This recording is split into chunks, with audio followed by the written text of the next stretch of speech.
Good afternoon, everybody, and welcome to our fourth and final session of the second event of the 2025 Peter Auto Grand European Tour for the Peter Auto Classics. Our venue this weekend, Spa-Francorchamps, legendary circuit in the Ardennes. We have 4 further races this afternoon, which will be kicking off in a few moments' time with the exceptional 34-car grid for the Heritage Touring Cup. There's much interest about Sebastian Glaser on the front row in a BMW. As for the car right at the back, Kurt Thiem in a BMW 635 CSI from 1986, which will also be driven in this race by Vincent Voss, sitting just to the left-hand side at the back of the grid, the number 26 car sitting there, raring to go. I'm John Hindhaugh. You can get in touch with us at RSL_studio. The timing is via Al Kamel. We'll have some guests for you this afternoon. But to kick off our action, we'll have Andrew Marriott. But first, good afternoon to Bruce Jones. Thanks very much, John. Talk about a day, how it can change at Spa-Francorchamps. Last night, this race was the last one. It took us past midnight, and the race before had to be curtailed because the rain was just so heavy. It had been serious and constant drizzle, but then it became super hard. But these guys, we thought, will they go racing? Will they not? Their race is due to start at 11:05. Out they went. About 7 cars decided maybe not, but we had some cracking racing. It was like it was in period in the 24 hours here at Spa. The BMW 3-litre CSLs, the RS 3100 Cologne Capris, and a whole host of others. But it was history, as it should be in historic racing, being reenacted. Yeah, cars from 1966 to 84 for this particular category. And a stunning drive by the Flying Dutchman, Olivier Hart, last night in the rain, in the fabulous BMW. It was a terrific performance from him. And we're looking for, well, much of the same. The big opposition is Sebastian Glaser. He won the race at Barcelona. Yesterday's result in the end was, of course, Hart winning from Maxime Guinard, from Sebastian Glaser, from Armand Miel, and the second, third and fourth cars all coming out the massive Equipe Europe stable, which is run from just south of Paris. And, they do a great job. Yeah, no, it really was. But it was a case of just not making mistakes last night. Yeah. You never knew when a full course yellow was going to be thrown. It was treacherous. I have to say this, but how our cameraman managed to pick out the leading cars, I have no... Cameraman and a camera woman out there. They did a great job. Just rigging wet conditions. But now, as we said before, it's capricious here at Spa. I came down from lunch. It started to rain. By the time I got to the commentary booth, the sun had come out and gone back in again. It really does. And again, as you pointed out, and quite right, after decades of coming here, you may have one weather at one part of the circuit, but not at another. So just so we're starting to talk about rain. It may be dry. And just think what it was like with the original circuit, going over into the neighbouring valley, along the valley, and back up. Who knew in those days, without communications, what was going on round there? And when suddenly the lap lasted a whole lot longer and your crew's waiting for the car to come through, you had no idea what had happened. Had it gone off, or was it just heavy rain? As you know, Bruce, I'm pretty long in the tooth, so I did actually report some of those Grand Prix. It was easy to do it. Well, of course, those days when we did lap charts, sat in a bit and kept a lap chart, well, this was one of the easiest, but it didn't come round that often. Not quite like the Nürburgring, which was the easiest lap chart of all to do, of course. But, all that's gone now. We're in a new era, but we can still celebrate what we had in the past. And a great name, Heritage. Yes, it's a Heritage Touring Cup. There's a lot of heritage in these particular cars. It's going to be pretty well a BMW Capri battle, I think. But there are a few Escorts going pretty quickly as well. Yeah, they're in the sort of under 2-litre class. Yeah, and some Alphas. But, it's going to be mainly about the Capri. It's a bit like...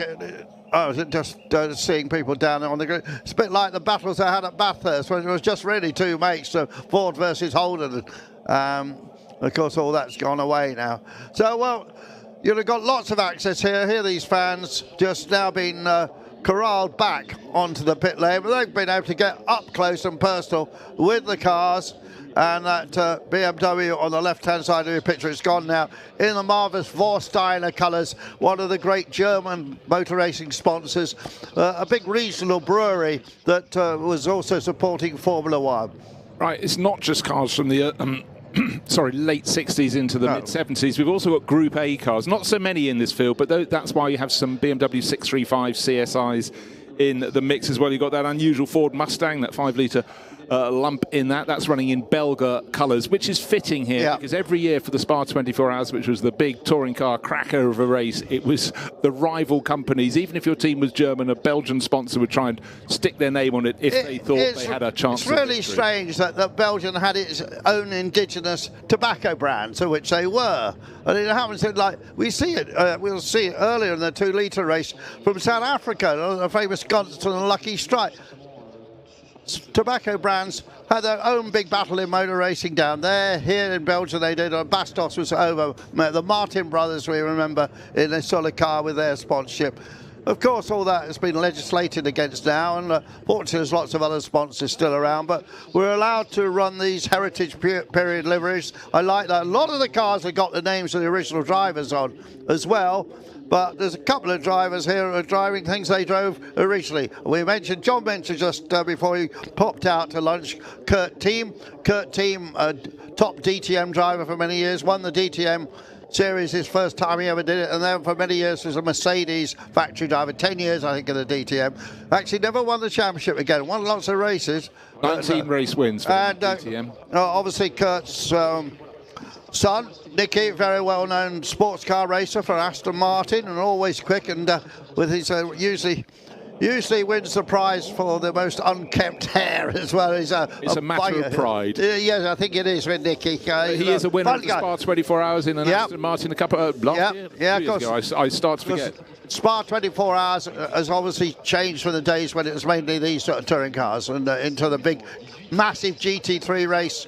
It is now, and when they start 60, 70? 75 cars on the entry list. It's just the growth. Like a lot of races, it's been up and it's been down. But let's celebrate some of my favourite cars here in this paddock. It's really hard to choose, but I love the BMW 3-litre CSLs and the fact they're racing against the Cologne Capris, either with the 3.1 or later the 2.6-litre engine. You know, this is how it was in Pirelli. I'm cheering for the Capris. You can cheer for the BMW. No, I've got to cheer for the Ford since my father worked for Ford. Yeah, absolutely. Well. But again, these are cars when they were really pushing, fighting each other in the championship from sort of 71 to 74. They put their young drivers in, and it was a really, really good start. I did mention it last night, but one of the star guys is somebody called Jerry Birrell, who was his brother Graham, still around. Will have raced one of those 2-litre sports cars we saw earlier, actually. Graham, Jerry too. Jerry raced the Chevron very successfully, but was sadly killed in an accident at Rouen. So. Some of these cars still carrying the names of their original teams. You saw BMW Luigi cross that windscreen. That was an Italian team. We got cars here prepared by Schnitzer, who now have a sort of historic division. And then we got, going through the picture, the car in the Hermatite colours. So, fine field on a track that's looking to be a bit drier than it's been nearly the whole weekend. Yeah, and one car to look out for right fleetingly across our screens is a late entry, but it went incredibly well yesterday. Graham King, his last race was 40 years ago. He's in the under 2-litre class in the RS 1600 Escort. Banged it to take class victory last night. He was shown on our entry list as Belgian, I think, but you talk to him and he's definitely British. And what an extraordinary story. He hasn't raced for so long. Hasn't raced for 40 years. His last time, I think, was a Sierra Cosworth. I can't remember if he said it was Brands Hatch, but he said it was 40 years ago. He slotted back in. He wasn't even sure if he was going to do this race. And he had Raphael de Boerman listed. And that was on the entry just in case he chickened out and suddenly thought it was too much. But he went duck to water. And what brought this out? I mean, it's extraordinary. I mean, I've heard of people coming back after 20 years, but 40 years is extraordinary. It must have been just must have given them when he was a kid. Yeah, well, pretty much. But well, anyway, it's a marvellous story, and we'll watch his progress again. Well, he's starting down in 15th place, and you don't expect him to have the pace of the mighty BMW 3-litre CSLs or the Cologne Capris or the Group A 635 CSIs. Those are later cars, but they're in the pack as well. And to me, they're always exciting because they were the ones right at the front when I started coming to the Spa 24 Hours. But others in the mix is a Chevrolet Camaro, and that's one that was is in the sort of almost built the other day, wasn't it? It's in Groves and Peter Hoffman, but it's brand spanking new under the bonnet. Well, by a very entertaining Swedish guy that we chatted to. One we have to watch out for, starting in third place, is Emil Breitmeyer. He was a very early retirement. Both the Breitmeyer brothers from Team Bright, a German team, were out after a couple of laps. So I'm not sure if they just thought the conditions were too terrible. Save the car for today. But Emil Breitmeyer was quick in qualifying and sort of quick in Barcelona as well. So we'll see what happens with him. And we'll say we've got this massive field here. It just looks so different to last night, doesn't it? Last night was a cover of darkness. I know. Now we've got a dry track. Let's see. Yeah, close to dry. Close to. There'll be some little puddle somewhere, I suspect. And we're very much in the forest here, the forest of Ardennes. People might not realise it, but it's not that far from the Nürburgring, is it? And the Eiffel Mountains is sort of the next range along, and it's lovely to do both circuits. You can do it easily. I mean, so it's an hour and a half drive, I think, to the Nürburgring from here. It's always quite funny if you're commentating at one of the circuits and you've got a colleague at the other one. You can say, "How's your weather? Is the rain? Is that rain coming on?" Yeah, we're sending it to you. So here they are behind the pace cars. It's probably about, I suppose, 60, 70 kilometres an hour with Sebastian Glazer. Races quite a lot of cars in his series, but he's particularly quick in this car. Swinging through the chicane. And, of course, watching out for... It's showing David Hart starting that car. Well, maybe he will today. Maybe fair's fair. Right, this is the start of the second race, the Heritage Touring Car Cup, and it's looking tidy. The Touring Cup as they get up to La Source for the first time. BMW from Ford as the pack goes around the top corner. The Camaro going very well around La Source, but dry conditions today. But if you get out on the curbing, it's not going to be fully dry. That won't have dried after the latest flurry, but a really, really good start from the front row. And then they go past the original pits and through the fabulous Eau Rouge corner. Lots of compression in there. One of those corners that's sometimes in Formula One been flat and sometimes hasn't, depending on the spec of the cars. But a good lead going up the hill from Sebastian Glazer. His BMW 3-litre CSL's looking very tidy indeed. Armand Mill has moved up into second place. Yeah. It's all sorting out. Made a very good start. Armand Mill from the famous watch company. Two BMWs in very similar liveries, not quite the same, side by side, and of course different aero as well and different engines. Yeah, because one was a Group A. It wasn't. It was a pre-Group A. Sorry, it was an early 635 CSI. That's Nicholas Traber, and he was pushing David Hart there. But we'll see how it unfolds. But yeah, he had a good race in the rain yesterday. Certainly did. Conditions could not be more different. The sun over the pit lane, almost, but the high shot looking down from Speaker's Corner, still in the... I call this the new bit, because this is the shortcut. I mean, basically the track was triangular and it was 8 miles long, and they made the triangle smaller, and this is the new bit of the triangle, and then back onto the original track. Right, I mentioned Graham King. He's in the battle of escorts. Mark won with the orange flanks on it. That's 37. That's the British driver who won the class last night on his return to racing. But he's got 2 escorts near him. Doesn't matter if you're at the front of the race. You want a class battle with those around you. And he's having that very much indeed. Blanchemin car, Jean-Luc Blanchemin, ex-Andy Rouse car is keeping him company. That Swedish Camaro we just saw going through, and somebody taking a bit of a shortcut there. Well, I think it almost helps. You find yourself at the second... That's Maurizio Bianco. Yeah, he was on the outside line in Fagnes, and it was diminishing returns, contact or grass, so he took to the grass and actually well saved, but it's cost him a host of positions. Yeah, absolutely. So King's actually up to 10th already. Yeah, he's in 5 places. And Emil Breitmeyer has dropped to 7th, and his brother in 9th now. Both driving BMW CSLs. We did comment as we walked down past their pit garages. Oh, I like that car. Oh, I like that one. They're really running through some of our favourites, so they've selected very well for their stable. Just before lunch, we had Chris Hyatt up here, his brother. Oh, yeah, you see why he went. I don't know, was there a touch there? I think there probably was. Yeah, we had Chris Hyatt in here. Charlie, very eloquent young man. And now his brother Nick is in this race with the family cars that they're building up with their father Ross, who's for many years been a BRDC board member. Looks like a handful of cars might have been diving into the pits in the background. Again, a long shot as they were coming out of the bus stop, but up front there's a really, really good battle. Oh, look at the flames out of that. Hopefully the photographers will get a shot of that. Well, I mean, talk about combining good things. Spectacular car, even more spectacular with flames, going between Eau Rouge and Radion, and a good run for Sebastian Glaze there. He's opened out a bit of a gap over Armand Mille, who was a little bit twitchy at the bottom of the hill. Maxime Guénard is trying to fight back as well, so they're second and third in their Ford Capris. Then a bit of a gap and another Ford Capri with Yves Skimama. He's being chased up the hill by David Hart in the car that won last night. Yeah, I'm pretty sure it's Dad David, because he isn't as quick as his son. He used to be quicker, but Olivier's come on so well. It's not making the progress I think it would have made if son was in it, but nevertheless could be on for a podium. He's Shimama there, the Swiss guy who went and made his fortune in Cincinnati with his family. Sold that business a few years ago, and now he said, I'm enjoying myself, the money we made, and all I'm doing is racing, and it keeps me very busy. I was going to say, giving the money back. Yeah, well, yes. But he's a very good driver, Shimama, and he drives that toy very well.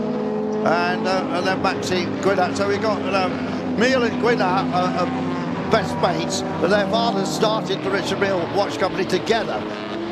So they raced together regularly. As I said, they won the 6 hours of Magny-Cours last month. Right, we had 34 cars supposedly going out to the grid. Yeah. We probably got 32, and the one who was down in 33rd position, penultimate position, because their qualifying time didn't really count, was Kurt Thiem. Where's he up to now? Leading the Group A class. He's picked off half the field. He's up to 16th place. Former DTM champion from Denmark. Really going well. It's lost nothing, you know. We saw him on Friday, didn't we? Just getting ready to go in a car to test it, and seemed to have a brand new race suit. But he probably could have fitted in his old one.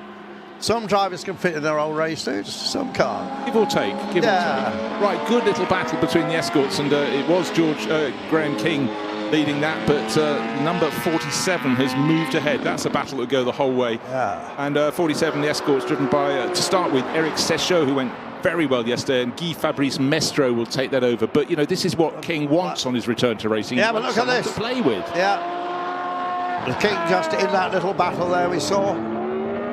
But very close to the top duo. Having a bit of a see them there. Well, it's a pair fighting over second place. The flaming Sebastian Glaze, the CSL, turns in. Is there a change for second place? Not quite yet, but the Nigrin back car, which was third, is trying its hardest. But Maxime Guénard and Armand Mille just resisting him. Best of mates and race together, so they must know their driving styles a little bit there. And maybe they're looking across at each other and having a bit of a smile. Well, there might be a wager on between them. Oh, could well be, yeah. Who's going to buy the chocolate eclairs after the race on top of the building at the F1 pit lane where we had lunch? Max does work very much in the Richard Mille business. He's just been on the main board of that watch company. Build those very expensive, I don't even call them what, they're timepieces, they're works of art. They call them the Formula One of watchmaking. So just beginning to pull away. Sebastian Glaze has had a really good season so far. You know, kicked it off in style at Barcelona in that gold Warsteiner livery car. But it's one of the cars one of the escorts that have been going on, being pushed away. That's Blancheman's car. That was good on the opening lap. That's Andy Rouse car. But that is being shoved back into the garage. It's a one-hour race. I doubt we'll see it again. And it tells us it's got a 2000 BDA engine. It's a Cosworth engine. The B stands for belt because the cams are not chain-driven, they're belt-driven. Belt-driven, what was the A for? A, B, C, depending on the size of the engine. There you go. So still this fantastic battle between the two of the Cologne Capris over second place. It's still Armand Mille, car number 60. In front, that's the one with the Hermitite sponsorship on it. But now in the world of Group A, we're looking for Kurt Thiem, and he has risen from 33rd on the grid. He was 16th, he's now 14th. He's gone ahead of the Bianco Capri. That was the one we saw being shoved out at Fagnes and running across the grass and losing ground, but they're having a good little scrap.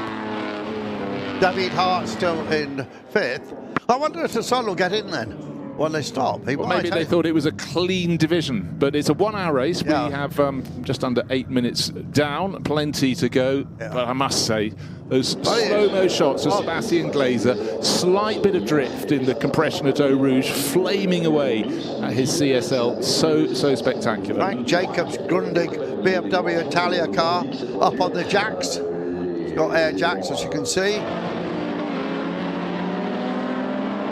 But as you said, Bruce, Glazer pulling away the 3 seconds now. Miele and Grenat, the mates, having a great battle. And then Shibama, and then Hart, Traber, and then King in a phenomenal 8th place. Yeah, but he's still behind Sesho, so it's very tight between the pair of them. There's, well, actually, last lap it's advantage Sesho, it's 2 and a bit seconds. Yeah. But a little bit of traffic later in the race, who knows what that's going to do to change that position. He must be thinking, I wish I'd returned to racing a bit earlier. I can still do this. Not saying easy, I almost did. Certainly not that. And this is a lovely little scrap here, though. And the Escort twitching around a little bit. And BMW's actually, the second BMW 2002's gone past him now. Kurt Team leading that class. One Mustang in the race. It's a Group A Mustang, but it's down in 4th place and last place in the Group A class. Yeah. It's Langsfield's car, but again, it was a point of difference back in when it was racing in the Group A days, because of course you were beginning to look for Sierra Cosworths and other cars at the very front end of the field. The BMW M3 with its smaller engine, but still duking it out here in some epic Spa 24 Hours. But up front, it's just a masterclass from Sebastian Glazer, leading by best part of getting on towards 5 seconds now. He's very positive with the way he handles everything. He's absolutely on top of this car, but still pushing deep and kicking up a bit of smoke again as he decelerates. He's on the overrun. See, down there, it's a very technical section of the track. It's still wet there. Yeah. When we say down there, we mean to Bruxelles. You've got Bruxelles. I forgot that. I can't remember the name of those few corners. Rivage in old money, of course. Yeah. Still. And they changed the names as well, just to make it complicated. Last night, if your headlights weren't working or weren't on, you'd have seen nothing. There was so much spray during this race. Well, we had that interesting situation, didn't we, when Hart was closing for the lead, where his headlights definitely weren't as good as was it Glazer who was chasing? Yeah, it was. Yeah. It was a blaze of white light and a rather weaker, yellower light in front, but it certainly didn't slow Olivier Hart down as he just hunted it, got past and then pulled clear. And the Watch twins, Guinard and Miele, still literally virtually side by side, not literally. I should use the word literally incorrectly, but until they are literally side by side, which they may well be in the next lap or so. Hart up to 4th, I notice. Yeah, he picked off Yves Skamama a couple of laps ago, and he's going to. Well, he's got to find 6 seconds to get on the back of the Tick-Tock duo, the Watchmen of Grenat and Miele, second and third. We've had a message from race which says start under investigation. Well, I mean, that's normally standard procedure. Yeah. I've noticed that's been up every single time. Of course, it was a rolling start. It was quite a late hold on the red light. Oh, a little bit of a twitch coming onto the start pretty straight from our race leader. He's hardly put a wheel wrong, but he gathered it up very nicely. And we have had a change of position behind, because Armand Miele in the 60 Hermitite car is in front. It's amazing looking at that shot. See the black smoke coming first from the exhaust, and then the flames, which is obviously fuel being ignited as it comes out of the hot exhaust system. It's obviously been well fueled, this car. Sorry, let me just correct myself. I think Maxime Guinard in the Nigrin car that's ahead of the Hermitite-sponsored Ford Capri in there. Wow. Blue Oval battle. I think that will be ever-changing battle for 3rd place. It'll be interesting to be on the podium when I shall be trotting down to the podium, so interesting to see how they interact. Most certainly, but up front, interesting now that Maxime Guinard has got the number 50 Capri up into 2nd place, and the livery on that was then carried over to the Zach Speed Capris, those amazing space frame cars that Eric Zakowski and the gang put out from Niedersachsen. David Hart is closing all the time, but again, the first three had got clear. Sebastian Kleiser pulled clear of Amand Miele and Maxime Guénard, and David Hart just had to work his way up into fourth place. He got ahead of the 635 CSI of Nicholas Traber. That is just coming up towards the top of the Kemmel Straight. A little bit of a gap, and then it should be the Escorts, and so it is. It's Eric Sescho in 6th place now in the number 47, just ahead of Graham King, the race returnee, and the second Escort. That's car 37. And our Swedish friend Nystrom's doing a good job, isn't he, in that... just outside the top 10. Yeah, having a car that they hadn't tested it properly before they came here. An effective new build. And there's one little touch you liked on that car, didn't you, with the names of the drivers on the side, which is... Yeah, not the driver, the original drivers. The original drivers, yes. Yeah, they were in little, slightly diagonal signs. They were gold and had one letter on each in black lettering, and a lot of people in the UK put them on their garden gate to put Mon Repose or whatever that name was. Yeah, and each letter is an individual little rectangle. Little tile. Yeah. I was quite sure they'd fall off in the heavy rain last night, but clearly stuck on very well indeed. But, it's also quite nice, a racing car in a different colour. It's a sort of metallic-y olive green, effectively. Yeah, it is. Alfa Romeo GTB6, again, standing at pit exit when these cars were going out on Friday afternoon when we got here, Andrew. It was just nice to hear that bark of a GTB6 engine again. And so many engine notes were so distinctive in period, and of course you probably have about 6 different types of cars to listen to during it, but when you're here for something like a 24-hour race, either as a fan or if you're working, just be able to pick out the engine notes is something else that ties you into the race. Yeah, been a lot of talk in the last 10 years about Formula E and the races they have, and they go to some great street circuits, but without any real engine noise, there is something missing in my book. The first race meeting or test session of a season didn't seem to matter which year. When you'd approach a circuit, if the cars were always out, it just excited me. That visceral sound that sort of, in the best way, comes up through your sternum and just really fires you up. I covered the Sebring 12 hours for many years for American television, and you used to have to drive up and get your season-long credential. And it was right near the last turn where you collected it.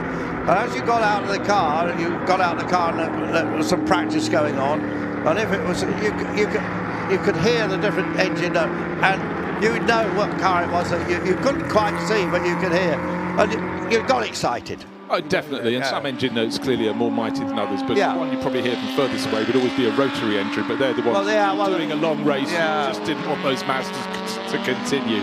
No. That noise, particularly here at Spa. And the four rotor car at Le Mans, that was so loud. But the other great sound, of course, the Matra V12 in both Formula 1 and sports cars. But I have to say the Junt V10 sounds terrific, and we're all looking forward to the new Aston Martin Cosworth-built engine at Le Mans this year. That's going to sound mega. Yeah, it may not be on the pace, but it just has a sensational sound. Love both sides of the pond. And, it will find a whole phalanx of new fans at the South this summer. I want to say this summer, I mean, a handful of weeks' time, frankly. So, Emil Breitmeyer, for a second race, has retired. Must have some problem with that car. There's another Vorstein delivered 2002 here, and inches apart with the Escort, with the big flared arches. The 64 car there of Odioni.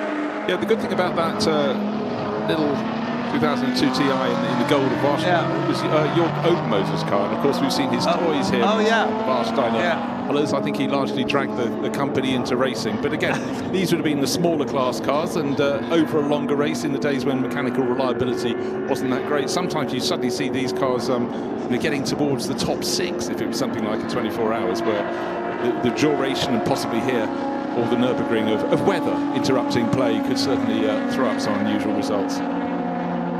Number 27, Franchisetti, just been warned for track limits. First warning. And also track limits for the 94 car as well. Yeah, both being warned for turn 3, or as we like to call it, Eau Rouge. Yes. And you can understand, certainly in the last day and a half when the conditions have been very slippery, it's quite easy to go a little too deep into that corner. Kurt Team continues to make up places, but he's only up to 12th. I thought the charge would have been greater than that, but he's had a good little strap. In fact, he's working hard. And just to reiterate, this race is largely for cars from the late 60s into the sort of about 74. But then thereafter, you've got the Group A cars that were later. We've got the confusion Later. if you will, because they were mid-80s, but we've got some 635 CSIs that are in the TC2 class. Yeah, there is one. The earlier one, and yes, as if by magic, Nicholas Traber squeaking his way around. And great shots of him working at the wheel and correcting the slide.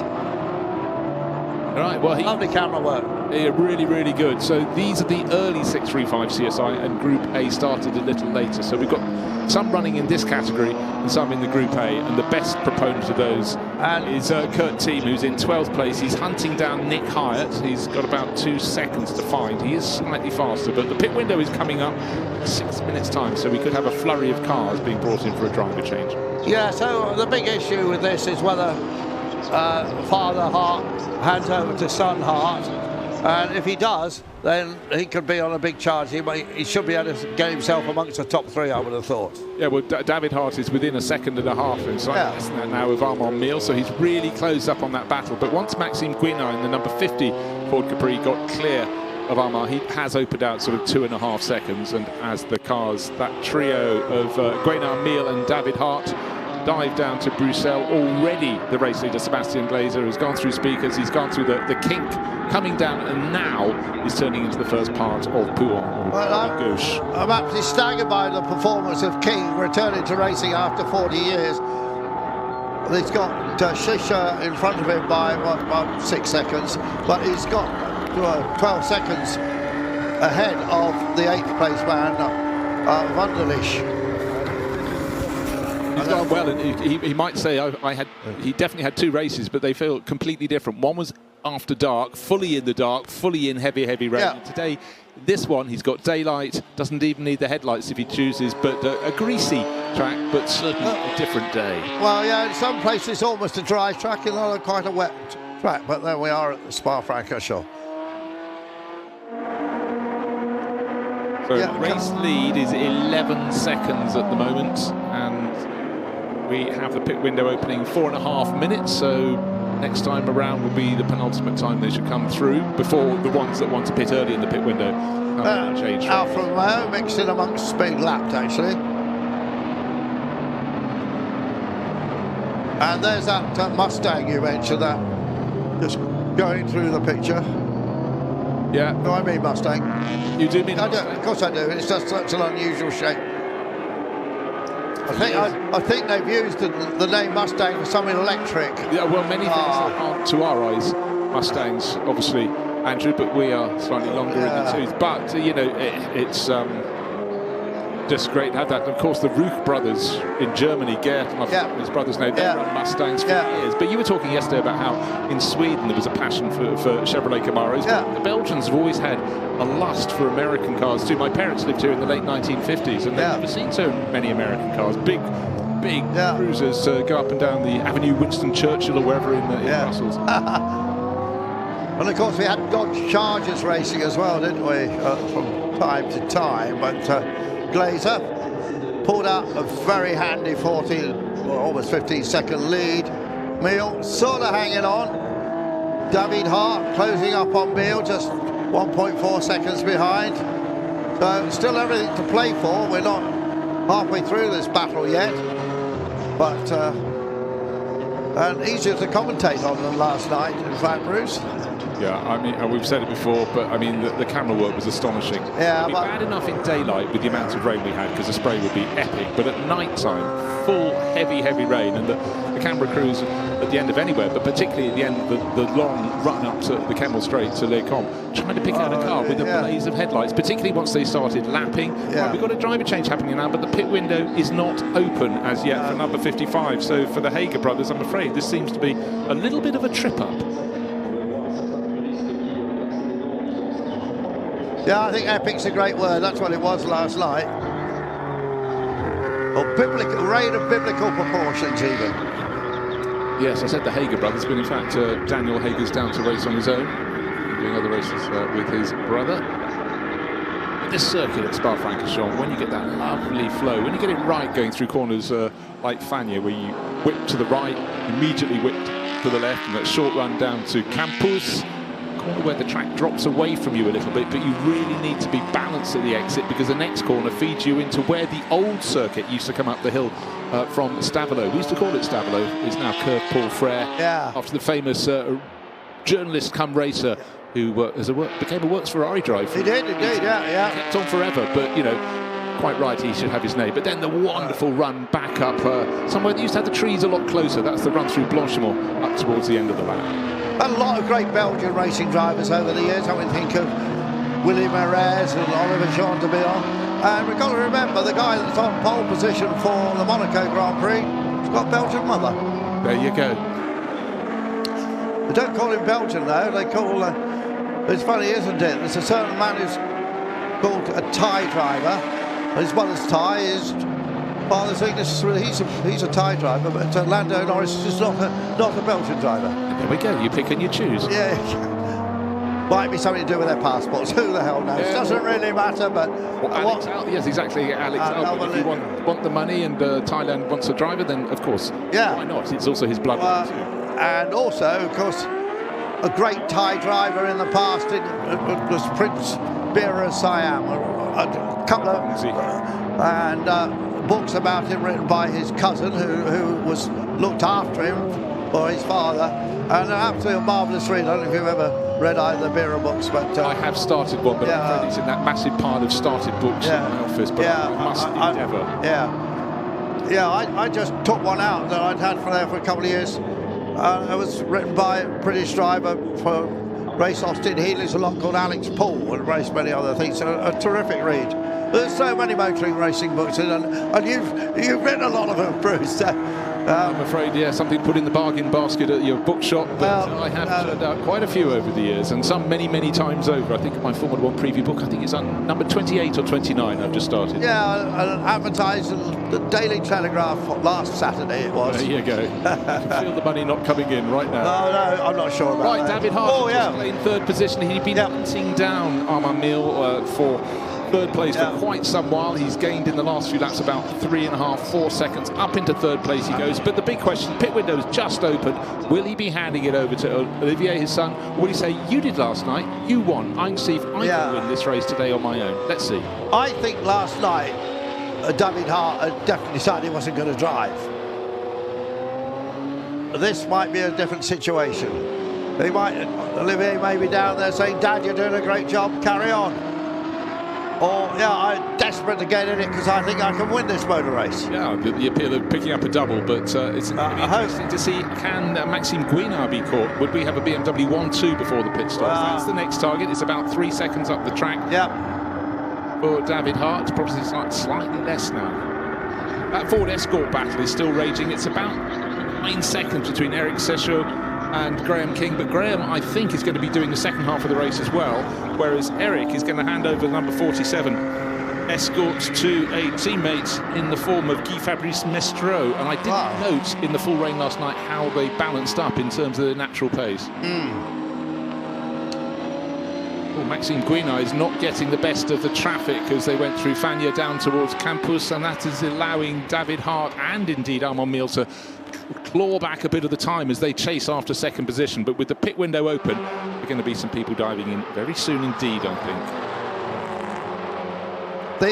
The leader has been warned for track limits, incidentally. Yeah, a few people just getting... Again, the usual place. 174, it's a number. Well, it's 3 numbers, actually. But anyhow, Sebastian Glazer has them on the door of his Warsteiner livery CSL. He's bringing that BMW into the pit lane. He's the race leader. His margin was 17 seconds of advantage, which is a very tidy number to have. Slightly obstructed on the way into the pits, but that's a very comfortable cushion. And John Hindhaugh is back in the booth. John, just to bring you up to speed, David Hart's done a good job, but the intrigue is whether he will hand over, and it's probably be in the next few minutes, to Olivier, who drove the car last night, or whether he'll stay in the car. Interestingly, the rain, which came on very, very quickly, is also disappearing very quickly. It looks like it's pouring down at La Source, but I've just walked up from the other end of the pit lane, from the pit-in end at the bus stop, and I didn't get wet. we're at Spa. Yeah, when I came down from lunch, it was sunny for about 30 seconds. There were cheers. Yeah, there were cheers, yes. Sun shines on the just, Andrew. Absolutely. Where did that go wrong? Yeah. Kurt team still leading that Group A category there, but not making any progress from really 11th place. Right at the back, though, in fairness. He did. Had a great drive up to there, John, but then that's where he's stuck. But he has got quite a handy teammate who's waiting in the pit lane, Vincent Voss, who actually said to you, John, didn't he? He wasn't entirely sure about doing this race, but he's a racer. He said he put his work head off and put the young Vincent, who probably watched these cars as a little nipper, go racing and get out. I mean, he said he hadn't driven competitively for 15 years. I'm really sure that he's done some Fun Cup races that could have, Fun Cup. Maybe he's done Fun Cup it from his high end as to what's professional. If you're relatively new to motor racing, Vincent Voss was a very successful racing driver, Belgian racing driver in his time, but subsequently huge amount of success with Audis, particularly R8s. And we got one, and they got that Alpha. It's going to get going again. It's now recently switched to BMW and running the BMW factory effort in a hypercar and the GT3 and the GT3, where he's got Mr. Rossi driving for him. That's a good story, actually. The good news is that the 55 Alpha has regained the track and is heading back down the second part of Pouhon.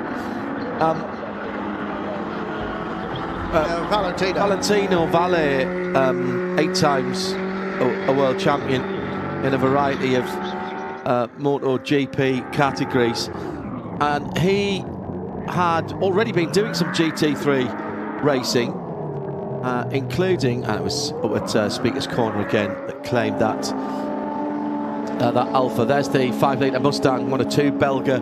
In fact, they're both of the Belga cars in lane at the same time. The Ford Mustang 5.0 and the BMW. Yeah, Rossi had done some stuff. He did the 66 in Abu Dhabi with some friends a few 4 or 5 years ago in I think a Ferrari GT3. Yeah, also Ferrari. Yeah. But John, much before that, he tested a Ferrari Formula 1 car at Fiorano and was really quick. And there was a little bit of talk that he might make the jump, but he was right at the height of his MotoGP. Absolutely, he was. Yeah, powers at the time. And so that didn't happen. And he'd expressed an idea that he might want to come and do some stuff, and immediately, of course, the telephone lit up with people saying, we'll give you a drive. Can we get access to your followers on socials, etc., etc. Whereas Vincent Voss went to see him in person, sat down with him and said, where do you want to be when you do this? And Valentino said, I want to go to Le Mans. I want to drive at Le Mans. That's what I want to do. And Vincent said, right, then would you like to come and test with us at the end of the season? We'll keep it quiet and I'll be honest with you and tell you if I think you've got a chance. And Valentino said, hello there. He said, yeah, we'll give it a go. And it was still in the Audi days then. Valentino was actually riding for Ducati, and everybody thought that was because of the Audi and Ducati partnership. It was Audi owned Ducati. It was part of the Ducati. Ducati was part of the Audi group of companies, and Audi looked at using the Desmodronic valve gear and how that could be adapted to cars, and Ducati used the Audi wind tunnel and some of their aero experience on their bikes as well. But it wasn't at all. It was down to Vincent, who'd gone on a personal level and sat in front of the man, and he went down to, I've got a feeling it was Barcelona for an end of season test, and I only know this, the Camaros that stuck at the side of the road. How unfortunate. That car was 11th yesterday. It's the 111 car, which only was completed a couple of days before this meeting, and has come back out. That's going to be a full course yellow if we can't get that 111 car restarted. That was sitting again inside the top 10 there for Pekka Nyström.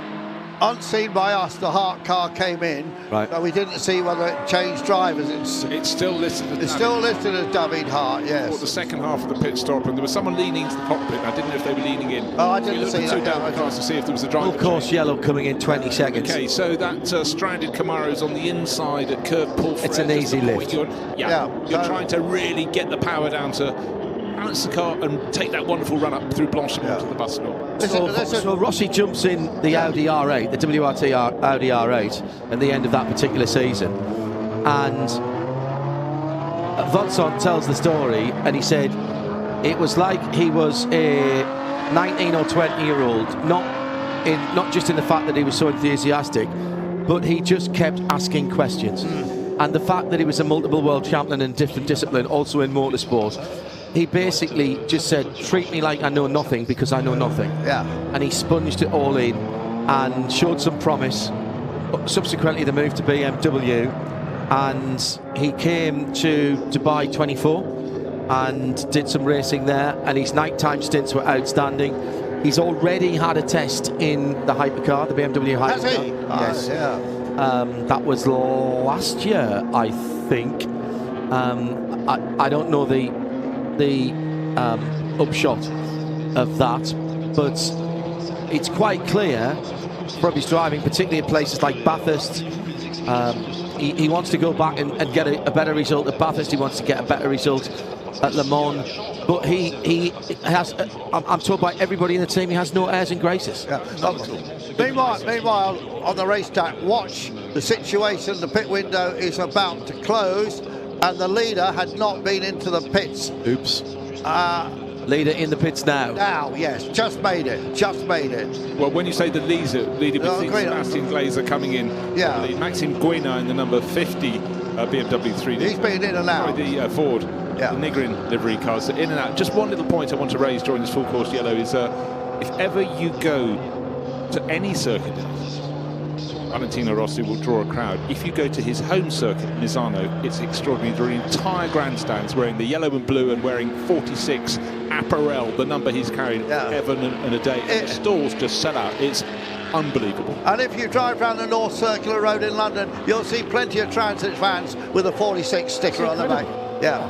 It is incredible. This weekend, British Bike Grand Prix at Silverstone. Yes, no British riders, but no Valentino Rossi. There was no British riders when Rossi was, and they had a big crowd. Yeah.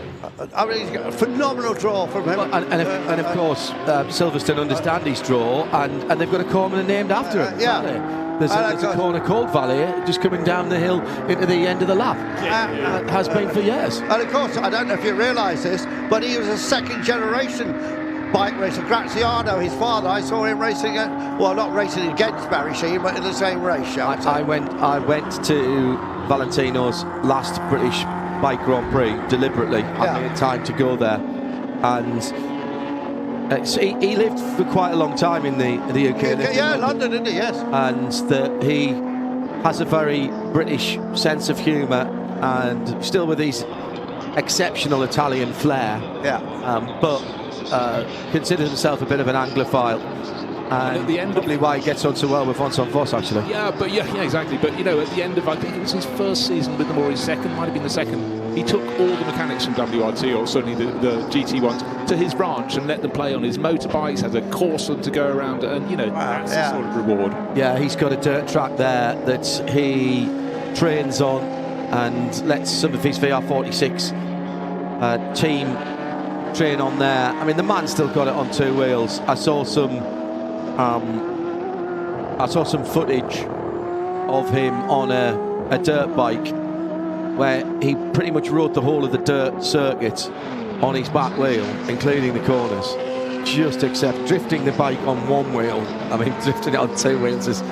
George, mate, for those who weren't with us yesterday, we just seen a picture of the Nigrin sponsorship with the man with the ladder. Yes. And you know the full story of that. It's worth telling again, actually. There it is, look. Well, it's the Liqui Moly Nigrin car. Nigrin go back into the 1800s in Germany, and we're formed as a cleaning company. And as we go back to green with the pit window closed, and that incident between the number 3, Marucci Bianco RS 3100, and the number 21 car, Jean-Luc Blanchimont, in the Escort, that is under review. Yeah, with the advent of cars, they went into car cleaning products and they held on to that trademark of the chimney sweep with the ladder. Huge company, now being bought up by a conglomerate, and this car in period running with the Liquid Moly sponsorship on, which of course is another car care product put for the inside of your engine, I suppose.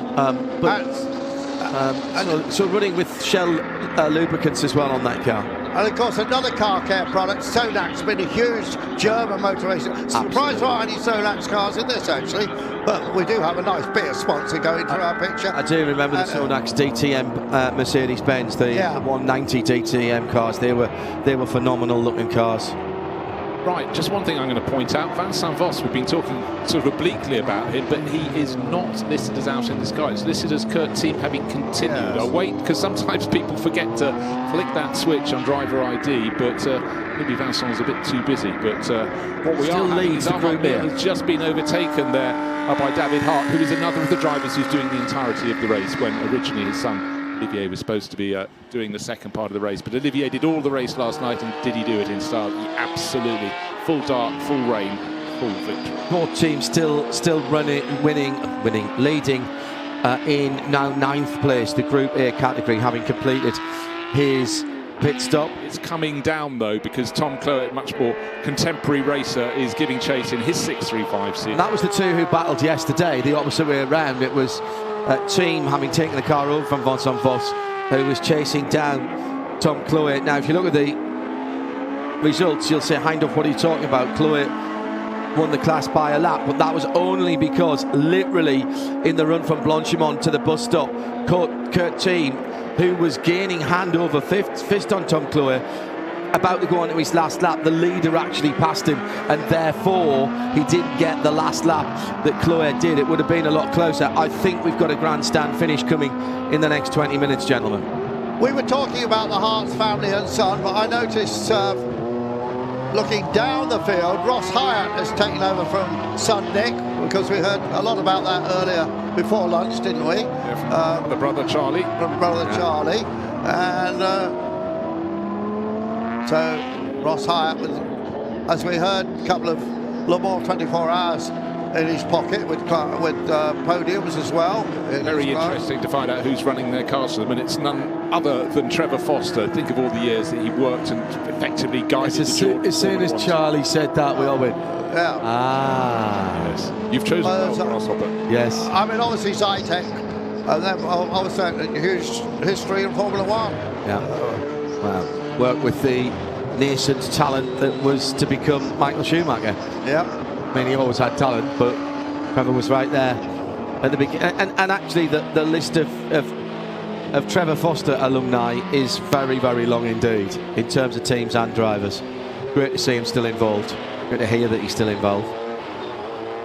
Guy Fawkes in 3rd place, by the way, in the Group A category with that lovely GTV6 Alfa Romeo. Another wedge-shaped design, product of its era. Criminally underappreciated car, that for me. The rear drive V6.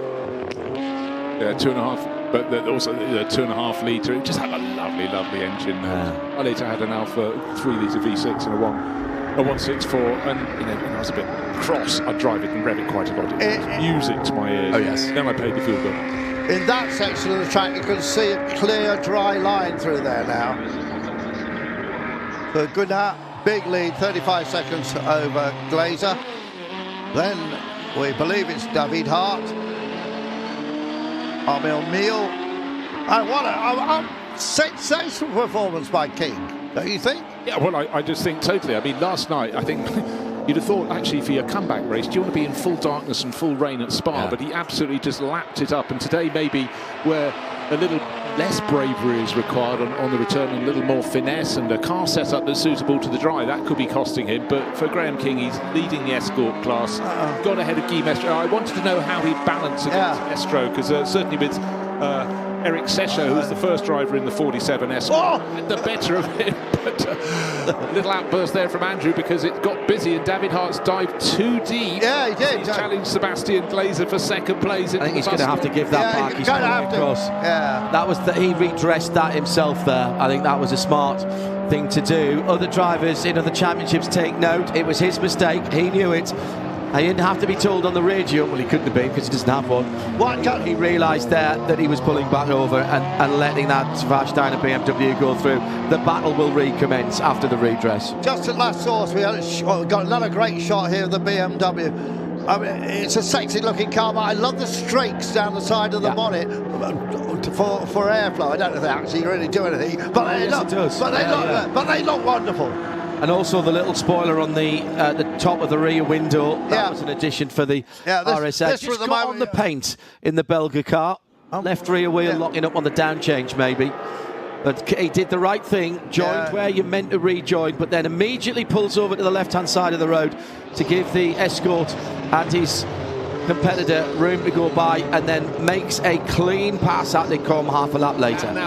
That bit of film should be clipped out to show people what you should do in that circumstance. We did the absolute right thing. Now, just talking about the little aerodynamic aids, well, actually fairly large ones on the CSL, and bear in mind they never actually appeared on a road car. If you bought them, you'd have them in your boot to fit if you fancied, but they weren't standard parts by any manner or... Which was an homologation trick that was copied by Alfa Romeo for the Alfa Romeo 155 Silverstone, which ran in the British Touring Car Championship. You had a double deck rear spoiler that sat in the boot, and you could ask if you wished for the Alfa Romeo dealer to fit that, or otherwise it just sat in its little plastic timing and scoring. I tell you, it is Olivier Hart in that car. They did change over. Okay. Yeah. Well, there's quite a few laps to do that, but thank goodness they've straightened it out. Well, I thought it was strange, and as much as there is a championship and it is Vincent Voss in the 26 car as well, who's just done that car's fastest lap of the race. And up in 9th place. He's only got 8 seconds, 10 seconds advantage over Tom Clowett. So actually that's Vincent finding his form, finding his feet in these conditions and picking up the reins. But if the Hearts are going for the championship, it was crazy for Olivier not to get in the car because he wouldn't score any points in this race. Correct. And they've got a very good chance of winning the title. So half a minute behind the leader who's just crossed the line. That is Maxime Unat in the Ford Capri. Oh, that BMW is sliding through there, wasn't it? It's a full four-wheel drift. That BMW being Olivier Hart in second position. The Belga number 18 red and white car. You were talking about the strakes on the bonnet, which actually that Belga car doesn't have them, but that often see them on the bonnets of cars or on the roofs of cars. It's to keep the airflow attached to run up and over the car, and therefore to do what it needs to do on the rear spoiler as well. You often see that on stock cars. When we got the AS cars over to, which were the Arca cars back in those days, to Rockingham on what they would have called a super speedway, we had to do quite a bit of modification aerodynamically on those cars to keep them safe, including putting the flaps in on the boots and the roofs in case the cars turned around. But one of the things that we did do was put those strakes on, and having had them in the wind tunnel, it does make a difference. It really makes a difference. Channels the air. Yeah, it basically stops the air from falling off the side of the surface. Keeps it attached. Called laminar flow. Yeah, I mean, obviously, I'm not an aerodynamist. Same as wing end plates. Wing end plates have the same effect. I'm not like Adrian Newey. I don't see air movement. Imagine if Adrian Newey had been around in these days when there were very few rules, and he could have messed about with bits underneath the floor and airflow and stuff like that. I don't think when these cars were racing he wasn't not thinking these things, because he was just about heading to university to do his sort of more like naval design, wasn't it, down at Southampton University, which was sort of the leading place in the country for sort of dynamics and movement. And they had a wind tunnel down there, I believe. Yeah, they did. Yeah. It was... and his creative mind has done the rest ever since. How to build a racing car is a phenomenal piece of work. And for those for who think the same way, the fact that as he's telling the story about his mother coming to have to speak to the authorities at one of his schools and pulling up in a Porsche 911, which he then quotes the number plate of, and every road car he talks about in that book he quotes the number plate of. And right, it's a cry for help, John. You know this full well. I just went, yes, I know that. Right, penalties. 1 lap penalty for the number 55 car, which is the Matthew Holborn 997 GT3 RSR. These are pit stops that are either out of pit window, or in the case of the time penalties I'm going to give you, were under the minimum pit stop reference time. That being for the number 34, which is the Olivier Breitmeyer, BMW, and also the number 155, and that car is the Charles Veillard. It's a little gold Warsteiner livery 2002 TI. Yeah, lovely little car, that TII. So for the Breitmeyers, it hasn't been a dream result. They pulled out of last night's race. Yeah. Emile retired seemingly on the opening lap, and now a problem for Olivier in 9th. Olivier Hart is taking 5 seconds a lap out of the leader. What have we got left? 11 minutes. 3. Start doing the math. Possibly even less than that, as the yellow flags are out. 10. That is the inward part of Pouhon. That BMW number 83, the CSI, the 635 CSI, is coming sideways there. It's one of the TC2 cars. And it's Christian Traber. Took over from brother Nicholas, who'd been running very nicely indeed. Did he jump as he pushed? Herein lies a question. 2 635 CSIs together. His is the one in front. He hit the curb. He lost it. Lost it on the curb on the way in. He just put the right rear tyre, Bruce, onto the turning curb, and he almost caught it. Now, about a year and a half, 2 years ago, he'd have still been on tarmac there. Yeah. That's relatively new gravel. He'll be absolutely cursing himself there. That was 3, maybe 4 inches of the right rear tyre on the slippery paint. Prepare for full course yellow. We're getting from our race control. That car is not coming out of there, and I think we might even finish under a full course yellow. Well, I tell you what, though, Andrew, that has removed a huge element from this race. Was going to be enough time for Olivier Hart, gave him 5 seconds a lap to match Maxime Guénard. I think probably not quite. I think it was 1 lap too few. But it would have been exciting. You most certainly would have been that thing. So there's the 138 coming through. That is Franz Wunderlich. Going well, 6th place overall. Yeah. He's not got anyone particularly close to him. He's got a 10-second advantage over the second of the escorts with Guy Fabrice Mestro, but he's behind Graham King, who's just having this remarkable return. He can't afford to have another 40 years before his next race. Might run a bit deep into the red there. The dark red number 27. That's the Alpha. Fantastic looking car. Again with those tacked on wheel arches. Alberto Franchisetti in the GT AM from 1971. Model designation that was revived relatively recently for a very limited run of Giulia Quadrifolios. No back seat, stripped out, big rear spoiler, lowered suspension, even more lowered suspension, and I believe a cage as well in that car.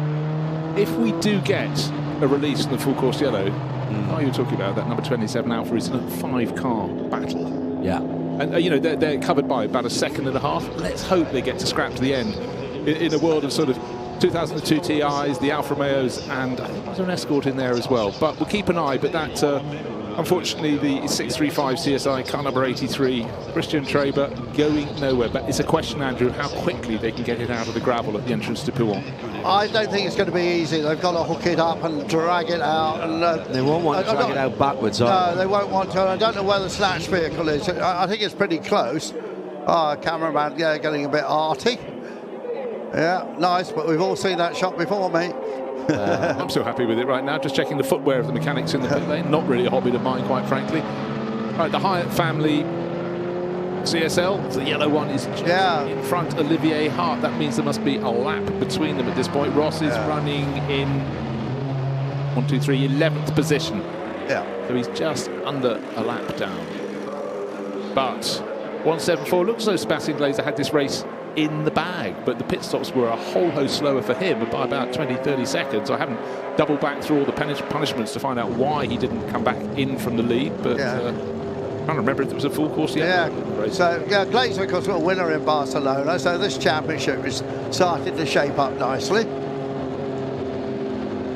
Yeah, by the time we get to the next round, which is the round before Le Mans Classic. Le Mans Classic is not a part of the championship. So Dijon next time out in a couple of weeks' time, that will be halfway through the championship, and then we have Monza, Paul Ricard, and the final at Estoril in Portugal at the end of the year.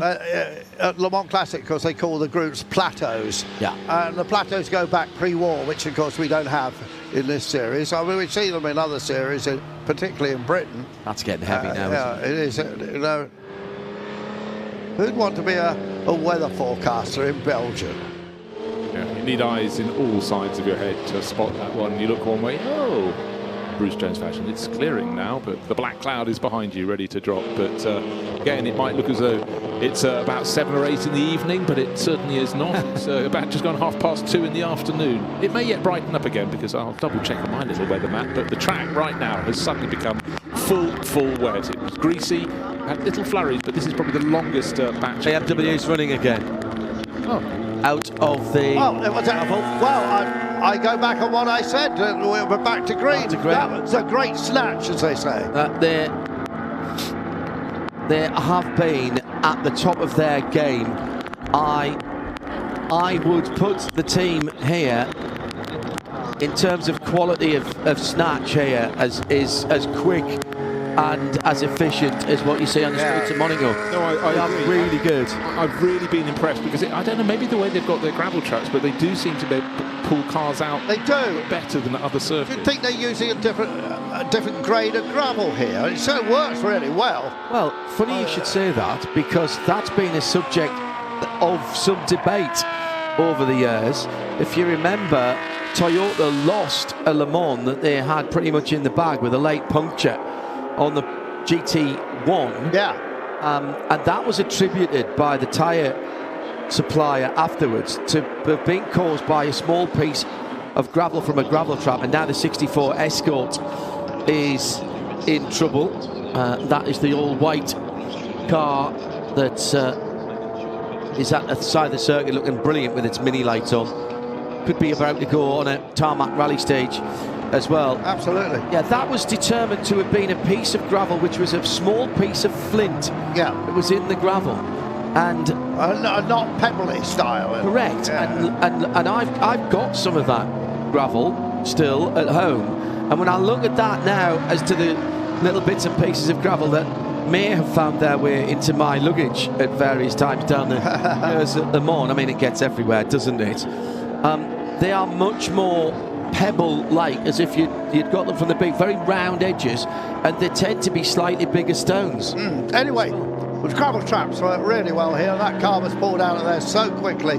Very surprised, but it stopped any chance of Olivier Hart getting close to Guinard. Well, the only chance you have, by the way, that 64 Escort has rejoined, but bizarrely, I can't find it on the timing screen. Oh, there it is. Hervé Odione. And the Vincent Voscar is up to 7th place overall. Yeah, just gone past Guy Fabrice Mestre.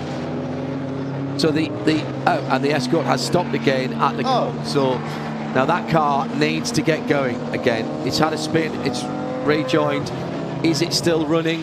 I was trying to look at the exhaust to see if it was moving water on the surface of the circuit. I don't and the think red so. flag has come out. All right. The race is done. So Vincent Vos will not get that position.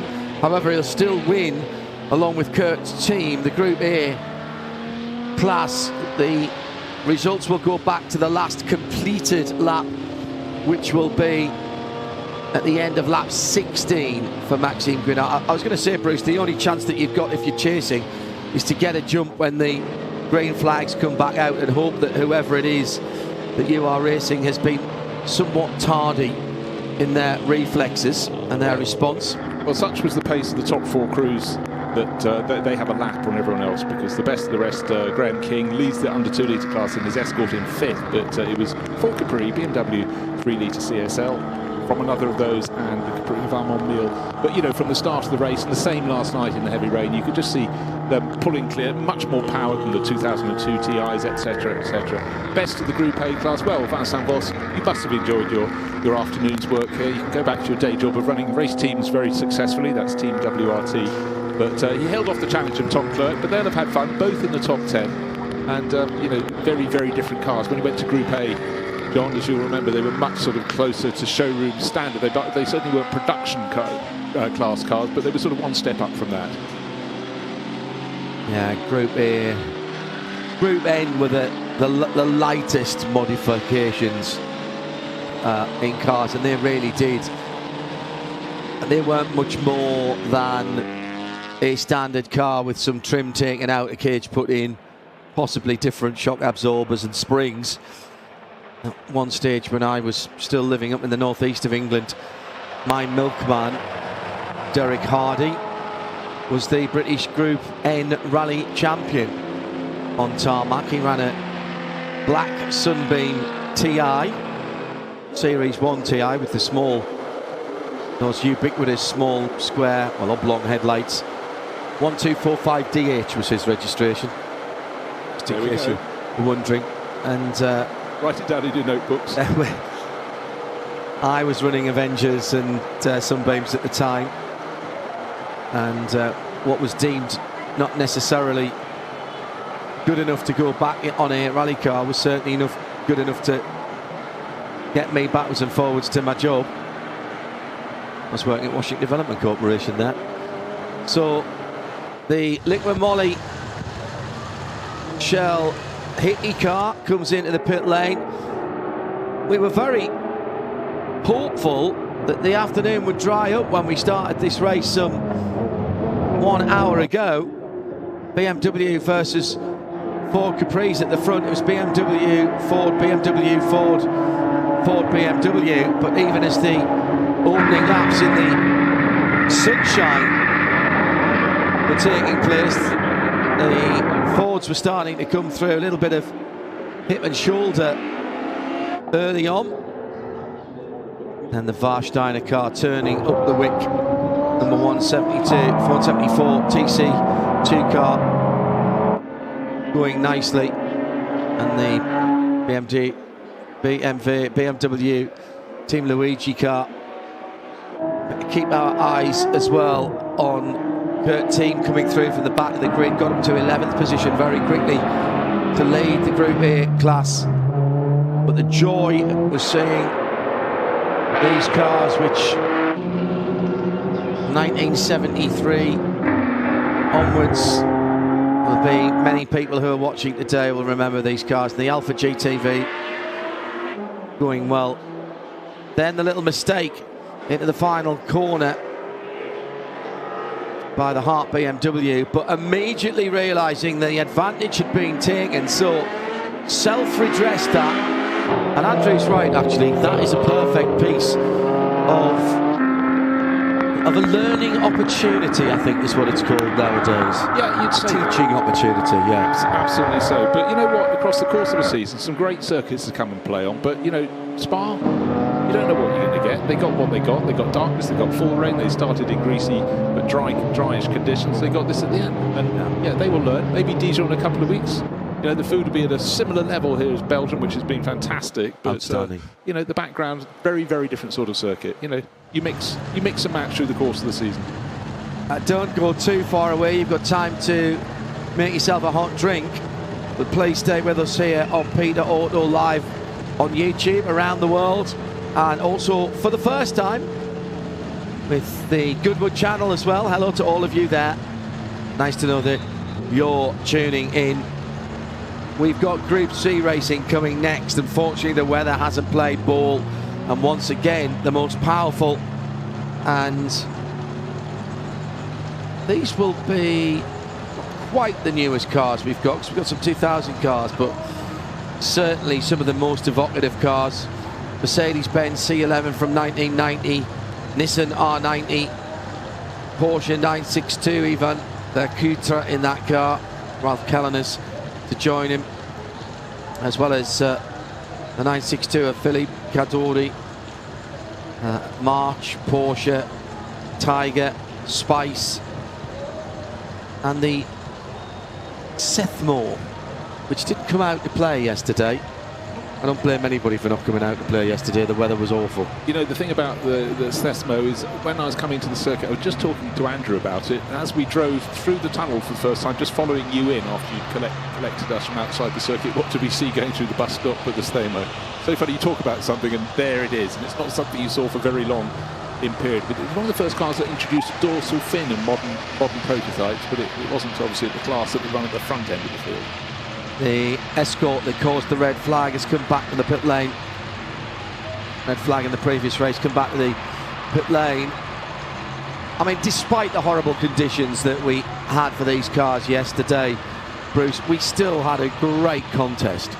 Well, look, and it was a demonstration of driving prowess. It was, and bear in mind that almost every car you've ever seen in period, if you go to Le Mans long enough, you will, or around a World Championship, you will have a very, very wet round. And most frequently here, the Spa 1000K could be the most glorious place to be in the world on a sunny day, but actually it has a majesty in the wet as well, and that's what we were seeing. We were seeing drivers sort of hanging on, and certainly some of those from about second or third place back you see nothing going up towards Les Combes. It always reminds me of a story, I think it was one of the first 24 hours I came to here, where two drivers in Group A BMW 635 CSIs were in the night, in the fog, something like 20 seconds a lap faster than anybody else. One was following the other. The follower was James Weaver, the leader was Manfred Winkelhock, and James said, I didn't know where the braking points, if he braked, I went 1, 2, I braked, and so on and so forth, and that's how he was staying on. But Manfred was on warp speed, and at one time, James got up to where he thought they were about to turn right at Les Combes and totally lost sight of Manfred, who suddenly then reappeared in front of him. He'd overshot but managed to just miss the barriers and come bouncing across the grass. And before the track went right at Bruce, down the hill towards Bruxelles, order was retained. But suddenly James was thinking, I'm going to have to do this on my own. Oh no, it's all right. My guardian angel is in front of me. Yeah, absolutely tremendous. And James would have told that story with such aplomb. Understated aplomb. Just when you think nothing's happening, bang, he'd drop in that punchline. But it's extraordinary, and you do get moments. And you think back to 1995 in the night, in the driving race at Le Mans, rain at Le Mans, and the driver least phased of it all, JJ Leto in that McLaren F1 that went on to win. Put 2 laps on the field. In that, I think it wasn't extraordinary. No, there was times we didn't have pictures in those days, not even CCTV. We relied on what we could see on the timing screen. And so I never saw that car going round in the night. The cameras had long since, in my mind's eye, I see that car going round. Funny, but we did have spotters. My late cousin Peter Atkinson would sit up at the Dunlop grandstand beyond, just on the Dunlop grid. Graham Tyler would be down by Indianapolis Arnage, that kind of area with a walkie-talkie, and they were very adept at being able to say, even in the qualifying sessions, who was quick, just by the attitude of the cars. And I was taking the messages and typing it onto a rudimentary message screen for Ian Titchmarsh and Paul Truswell in the commentary booth, which was on the other side of the track in those days, to say, I couldn't type it down quick enough because they were just saying Leto's on a different planet. Yeah. And he was. Little tiny story to go to the front end of that. Not long before, I was walking through his pit garage. They weren't the luxury elements they were now. Held up. And I was with a friend and one of his friends, friend of the friend, went, oh, look at that racing driver there, sitting on a tiny little fold-up French camping stool with his helmet on and his head down like that. He said, I'm going to go up and shake you by the shoulders and go, wakey, wakey. That was JJ Leto, who I said, I don't think it's a good idea to disturb him. He was just so cool and calm. He was having a nap. He might have done that thing sports people do before, let's say, a skiing race where they're visualising the course. But he was sitting there, and to this day, I'm just relieved. It might be funny in your mind, maybe not so much for him. And then JJ went out and did, one of the drives of the decade. I think that in my time at Le Mans, which only goes back to 1989, and I missed the Mazda because I had chickenpox. I missed 91. But that's the only year that I haven't been a part of the race. I missed the COVID years we went to the track, but we still called the race, of course. I think that probably is still that stint, which was actually, I think, nearly a triple stint in those days, which meant it was nearly 3 hours. He couldn't have done very much more. The 4 hours in 6 rule was in place then, and they wanted to get him back in later on before it got completely light. But there were times, Bruce, when he was 30 to 40 seconds a lap faster than the next car, not the whole of the just then, and it was otherworldly. It was one of those. Paul Truswell always nominates someone or talks about someone as we get through towards the last couple of hours of the race who's done a hero stint, and Paul will look back at it statistically as well as what it meant for the result of the race. JJ Leto might as well have invented hero stint for me 100%. that year. And you think back to other drivers who just get in, deliver, and it's when they do it across a treble stint, you know, the TK, Mr. Lamont hard man stints, and it's 3 hours, consistent excellence. 3 hours in those days. Triple stint now in an LMP2 car is an hour and a half. It's not even 40 minutes now. Incredible. That is because the ACO have cut the fuel tanks down on the LMP2s. It's about 45-50 minutes now because there's an energy cap on the top class cars. I hear birds tweeting, and you can to us as well at RSL_studio. Well, a short while ago I knew we were in Belgium because I could hear some music booming in the paddock, and it was Plastic Betros. Ah, ça plane pour moi. A nonsense song. We were set the task of translating that in Mrs. Foster's French class when I was at Farringdon Comprehensive. We're back in the 1800 and some things. You couldn't find any reason once the translation was complete? No, I think she was making a point. It was actually a remake of a song that had the same tune called Jet Boy Jet Girl, which was a very different song indeed, actually, and wouldn't make the radio playlists nowadays. I'm not sure it probably did in period. I'm sure you'll be able to find it on some music site. Strange, nevertheless. Odd how we get round to things. It's almost like we're in the middle of the night somewhere. We have got a flatbed in the pit lane, a rollback recovery vehicle, which is blocking the pit entry at the moment. It is a very narrow entry. It's actually a bridge, isn't it, as you come in out of the bus stop chicane, and always have a tow vehicle at the pit lane end of that, just in case somebody gets stuck there and you can drag them in. It's always the worry that the pit lane gets blocked. Well, the curving pit entry road last year or the year before, the Spa 24 Hours race leader Alessandro Piccini got caught waiting, and I was just talking about that during the WC event a few weeks ago. Yeah. And the same thing happened, but this time it cleared a little faster. But imagine that, you've said to crew coming in, they're ready for you. As one of the Lexus came in slowly. Yes, that's right. And it nearly got run into the back of by somebody too, because the pit lane speed limit hasn't started until you get out of that concrete canyon. And you're unsighted because it arcs very heavily to the left. And you've done a good enough job getting off the track on the exit of the bus stop, and then you've got to go to driver's right, and then... I remember you and Johnny talking about that, the Codis red, white and black car. And then I saw the highlights, and later on in the week, I'd listened to the end of that race as I was driving up north, and this is the last 2.5-3 hours of that. And my goodness, I thought that was breathless. When I saw the first half of the race, that was incredible. Did nobody tell them that it was 6 hours and not 26 laps?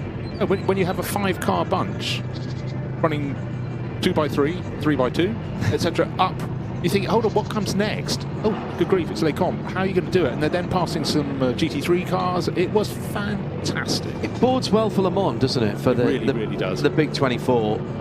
There'll always be questions, and the ACO have changed the way that they calculate the equalisation of performance, or the balance of performance, should I say, for the WEC. But Le Mans play by their own rules.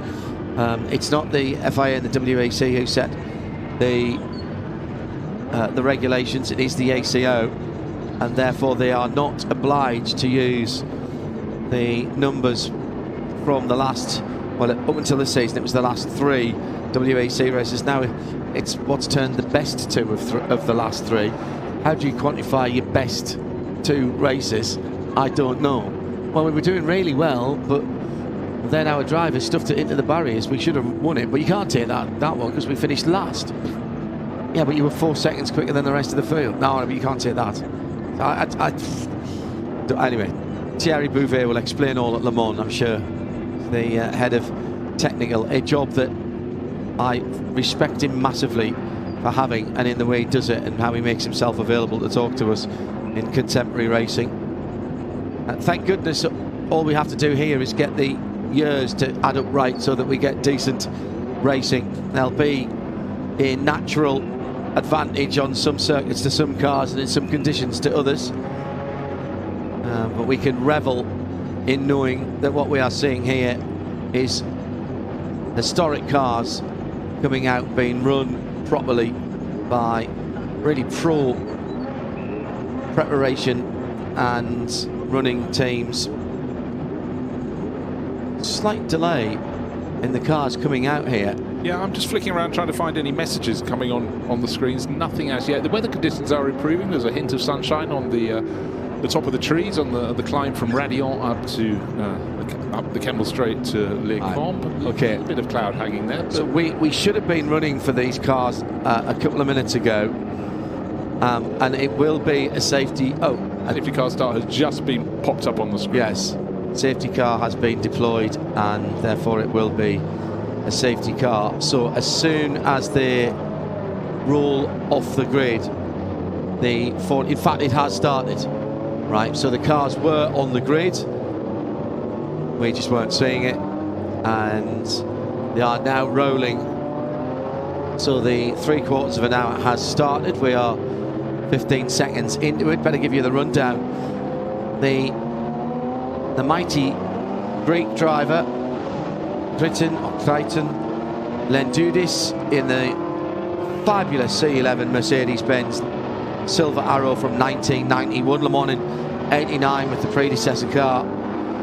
Then same era, in fact the top 3 are all from 1990, 3 different manufacturers. Olivier Gallant, who has been brilliant all weekend, on the outside of the first row rather, although it looks like we will start behind the safety car, so it will be a nose to tail start.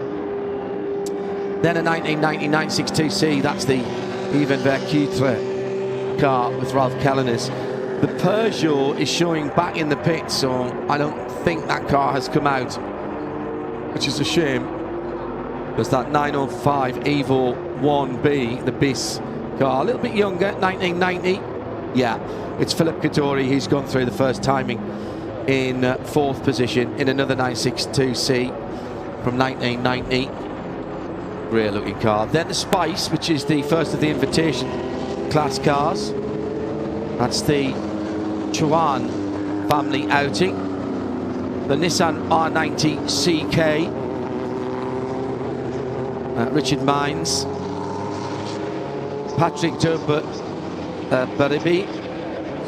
Patrick Dobry in the Spice. Cal Meeker is the best of the C2 cars in the smaller engine Spice C90P. Another invitation.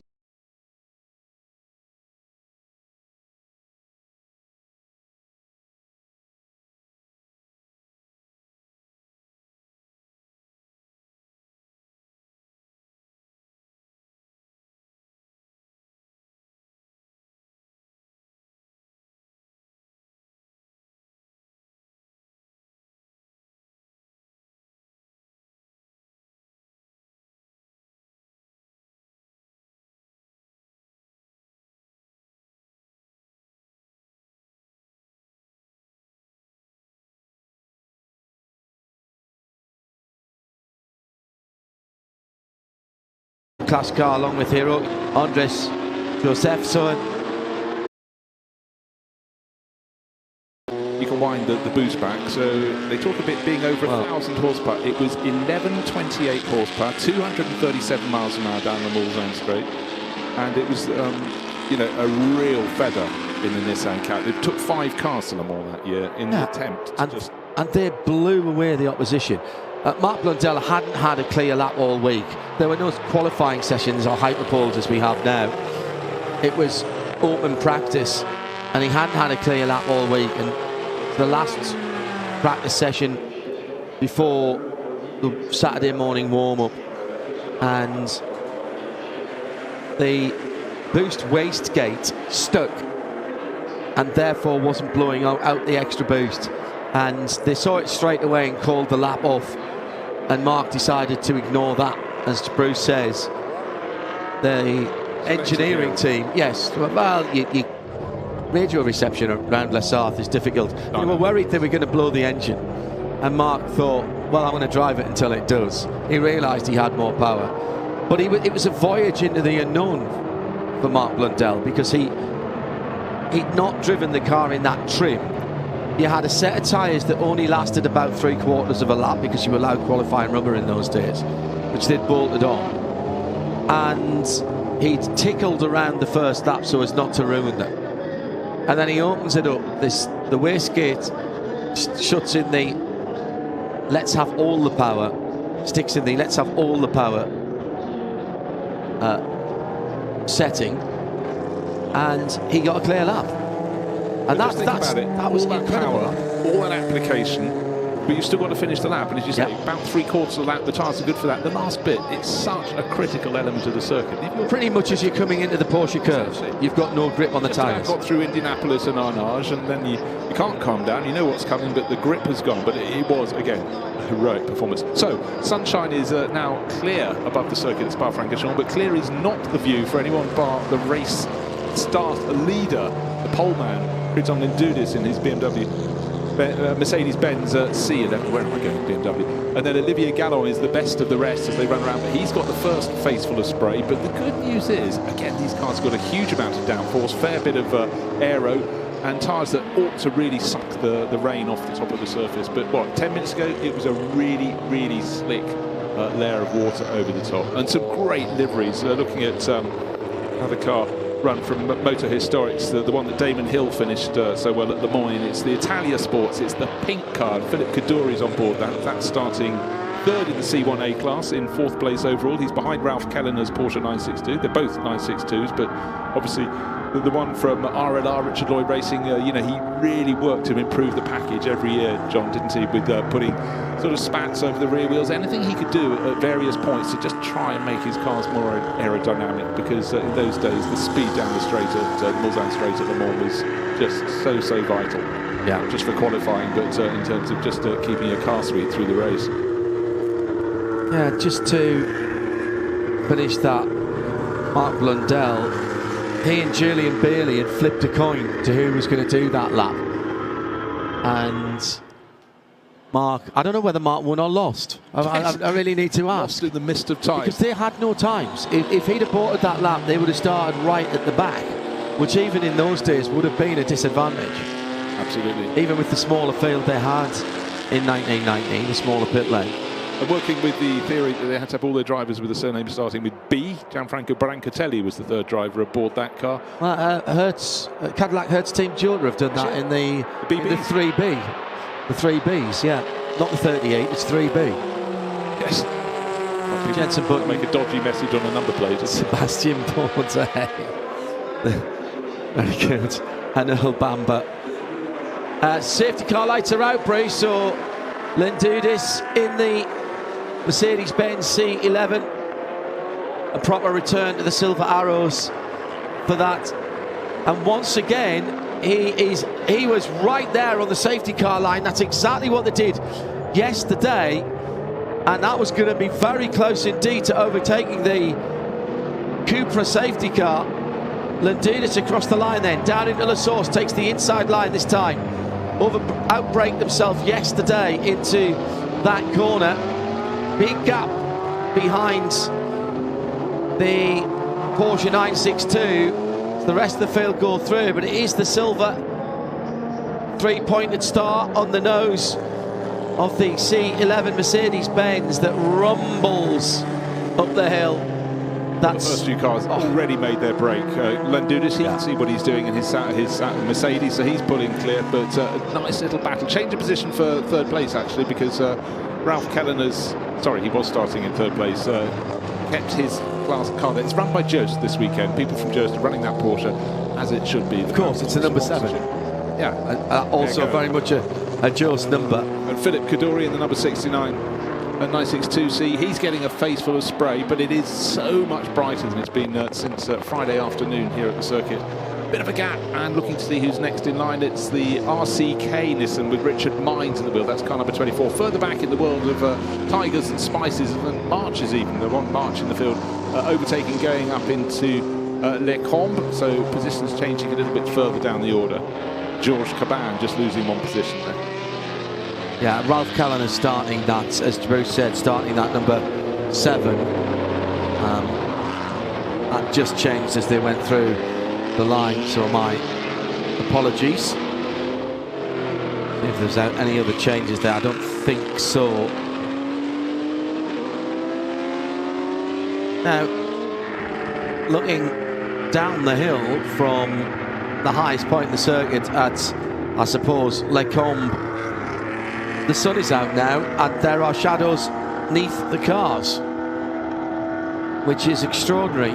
There's still a lot of spray on the circuit, but it is actually quite pleasant on the far side of the circuit furthest away from us, and the spray being thrown up now is from the underbody aerodynamics of these downforce cars.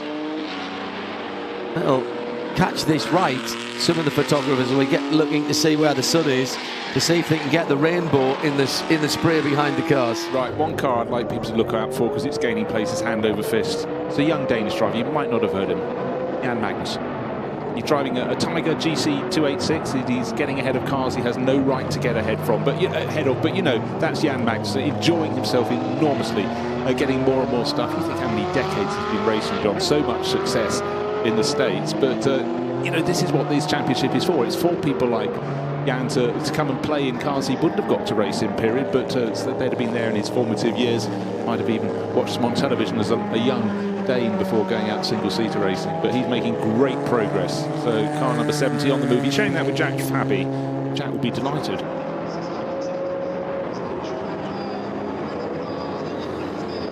That Mercedes looking superb.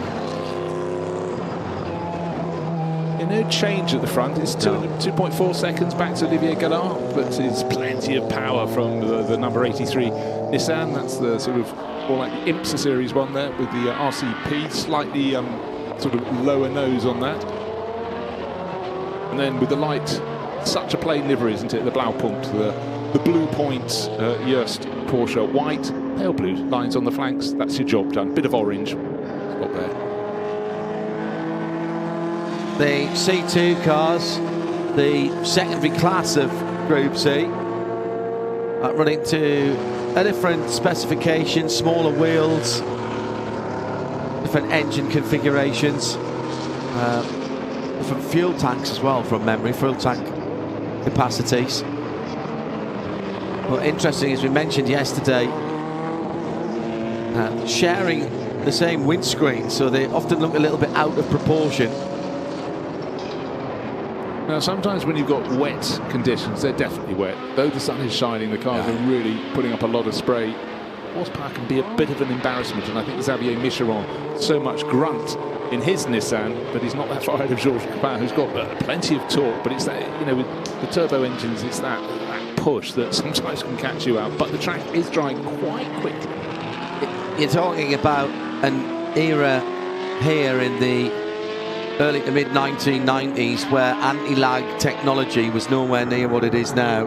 Those compressed air systems that you hear charging up and rattling away off throttle on the onboards of the GT and the prototype cars in World Endurance Championship and at Le Mans nowadays weren't anywhere near as well developed. You had rudimentary anti-lag systems on rally cars, which pretty much in some respects just involved putting neat fuel into into the top of the engine. Yeah, sometimes things can be quite untechnical, wonderfully simple. Things I can understand. I do like that. Of course, Toyota got pinged in rallying for nitrous injection, and where they were storing the nitrous under pressure in the roll cage, which was pretty interesting.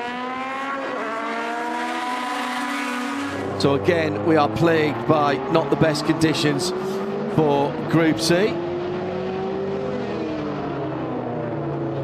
And Bruce Jones can introduce our next guest. Well, we aim for the top here, so we've got the CEO, the man who's going to be looking after all things to do with Peter Auto and the Classic, and it's great to have you here. It's Mark Ouayoun. Yes, How are you enjoying it? We have rain, we have sunshine, we have brilliant cars, and the racing has been... this is crazy weekend. We have 4 seasons in one day. Yes. But the main season, unfortunately, is rain today. So. Well, they had rain when it was in period as well, didn't they? Yeah, but I think rain is something difficult for amateur drivers, obviously. But I was really blown away yesterday by the 60s race, the Touring Cup race. These guys behave on the track incredibly. I was really surprised. Nice race, no big facts, and it was really clean. Yeah, we were saying this. We thought there was every opportunity for them to make mistakes. Exactly. Yeah. Every opportunity to just maybe slide and hit another car, but they gave each other space. They were respectful.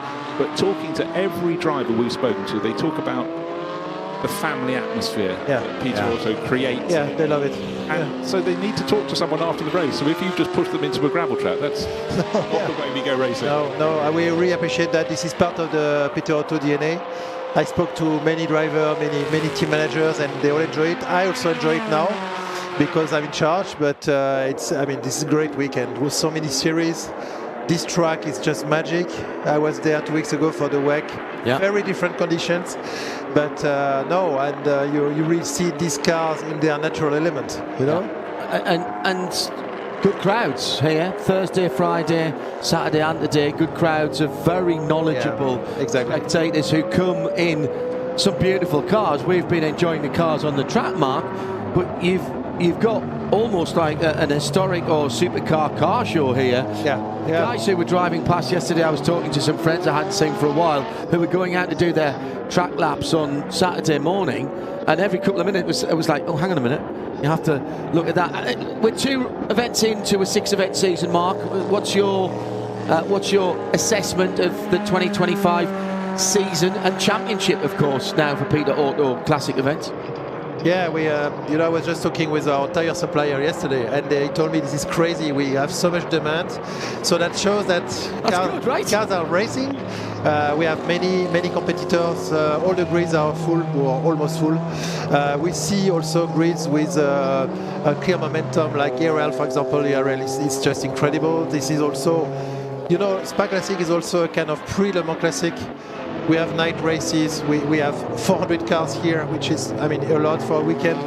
And the season is, I would say, at the right level. When you look at the quality of cars, the passion of drivers, the professionalism of teams.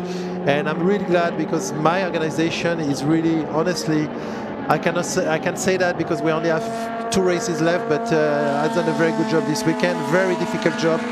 We just did a new start procedure for the Group C to make sure that all the grids can run today. Yeah. And this requests a lot of energy. Mark, we've been involved as Radio Show Limited with Classic Le Mans for a very long time in association with Peter Auto.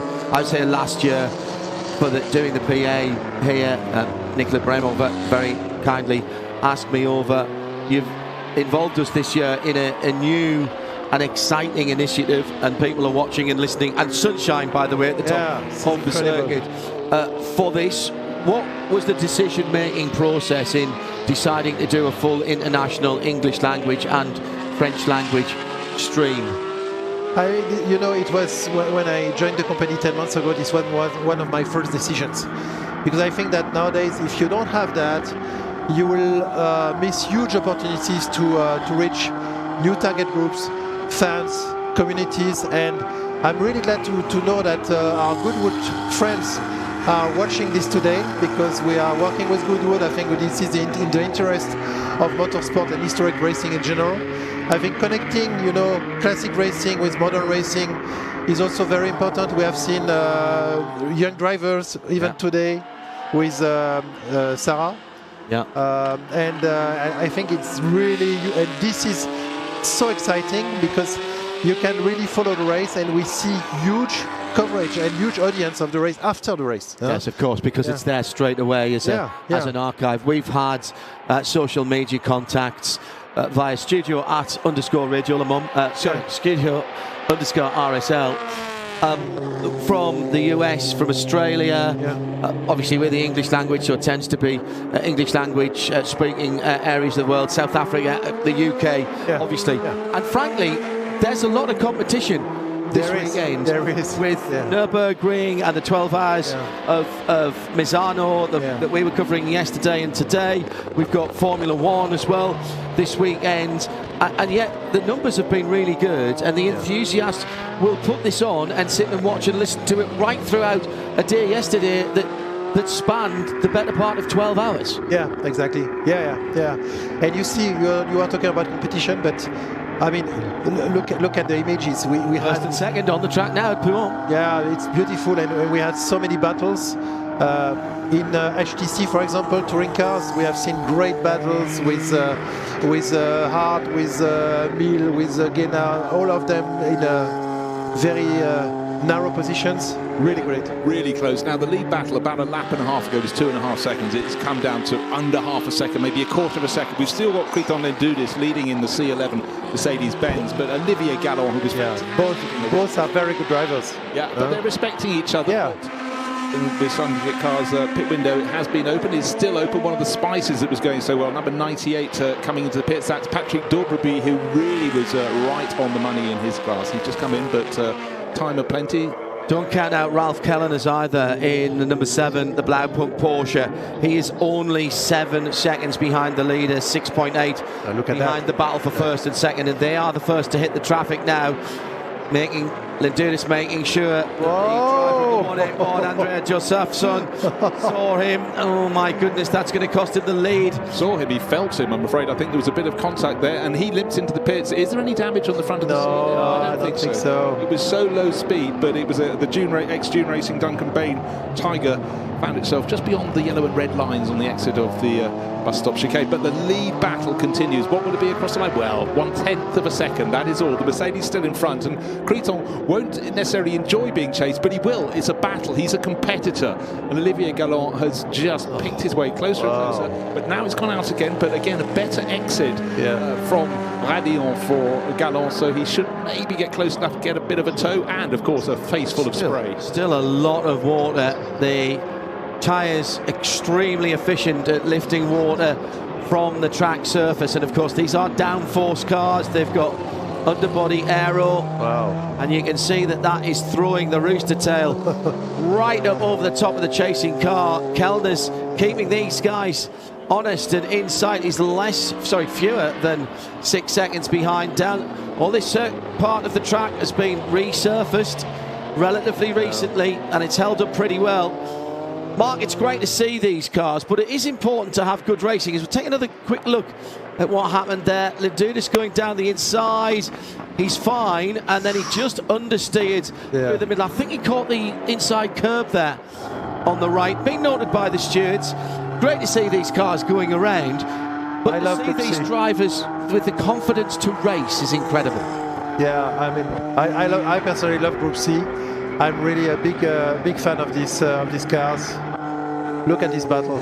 Well, you're not alone, and we've just had the lead change, and it was coming from Olivier Gallon. He was hunting down Criton Lendudis. But let's see what the Greek driver can do in fighting his way back. He knows this Mercedes-Benz very well. He's had it for quite a number of years now.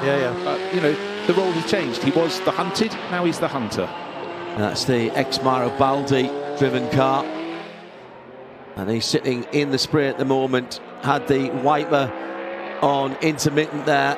Is now having to sweep, and he's got a good run out of Stavelot. Look down the inside. Here comes Kellner's through the spray as well.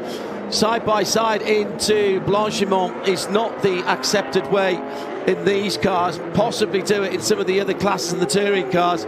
Landudis shows the three-pointed silver star, which is a decal on the front of that car. Remember, in 1989, the final pit stop for what would become the winning car with the yellow mirrors was the 63 car, I think, that year.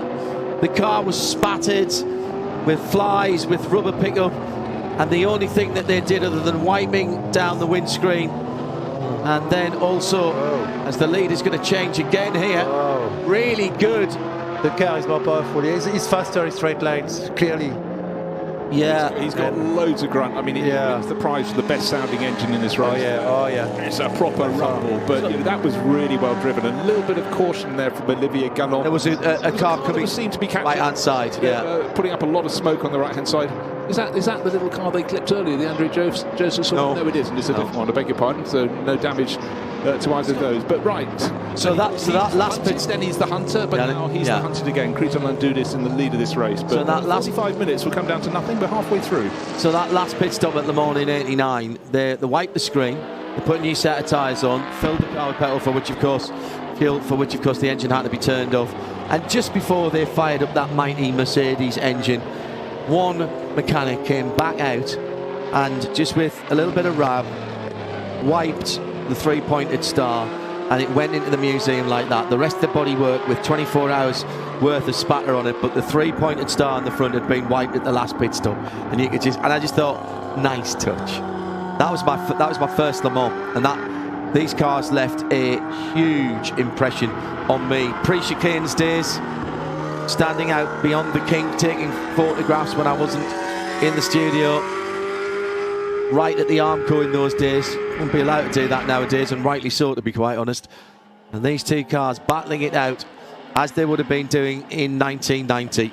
Don't look in the background for Ralph Kelleners, because he pitted from third place last time round, and so did Philip Kaddouri, who was a few seconds behind him in their Porsche 962C battle. But of course they will change. Well, these guys of Kellner's to a teammate. These guys have to come in at the end of this lap. They will not get another lap. So they've been quite fortunate, actually, that there hasn't been any neutralisation down towards the final hard braking area. Right, left, right.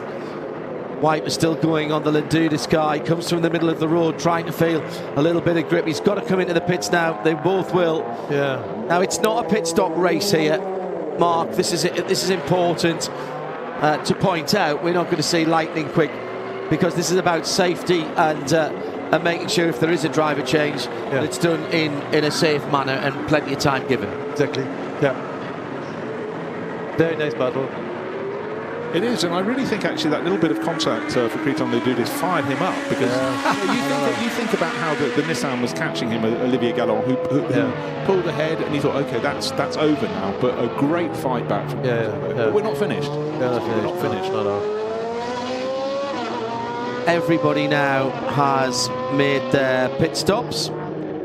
So what I quite like to see is where Ivan Vercutre is. Is because he is out already. And so he should be ahead of Philip Kaddouri, but because he had about a 7-second advantage before the pit stops, but he is not. No, I think Philip didn't have to do a driver change, whereas Ralph Kelleners had to get out and leave out to get into that number 7 Joest Racing Porsche 962. It's the Spice SEC 90 from 1990. Okay, let's just give it another lap and we'll tell you who's leading the C2 class. It looks like it's Cal Mika in the I'd say that in the Spice SE90P, but I don't want to just cook. So Mark, before we let you go back to your important work, and I'm sure there's still plenty to do, congratulations for you and the whole of the Peter Auto team for delivering already not just the 2 events that we've been involved with at Barcelona, Circuit Catalunya here, but of course you've had a couple of very important rally events as well, one of which butted right up to this. So congratulations to all the team who I know. Tell us about the highlights for the rest of the year, because of course it is a big year. We're back to Dijon, and of course being as it's this year, it's a classic Le Mans as well. Yeah, a very intensive year with Dijon in June. Classic Le Mans is in preparation, full steam. We have so many entries. I mean, all grids are full, of course, but now it's managing the expectation and frustrations. And I think we'll have a great Le Mans Classic with so many interesting cars, lots of beautiful cars you will see from the 60s, the 70s, lots of Ferraris, for example, that we haven't seen for a long time. Oh, good. Yeah, and we have a Porsche race also. You will see, we have big celebrations, and this will be an incredible motorsport, but not only motorsport event, because we have also live performance, very famous good concert, and very famous singer and groups, music groups. So it's going to be a bit like Le Mans. It's the Le Mans atmosphere. Yeah. And then we continue with Imola, end of July, Imola. Then we have 10,000 Tours de Castellet, beginning of September. Then we have Rallye des Légendes, and we finish with Estoril, beginning of October. So it's crazy timing. No rest, yeah. Well, thank you very much for joining us. And thank you for your great comments. You know, I'm listening to the live, sometimes in French, sometimes in English. I really love it. It creates something totally different from our races. Thank you. Everybody can enjoy, and I personally learn a lot from what you say, guys. So thank you. I had a great time here last year working with Vincent in the PA booth, and it gave me a completely different appreciation for this event, and the fact that we're taking it through your innovation, we're taking it to the world. Yeah, exactly. You know, not everybody can get here. We understand that. Thank you to everybody who has done. There'll be people watching this now on Monday, Tuesday, Wednesday who have been here, seeing what happened. Well, thank you if you did come here, making this a real event. It's been a pleasure to be part of this, Mark, and thank you very much indeed to you. Thanks a lot, Nicolas, and everybody involved in the TV production. Yeah, thank you very much, and safe travel back. Looking forward to the next one already. Thank you so much. Bye. And that will be Dijon-Prémois before we head to Le Mans Classic. So still plenty to come this season. The sun is shining on the battle for the lead, and it's gone the way of Nissan and Olivier Galland with Lendudis in second place, just trying to keep him honest at the moment. Andrew? I think he might have jumped him in the pitch, you know. He did. Yeah, he did. And terrific. The perfumier from France against the Greek ship owner. What a battle it is. And then the hotel owner from Hong Kong. What a trio at the front there. And then even Coutret taking over. He's dropped back a bit. But I think this battle could go to the flag, John, between these two. It ebbs and flows a bit. Galland pulled away a little bit at the moment. You might ask, how can they jump somebody in the pits? Because they have a standard pit stop time. Well, there are slight adjustments depending on the drivers, but I thought Lendudis and Olivier Galland would have been the same anyway. They are, and I think it was just a bit more of an efficient pit stop by the team from Equipe Europe with the Galland car. But look at Lendudis now. I mean, he's had a lot of success in this race in the past.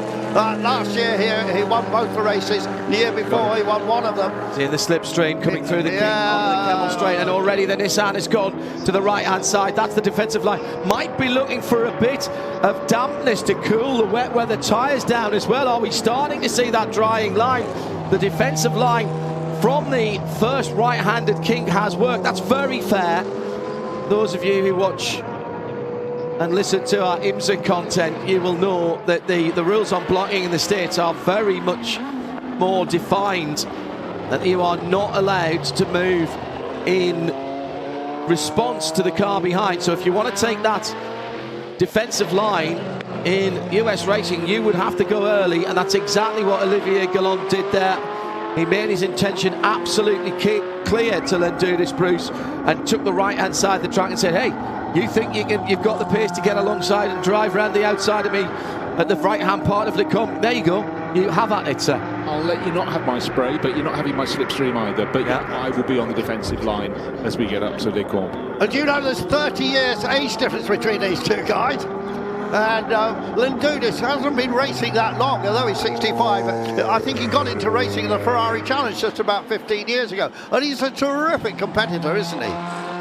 That's awful. He drives a lot of cars. I think this is probably his favourite. He's had some great results with this lovely Mercedes. He always looks so confident. I thought it was interesting, one or two of our guests have said that some of these cars with particularly the downforce cars, are actually a little bit easier for drivers because they are so confidence-inspiring. I'm not sure I'd quite like to have 800 horsepower underneath my right foot right now. John, you'll probably know this, and I should know it, but I wonder if there's cockpit adjustable boost on that Nissan. Yes. I think there probably is. It would have been in period, yeah. It's allowed here. I have to say, I haven't looked at the technical regulations. Well, do as this the track dries out, you might feel more inclined to start to use it. Yeah, that's the lap of the race last time. Oh. Mercedes was a little bit of a clash there, perhaps, on the entry to La Source, but again, we've seen... Got him again. Gone down it. The Nissan goes in deeper into the corner, and there's more grunt from Mercedes. Down the hill he goes past the endurance pits, but there was contact. Normally aspirated versus the turbos spooling up there. Well, that was the fastest lap of the race from Lendudis. He was half a second back over the line after putting in a 2:32.1, and now he's got the Nissan in his pits, in his mirrors rather, right then left. He traced an absolutely straight line again. I think that's fine. Almost the overlap from Olivier Gallant in second place. Now to the right-hander, traffic in the way, staying out of the way. Right, 10 minutes left on the clock, and about 4 Oh, seconds really? after that. And in the background, I did notice a really dark cloud as we were looking back down from the high point of the circuit at Les Combes, but down into Bruxelles. It's the Mercedes in front. Olivier Gallant chasing. It's been like this, but it has swapped over twice now. The Argentinian car, the Facundo Nicolas Chawan, number 111 Spice, leading the invitational class, moving slowly at the moment. That's the car that the leaders have just gone by. And Lendudis then still leading. But for John, for me, this is the best battle we've had all weekend. It's a terrific show between these two. And it's not over yet, is it, by a long shot? Look at this. I definitely think Olivier Gallant is looking to cool his tyres here. He goes offline again, down through Fagne. They've got a couple of back markers, just a couple of C2 cars, just a couple of corners ahead of them. They might catch them by the time they get to the bus stop. That could be interesting. But Lendudis leads this race. But Gallant, he'll be winding that wick up as he goes. So at this point, it accelerates up the hill through Curve Porfrère. I'm gonna suggest that the Mercedes is running more downforce, is running more wing in these conditions, because Crichton is able to really throw the car at the apex, and it's not moving around that much. He's also... They must have softened that car off as well, because he's getting great mechanical grip out of the slower corners. Now he's got cars to go by here. And the 29 doesn't see the leader as they come through. That's Kalmika, the leader in C2. And a big slide by the lead Mercedes, and that's cost momentum and time. But the Nissan not punching out the corners here. I just wonder whether the Nissan's got a little bit of a turbo boost problem. I was just suddenly slightly concerned that maybe Crichton Lendudis, off that bit of contact, had picked up a puncture and had felt it going down, immediately pulled to the right, but to the left from his point of view. But no, he was simply trying to make sure he had fully enough space to get his power down up. But look, that Nissan... The Spice has passed, but again, lots of spray from chasing Nissan down into the compression. But look how long, Bruce, it took the second place car, Olivier Gallant, to get past Kalmika. He was right on his rear wing coming into La Source, but he couldn't get out of the corner. Well, it's looking to see what will be the next problem for them. It's Hiroaki Nagai, the Japanese racer, huge enthusiast. He keeps beautifully out of the way up to Les Combes, and the Mercedes turns in, so Crichton Lendudis will go chalk that one up. That's another car between me and the chasing Olivier Gallant. On the start-finish line, it was, what, half a second between them. It's now 1.3, so the first third of this lap has been very, very good for the Greek racer. 2 more laps at the end of this one, possibly 3. It will depend when they get to the line. I'm just going to send Andrew Marriott to nip to the start-finish stand and just steal the checkered flag. Yes, I actually want this to continue.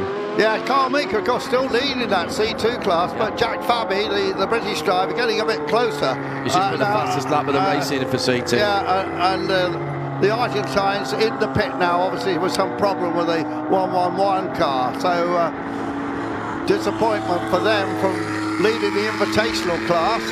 Right, now here we've got the leader coming up to another one of the Nissans, ready to put a lap. I think that's Xavi Micheron that he's coming up to now. Yes, it is. They are not in the same team, so there will be no team radio orders to say slow the Mercedes down. But we can pretend, can't we? We can visualise, we can imagine that this is a battle in the 1000 Ks back in 1990. and the Mercedes and the Nissan are battling for the victory in 7.5 minutes time. One Nissan dispatched, the second Nissan coming round to its similar coloured Nissan red, white and blue car, and has to go the long way around, but isn't overly held up by the YHP sponsored car. Marvellous stuff, isn't it? You forget how lovely and compact the designs of these cars were until you see them racing again. It was interesting, John, wasn't it, back in the day, how the Japanese so wanted to win Le Mans. Toyota came close and had victory, really thrust away from it in the closing stages. Famous raceman Eddie Irvine broke down. And in the end, it was Little Mazda who became the first Japanese to win the race. And this had threw a load of money at it and never made it. I mean, talk about bragging rights, but, you know, they worked hard. That was a European-run team, and Pierre Dieudonné is still working so hard with Team WRT, a part of their brains trust, one of the masterminds of that. His interview that he did for us on the on Radio Le Mans, when I spoke to Pierre about that, and for the anniversary of the victory a couple of 3 years ago. It's on the archive if you go back to the 2021 Le Mans 24 hours at radiolemans.com. He gave his time very kindly, and Jackie Hicks was sort of in the background there and was a bit of an ambassador to that, and had a word with the ACO, and they increased the fuel allowance on that car just before that year's race. Otherwise the car would not have been competitive in the least. And there was a hand of Hicks on that car as well. I'm sure with the Pierre Dieudonné and the other people who were involved in that had enlisted the undoubted diplomatic skills of the most famous Belgian. Yeah, but it was also, you know, what was to be celebrated. It was, as a Brazilian driver once said to me, that was Gilles de France, David against Goliath. Yeah. It really was. You know, the money that Nissan and Toyota, he was only joking, of course, Gilles spoke far better than that, but it was the money they threw and the desire to win the race. And of course, endurance racing in Japan was huge at the time. Endurance is a character that the Japanese hold probably higher. Honour and endurance are probably the two most sought after character traits. Endurance, perseverance, and also almost the bigger the challenge, the more they respect you for embracing it. And we have to remember, well, we just talked about the Irvine and things breaking late in a race. The cars were still incredibly delicate then, but at this point they were suddenly having a huge amount of power to try and contain as well, and that tended to break things. And so, you know, Mazda, totally different approach, under the radar. They had, you know, their trials and tribulations for the previous couple of years, but, you know, they nailed us in 1991. New fastest lap by Lendudis at the front of the field. He's stretched out now to 3.5 seconds from Galan Philippe Kaduri. Now with a 2:34 last time around. That's the Porsche 962C, the number 69 car's fastest lap of the race. Yvan Vercutre not able to keep with the top three here, but he's leading the C3 category, and he'll hold on to that one till the end of the race. C2, Kalmiga in 8th overall in the number 29 Spice. Oh, and off for Vercutre. That's out of 4th place and into the back. But look at the weather. That's why it's raining really heavily on the far side of the circuit. He's red flag. It's a red flag for that, and I am absolutely in agreement with that. With 3 minutes to go, right thing to do. We've made all the right calls, haven't they? Race control have been exemplary. Yeah, they have. Yeah. Let the race go if they can. Treat it under full course yellow if you can. But this is just aquaplaning there. Victor, not a chance he was going to get that back in canvas. And the car coming to a halt in the barriers. It won't be badly damaged. Not great protection in that particular spot, isn't it? So with the barriers out there, the Tech Pro in front of the banded tyres in front of the Armco. The worry there would be somebody else coming down the hill and doing exactly the same thing and running into an unprotected car, as the rain is coming down like stair rods at the moment. So with 3 minutes to go, I suspect this race will not be restarted. We haven't had that yet from race control. So going back to the start of lap 13, was Lendudis leading? Yes, he was. Yes. Yeah. Yeah. So Lendudis will get the win in the Mercedes-Benz C11 from Olivier Galland, and then in third, Philippe Kaduri. So those first three cars, all C1 cars. Vercuter, having caused the red flag, will still win his class. Yeah. From Richard Mines in fourth in the C1 class, and Xavier Micheron in Hiroki Nagi. That is all in the C1 category. We've started off with such high hopes here, Andrew. Yeah, absolutely. Great battle, of course. Vercuter and Gallanders had won last night, so they were sort of, in a way, the defending champions. But it was a different story today here in the ever-changing conditions. But you just see the rain falling off the tyres of the car. Well, we're just sort of hoping, Bruce, that we were going to get a drier line, and indeed, and then the cars at the front of the field were searching for the damper patches. Yeah, and then we had this great battle between the Nissan and the Mercedes, and Lendudis, of course, have won here in 23, one race. Last year won both of the races and then back to a victory. Had this little incident there, and we do still wonder if there might be a penalty for that, John. I doubt it, but What's being looked at? yes. And there the number 70 car, of course, going well. And the ever-present clouds here. Here's the car that caused the red flag, car that won last night, into the barrier, very well protected. There won't be too much damage there. But the Blackpool 962C. So Andrew was talking about that. marvellous sight of this car. And one of our mates has got one of those, or to a degree. Kenny Atchison, of course, has bought his Sauber Mercedes. I saw Kenny last year. And I mean, he's obviously a lot older than when I saw him racing at Le Mans in the 90s. Yeah. But my goodness me, in terms of his attitude to life, he has changed not one iota. No, of course. Absolutely lovely to see him again. Kenny moved into the beauty products and soap market and made an absolute fortune to it, which has enabled him to buy his Sauber Mercedes. And he did run it up the hill at Goodwood last year. And he said, I'm going to take it very gently indeed. No. And he said, the nice thing is, when I was racing, my kids never saw me race. That's right. I was telling me this when I saw him. And here I am at Goodwood, and they can see me. I'm just going to take it gently. But lo and behold, he won his class. Of course he did. And, you know, of course, great mix of drivers they've had at Mercedes over the years. And of course, we must again remember Jochen Mass, who we lost so recently. A marvellous guy who was very much part of this team. And of course, John, Mercedes-Benz returning to Le Mans this year. GT3. In the Le Mans GT3 category after a master stroke. A checkered flag is out. Race now from race control saying we will not start. So the results down the left-hand side of the screen. Just to recap for you. Mercedes number 31, Crichton Lendudis from Olivier Galland and Philippe Kaduri per second and third. Even Vercuter taking over the car that Ralph Kellner started. Richard Mines in fourth from Xavier Micheron. Hiroki Nagai. Calmita winning C2 from Jack Fabi, unable to close down a minute at the end. And third in C2, Sébastien Brissard. That's how they finished. 3 minutes and 9 seconds early.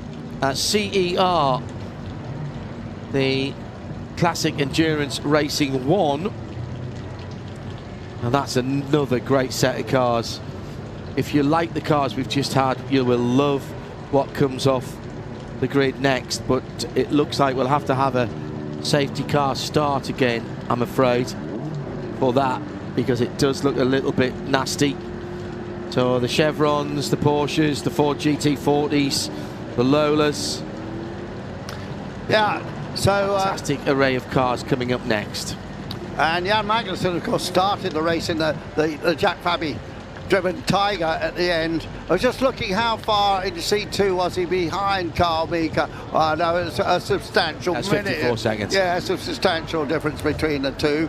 And they'd won the class in Barcelona both days. But I'm looking forward to seeing Jan Magnussen, former Stewart, Formula One driver, all that history in the American Le Mans series, still loving his racing. Daddy Kevin, of course, and Jan really bubbling when we talked to him on Friday about this T70. It's got a brand new motor in it. It's got a great co-driver in Chris Ward, and they haven't had a competitive run in this T70 yet. It's new to Jan, and I think that's going to be a lovely highlight of this meeting. Jan and Kevin both saying to me separately that they want to do, eventually they want to do Le Mans together. Yeah, in some way, shape or form. It hasn't quite worked out. Kevin will be there this year, of course. Jan with lots of history and class wins in Corvettes there, and the most interesting chat with him 4 or 5 years ago about when he was in Formula One with Stewart, and he said, "Do you know, I was just too young. I wasn't really mentally prepared for what it took." Now, some people can do it at a young age. Obviously, we've got Oliver Behrman doing it now at a very young age. But he said, "I wasn't prepared. I made some big mistakes, and I've got no regrets. I did it, and I had a marvellous career as a professional sports car driver." And well, if you're a if you're a works driver, actually in anything, whether it's touring cars, sports cars, GTs, prototypes, you're the best of the best, because the manufacturers do not hire journeymen. No, they don't. Because it's not just about the driving. You have to be the full package. It's almost expected that you will be on it from the moment you come out of the... Yeah, it's everything that goes around it, Bruce. Yeah, no, entirely. But also, you look at people like Oliver Behrman. He's gone over and finished his schooling in the Ferrari Academy. You know, there was a support net, despite the best work that Jackie Stewart did at Paul Stewart Racing to put an arm around. He came from being a very wet behind the ears Danish youngster who had no support network, and he was propelled upwards. It was too soon. I mean, the talent he had. He was winning Formula 3 race after Formula dominated it. I mean, he didn't come from Copenhagen. He came from a smaller town, but he's such an enthusiast. At Silverstone Classic last year, you know, I'm a Turner owner. He was racing a Turner that a mate of his had. Do you know what? He won his class. He loved it. Things he's trying to do to impress you, Andrew. Yeah, I know. But I'm looking forward to this next race. And these, I mean, one or 2 days we've had. And, you know, in here, I've never been in a TV broadcast with so many great guests, actually. Never. It's refreshing, isn't it? Thank you to our ace wrangler, the responsible adult, who's been doing it remotely. Thank you very much indeed. And it's not if we're in an obvious place that people they found us here, basically an underground car park. We're camouflaged. I mean, we can hear the race cars, but if there's a drone strike, we're okay. We'll be fine. We'll survive. So cars moving already. This another stacked grid. And what do I mean by that? 60 cars on the entry list. Now, that's what's on the timing screen now. I suspect not all of those will start. So, prototypes over 2 litres, prototypes under 2 litres. GT1s are the 3 substantive classes. 24 GT1s, 20 sub 2 litre prototypes, and as far as the over 2 litres, 15 of them to add up. Does that add up to 60? I don't know. I can't do the arithmetic at this time of day. But my goodness me, incredible stuff. And we got the Hearts back again, yet again. Have they missed the race yet? Hardly, have they? And they're going to be competitive. David Hart and Olivier Hart start on the pole in alongside a glorious Ferrari 512M from 1971. So if you, like me, were introduced visually and orally into sports car racing by the Steve McQueen movie, this is what we're talking about. That kind of era of car with the 512M. 5 litre, in the days when the numbers meant something, 5 litre 12 cylinder. Doesn't quite work like that nowadays. Little story, John. Remember the guy who drove the Ferrari in the film was called Eric Stahler. Eric Stahler, yeah. Went to a Donington Park race meeting 2 years ago, and there was a guy in the programme. It was Eric Stahler. Now, it took me a little. That guy was obviously using a pseudonym. Yeah. And it took me a little guy, and suddenly worked it out. and he just loved the film, so he was racing under his true name, Eric Starler. Great. But this Ferrari is in the colours of Scuderia Brescia, of course. It is actually not an original. Right. It is. It doesn't matter. But it doesn't matter. The engine will sound fabulous. Yeah, but all the parts would have been, the engine would have been. I always said if I started a race team, it would be called Delaney Starler Motorsport. But let's just look who's in 15th place on the starting grid. That name, Siffert, Porsche 917. Short tail as well. And Joe Siffert, of course, one of the mainstays of racing these Porsche 917s as well as BRMs, and winning for Rob Walker. This is his son, Philippe. Yeah. His direct line son, and he will. He won't be spectacular with this car. He don't go. It's car, isn't it? Yeah, and Philippe's done quite a lot of racing and quite a lot of Formula Ford and single-seater stuff. But to see the Siffert name, just unbelievable. This short tail 917 with the number 1 on the side in the Gulf Racing colours, the pale blue and Etruscan orange with the pinstripes, is actually a Daytona car. I think it's one of one. Kevin Jeanette certainly had it for a while. Yeah. Categorised by the skylight above the curved windscreen to help the drivers be able to see around the steep banking. So now, interestingly, the cars are on the track, but the timing hasn't started yet. So we are going to get these cars coming round onto the start-finish line. The cacophony of sound tells me that the cars are out. They're down on the track. As far as Campus Corner at the moment, curve Paul Frere, but the final ones in the pack are only just going up towards Last Source, so they're going to 60. If they all come out. The moving ants, as you call them. Yeah, dancing ants. Yeah, absolutely. Which is a track map with each of the numbers going around. Obviously, thank you, Al Kamel. The closer they should be together. However, David Hart starting on pole position in that Ferrari 512mm, the best of the load of T70s, and it will be Jan Magnussen sharing with Chris Ward. Expect that to be an exceedingly strong driver combination. And then Charlie Hyatt, we had him in the studio earlier, in his Chevron B19, will be running solo. And again, John, the race is an hour, and I think in changeable conditions, and it really has been from one side of the weather to the other through the course of today, and the cars are going to assemble on the grid when they come around. That's going to be an advantage, having one driver doing the race. So I think the Hyatt is looking for good things. The Jan Magnussen Lola is dark blue with the white racing stripe. Almost the Sunoco colours on that car. We do have a Brumos coloured Porsche, and I'm delighted to say it runs the 59. The white car with the red and white stripes over the top. Jean-Louis Bonnet, the driver of that, does look great, doesn't it? There's just 2 broad stripes, very, very simple. A lot of the very greatest race liveries are simple. Cars coming round now. Now, this race due to get underway in about 5 minutes. We haven't been advised of a safety car start as yet, so I will let you know if that comes through. Possibly waiting to hear what some of the very experienced drivers have to say when they come around.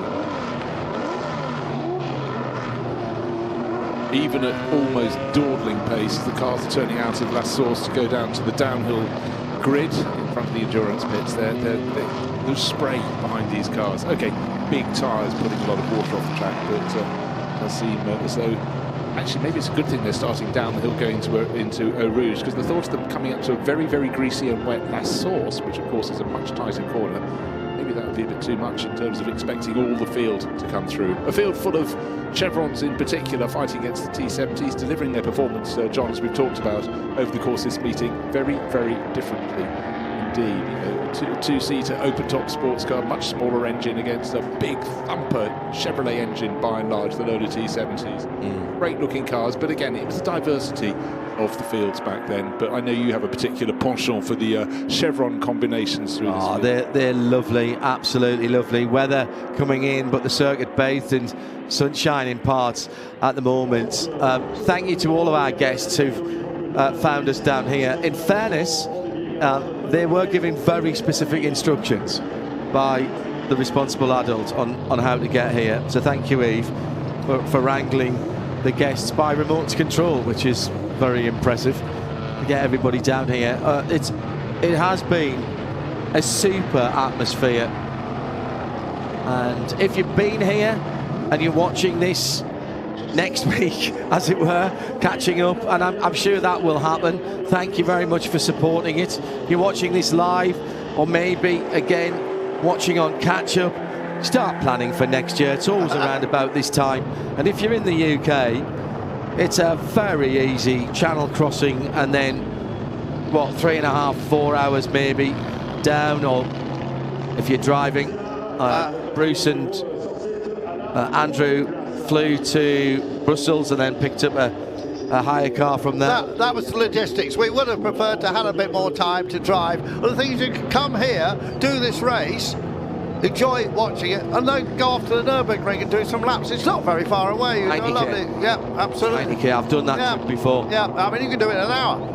Yeah, easily. Also, on top of that, as we've seen here, a huge number of car clubs come down, and there are so many TVRs. It's 60 years celebrating the life of TVR. But as you saw down in the infield, we had a huge number of Porsches down here. We had the Lamborghini France Club. So, and these cars do get a chance to go out on the circuit. I mean, talk about that to add to your race meeting.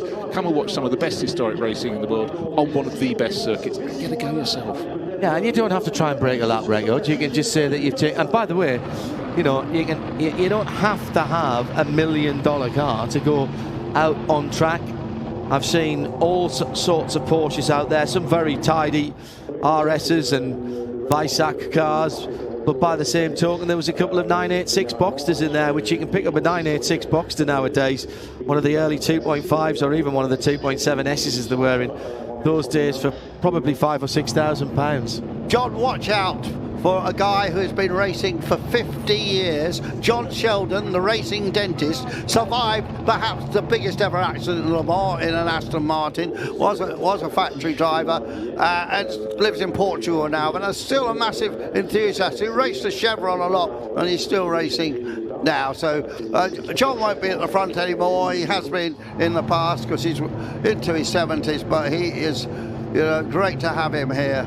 And run through some of the classes as we mentioned. The Proto One more than 2 litres, David Hart and Jan Magnus make up the front row. The under 2 litre Chevron B19, Charlie Hyatt on pole position for that category. That's the number 100, and he is on the inside of the second row of the grid, and that's the little red and white Canon B19 car, open top car, and the GTs, as far as the GT's concerned, Stephen Gabesti in the Ford GT40 Mark III, number 52.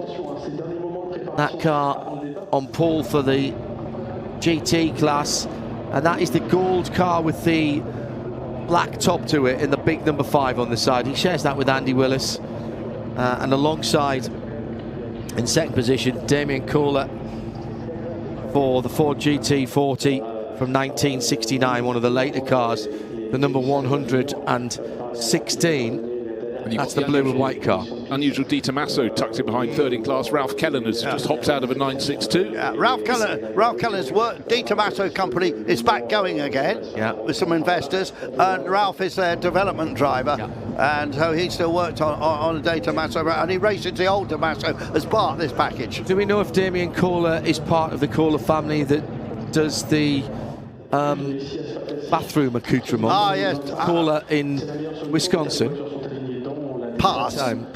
Oh, Andrew, I expect this of you. I'm expecting this of you. I'm usually pretty good on that stuff. I will. Next time I'll know. What a film. And Nigel Greensall had been a winner today. He's way back in the field driving with another of his clients, not with John Spears this time. There's look at that Canon livery, because that's the 100 car. Because they were cameras, they made cameras, well they still do, but look at the film. See the white stripe, it's got the Spool holes. It's got the spool holes. Yeah, spool holes. That's the words I was looking for. So that's Charlie Hyatt's car, and of course in period the Cannon livery was John Burton. There is Chris Drake. That is the Chris same. Ward. Chris Ward, I mean, sorry. That is the same Chris Ward. Yeah. He'll take over from Jan Magnussen. He's looking down on the car they're sharing. The looks like it's navy blue with silver. It's navy blue with a light stripe. Nose to tail. Car number 70. Well, it's a T70. That sort of works, doesn't it? Yeah, very good. One person to look for. I noticed that Frederick Wakeman is starting in penultimate position in his Ford GT40. Car number 11. It won't be a quick burner to get towards the front, and of course. You know, the Lola T70 is marginally newer in years, but he's got to pick his way past an awful lot of machinery. But, you know, Frederick loves his historic racing and expect progress. Yeah, all these Lola T70s have got Chevrolet engines in them, but in period, John Surtees did a deal to race with Aston Martin engines, and I'm sorry, it was a disaster. By the end of the season, the Astons were gone, and the Chevys went back into the season. What Aston engine? Do you know, I'm not absolutely sure. I have to ask David Hobbs. Right. He was one of the drivers, and look, I wrote his autobiography, and it's in there. But yeah, Loved it. But they did have Astons for a while, and they went to. Well, there's a long story with that. I know. But they did go to Le Mans with her, and there was an issue with the plug company. It was something funny to do with John Surtees. You know, was a very great man to know, but he, you know, sometimes he can be very dogmatic about things. But read the Hobbs book and you'll find out. How has John Surtees not been made a Knight of the Realm? That was a travesty. That was an absolute travesty. The only man to win 2- and 4-wheel championships. He was CPE and OBE or MBE and OBE, but his work for charity, particularly after the death of his son, was truly enough to get him to the gun. I didn't understand it. There's some people who say, well, why weren't they knighted? There are reasons, but I could see no reason at all. When I interviewed him, I always used to say Sir John Surtees. Yeah. And he would say, you know, I've not been knighted, and I always used to say, to me. And to the end, near the end of his life, the tragedy of his son being killed in a random accident. And Henry was a fabulous guy, and he was going places. He really was. But John used that as a catalyst to improve safety. The Henry Surtees Foundation, Head Injury Foundation, incredible. John, they still own the Buckmore, the family. Yep. John's daughter run the Buckmore Park kart track, which is a super track. One of the few kart tracks I've been to. It's got lots of elevation change. In fact, I commentated on a charity karting competition there last year. It was a lot of fun. We are into the 1 hour. Behind the safety car. Let's just for a moment luxuriate in the sound of these different engines as they head up the Camel Straight, albeit behind the safety car, but the time is ticking down for this classic endurance racing 1 behind the Seat Formento. Here they come now with the Ferrari leading the pack.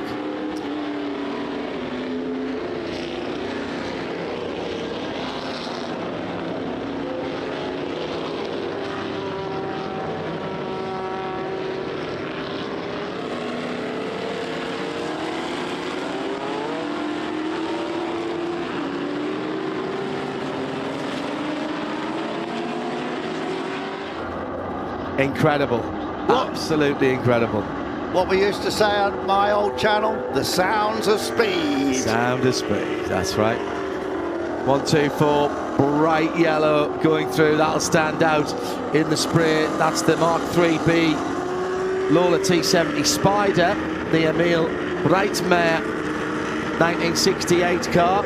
Quite a rare car, that, as well. And a problem for one of the Chevrons. The little red one. There's 2 red ones, so which one was it? Have we got a note on the... 186, wasn't it? Was it 186? Yeah, right, thank you. Yeah, well, that's one of a handful of cars that hasn't got to the Robert end Shaw of that car. lap, and also includes Philippe Siffert in the Porsche 917. Maybe they've decided that's a little too valuable, but anyhow, about 10 cars, including that 186 Chevron, have not made it round. So we've lost a little Chevron B8. Up front, though, we're still waiting, of course, for this safety car start for the field to be allowed to really go out and play. Track conditions, actually, the rain has come and it's ebbed and it's flowed, but right now it looks like it's almost stopped at the top of the circuit. There's no wiper on for David Hart in the 512M. Oh my goodness, listen to this as well. Mike, close to the track, have a listen. Some of these T70s are continuation cars that are officially built by Lola. Some were built by Eric Broadley's company after he left Lola with a guy called Chris Fox. Other people have made them as well, and some originals. Ollie Bryant, who we've seen winning lots of races in his Lola T70. That's currently for sale, I think, with Sam Hindhaugh, and that is a real original. We destroyed a few T70s in the making of the movie Le Mans. Yes, we did. They had Ferrari bodywork on them, or T917 bodywork, and the one, of course, incredible one, when they fired it, it went. I mean, there was nobody in it. And they were playing with remote controls. Yeah, they were. Exactly what they were. Well. What a stunt that was. You look very carefully at the one that hits the arm core, the servo that controlled the throttle. Actually stuck, and they couldn't turn it off, so the rear wheels are still spinning as it's nosing into I tell you what, this is random. One time, I think I was coming back from Alton Park. You remember the driver, Kurt Luby? Oh, yes. Yeah, I've got a friend who actually, you're going back to London, could you give my friend a lift? I didn't know him from Adam. He sat in the car and came the whole way down, thankful for the lift, and he told me he actually worked on the stunts for Le Mans, and he talked about they had a big scaffolding tower which they were using for filming, and something went wrong with that remote control car. It turned around and came straight back towards the tower, and they were standing up there and thought, who were? Nothing they could do. They couldn't even jump off, it was too high.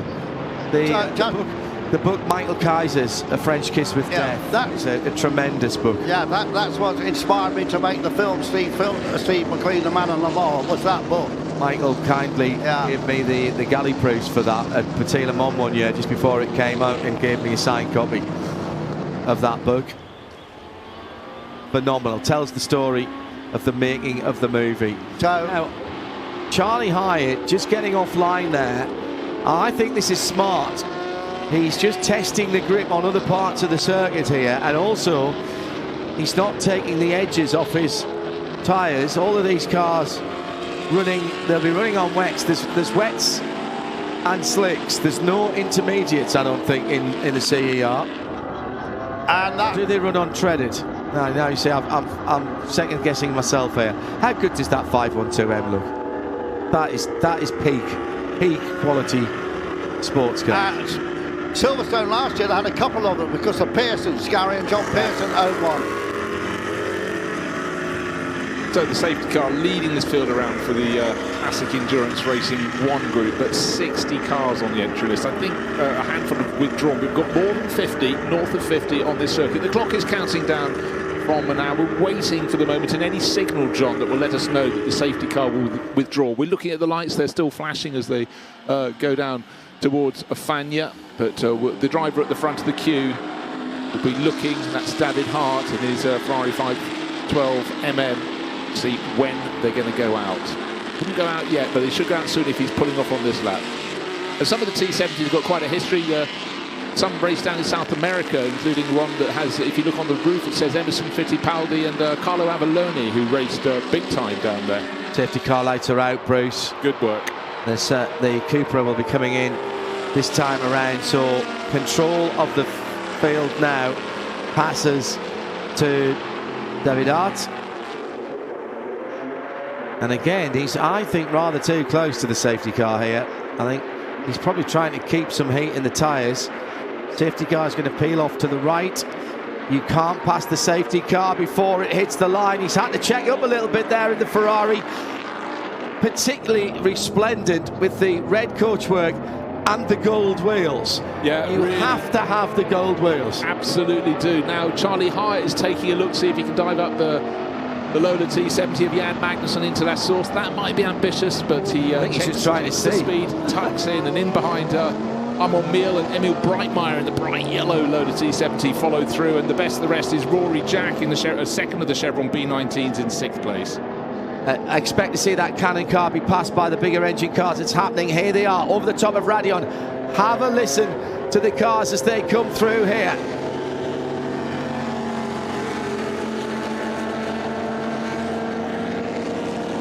And now on the Kemmel Straight, the Rooster Tails are absolutely, 10, 15, 20 feet in the air, maybe more, as they break for Lecombe, and well done to Charlie Hyatt, who has let those bigger, faster cars go through without compromising his race thus far.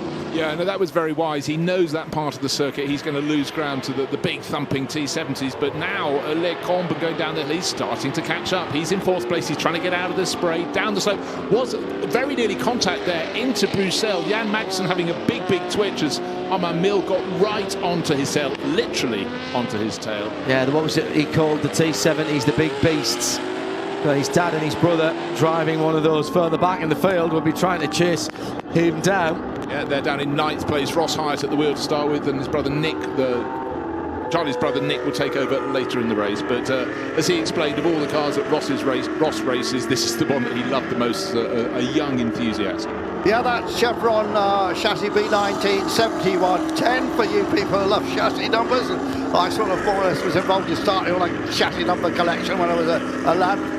Raced mainly in those Canon colours by John Burton, the Worcestershire Racing Association, and John has carried on racing. And Charlie, he's right back with the bigger engine cars through, fine. He'll have a look on the wetter part of the circuit as they're coming down to the bottom of the hill to Campus and through to Stavelot.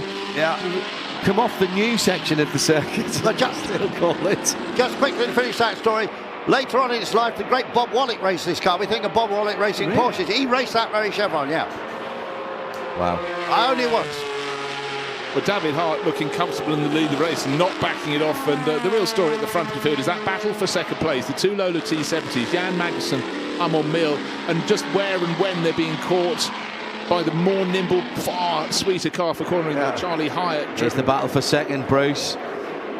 David Hart away in the Ferrari, and it's the two Lola T70s, the darker coloured car, the 70 of Jan Magnussen. In behind the number 35, the bright red Ferrari.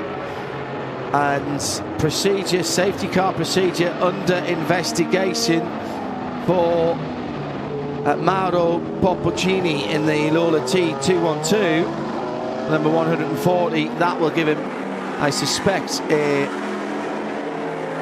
penalty. Carlos de Quesada in the bright yellow with the green waistband, if you will, on that car. He's in behind the number 61 of Jim Norman. So a couple of drivers who've come over the Atlantic to be here this weekend and battling for 10th and 11th. Philip Brühofer right in there as well in that little battle behind those two Lolas. And Rory Jack going well, also just next in the 2-litre class behind Charlie Hyatt. And we saw him earlier racing in Alfa Romeo, so this is a bit of a change. Rory Jack's just put in a 3 minutes and 6. Charlie Hyatt, a 3:01 on his first proper flying lap of the race. That's extraordinary stuff in this terribly challenging set of conditions. Already had a little chevron into the pit lane. That was the B8 of Orin Nataf, number 13 car. He re-emerges in the Porsche 2.3 ST. Peter Mulder, the number 120 in the pit lane as well. They're using the endurance pit on the downhill run to Eau Rouge. We didn't see the Siffert car start, but he used to race with Brian Redmond. He was his main. And Brian also raced the Chevron like the one we're seeing here and did some real giant killing acts. Brian, over there in Florida these days, still gets involved in organising historic motoring events together with his son. And a great guy is the Lancastrian Brian Redmond. What's the name of his event? The Targa... he's got 2 or 3, hasn't he? Targa Florida or something. It's not that. Like that. Something like that. Yeah, no, entirely. Just looking at Jan Magnussen, we have David Hart pulling away, but the gap from first to second is coming down. Magnussen starting to catch the Ferrari of David Hart. Armand Mill, not a great deal further back, and Charlie Hyatt hanging on to that little red and white Canon liveried super drive on B19. Super drive from Hyatt. I mean, the lack of experience compared to the drivers around him, not just in these cars, but of racing in general. as Suddenly Armand Miel. a degree or two wetter. I know we've said that a lot today, but the car in third place, Armand Miel, very lucky to stay on the black and white stuff as they went through not a scary corner at all. Oh, it's only Blanchimont. Hang on, my friend. He did. So let's see what the lap times are this time. David Hart to go across the timing line. 2:59.0, new fastest lap of the race by Jan Magnussen with a 2:57.7. Armand Miel 2:58.9. Charlie Hyatt 2:58.899. Incredible, faster than two of the three big bankers in front of him, really making the advantage, taking the advantage on the bits of the track that work really, really well for that little Chevron B19, and it's tiny compared to the Lolas around it. In second place, Rory Jack, what did he do? A 3:05. So 7 seconds difference, and in fact Rory Jack's just lost a place to a Lola T70. Nick Chester coming through the field now in the number 99 Lola. Yeah, Nick, of course, one of those drivers who works in Formula One in the technical side. Great engineer, but, you know, a lot of his... He's got Nick Manassian as a teammate. Exactly, but, you know, I love it when an engineer goes racing. I mean, Adrian Newey loves doing it. It just helps with their understanding. I think... Hang on a second. I think we've got the Ferrari going slowly. We have. That's the leading car, and Jan Magnussen therefore leads the motor race from Armand Miel and Charlie Hyatt on the podium as the 512 is touring.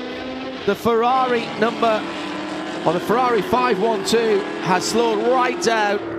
That is an absolute disaster for the number 14 and for David Hart.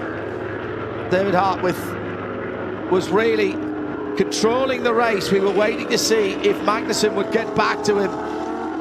And now... I thought the gap was coming down just because Magnussen was becoming accustomed to... I think you were right.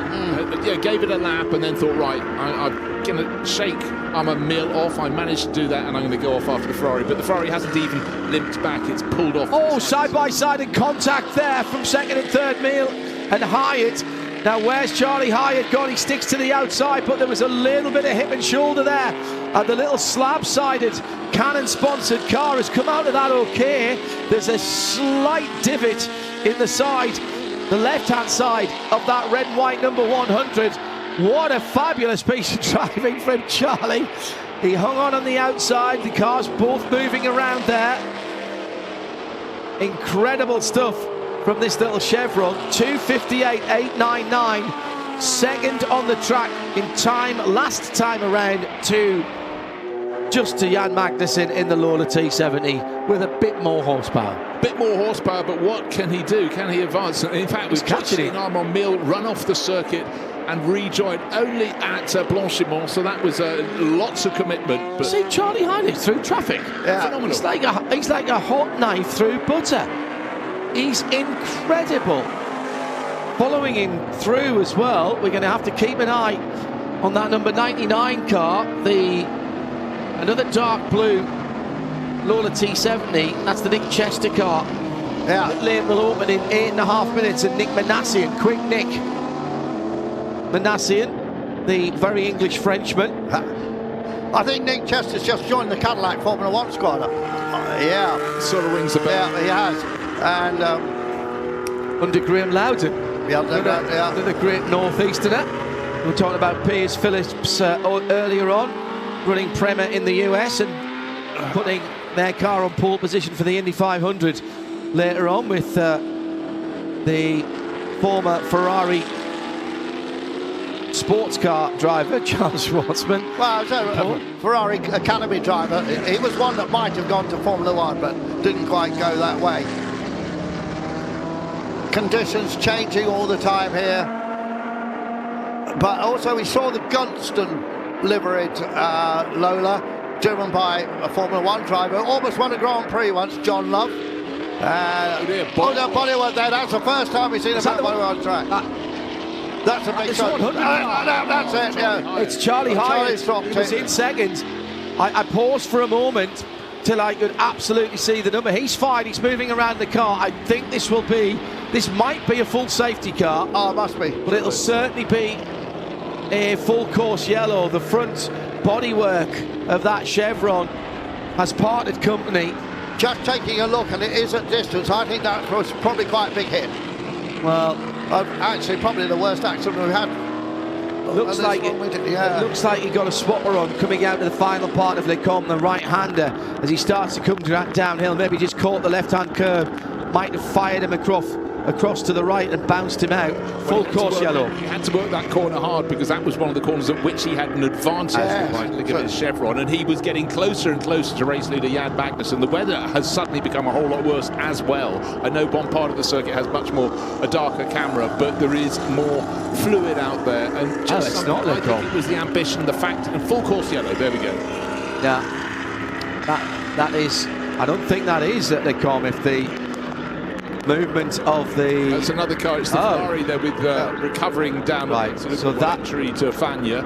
So that's the David Hart car, which has been pushed behind the wall. Fantastic bright green 127 Lola. That's Damon DeSantis, another US driver. The pistachio green with the black stripes, full course yellow, as we mentioned a couple of times. We'll wait to see if we can find out what happened to Charlie. Well, while we do that, John, let's just run down the order. We knew Jan Magnussen was in the lead of the race, but he was being hunted down by Charlie Hyatt. But now it's Lola T70, 1, 2 and 3. Armand Mill into second place. And Nick Chester, we mentioned he was making great progress. Top, they're all in the prototype over 2 litre class. In the under 2 litre prototype class, Rory Jack assumes the class lead on the demise of Charlie Hyatt. Second in class is, well, actually, I'm still waiting for the screens to update. It's Charlie Hyatt falling down, but it will be another Chevron B19 of Alex Furiani will go up to second. Well, and going down to the GT1 class, it's Ralph Kellener's in the De Tomaso Pantera, and next in line is Kohler, just a second or so behind in his Ford GT40. Yeah, the reason that it's taken so long for Charlie to drop down is he's not being displaced until everybody goes through the next timing line. Yeah, and there was a big gap. There's a big gap between the front of the field and the back, and of course as we slowed down to FCY speeds, those gaps actually in time wise get bigger until we get back up to speed again. What a shame for young Wyatt. Also, Emil Breitmeyer the Breitmeyers had all those problems with their touring car, their BMWs.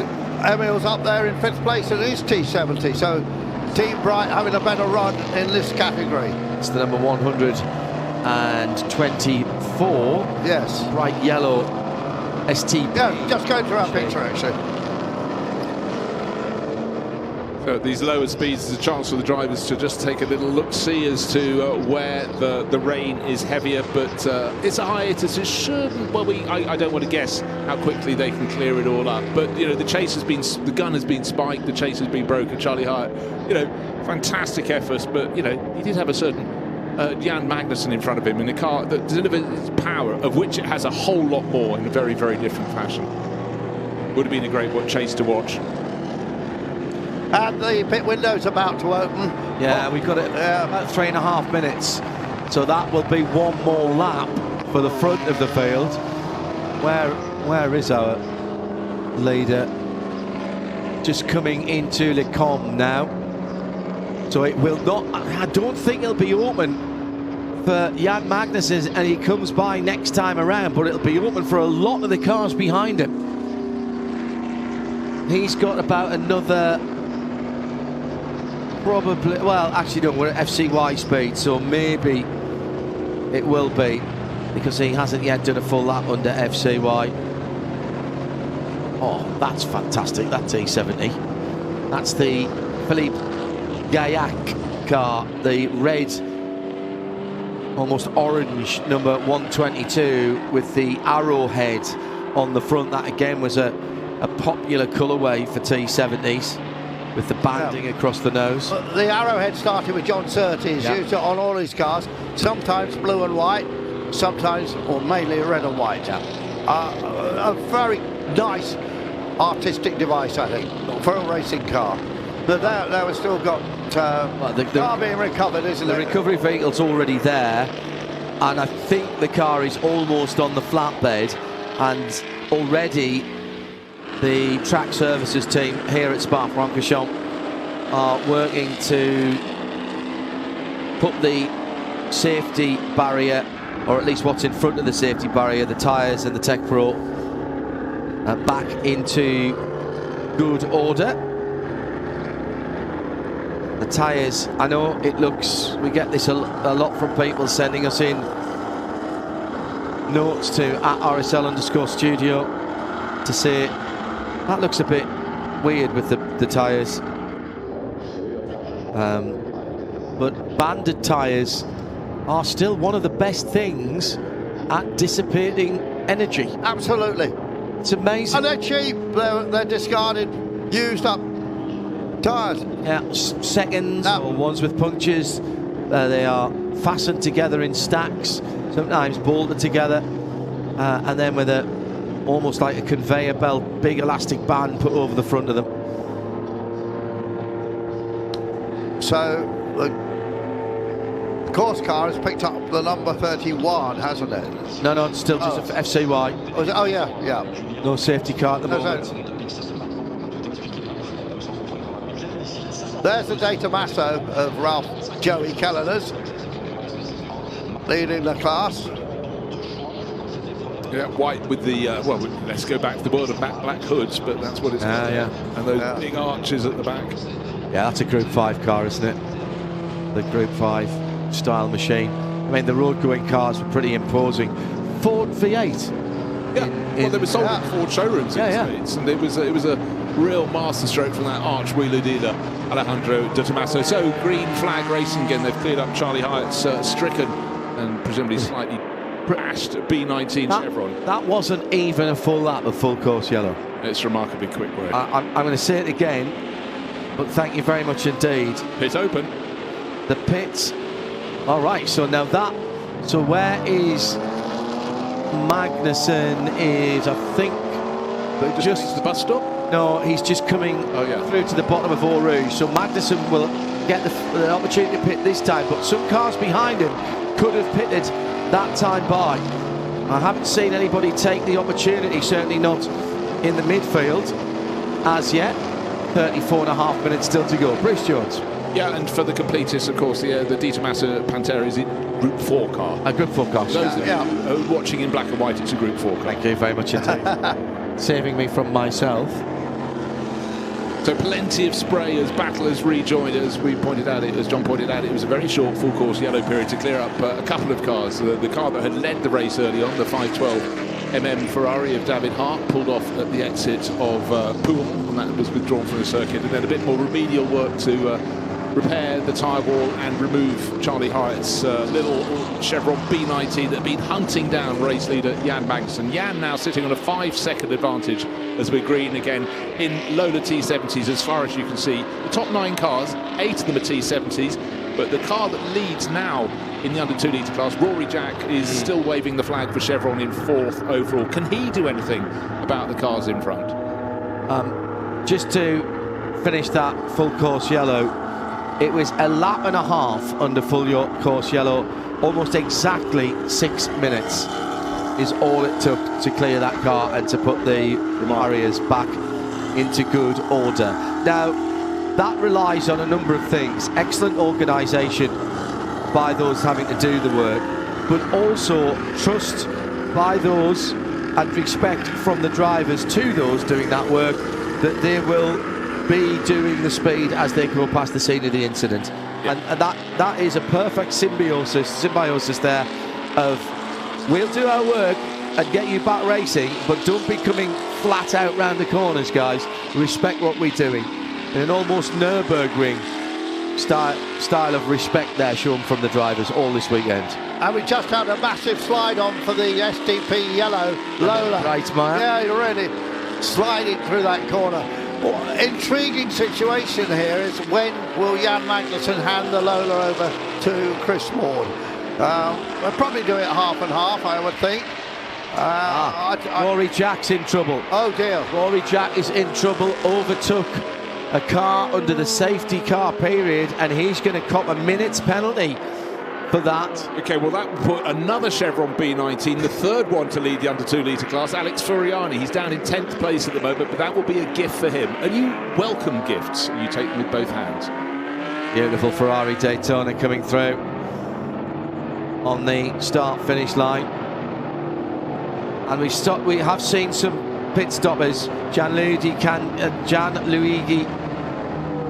Candiani, Ralph Kellernes, Damien Kohler, Dan Balfour, Jörg Eberhard, Niklas Ditting, Eric Meigda, Nigel Greensel.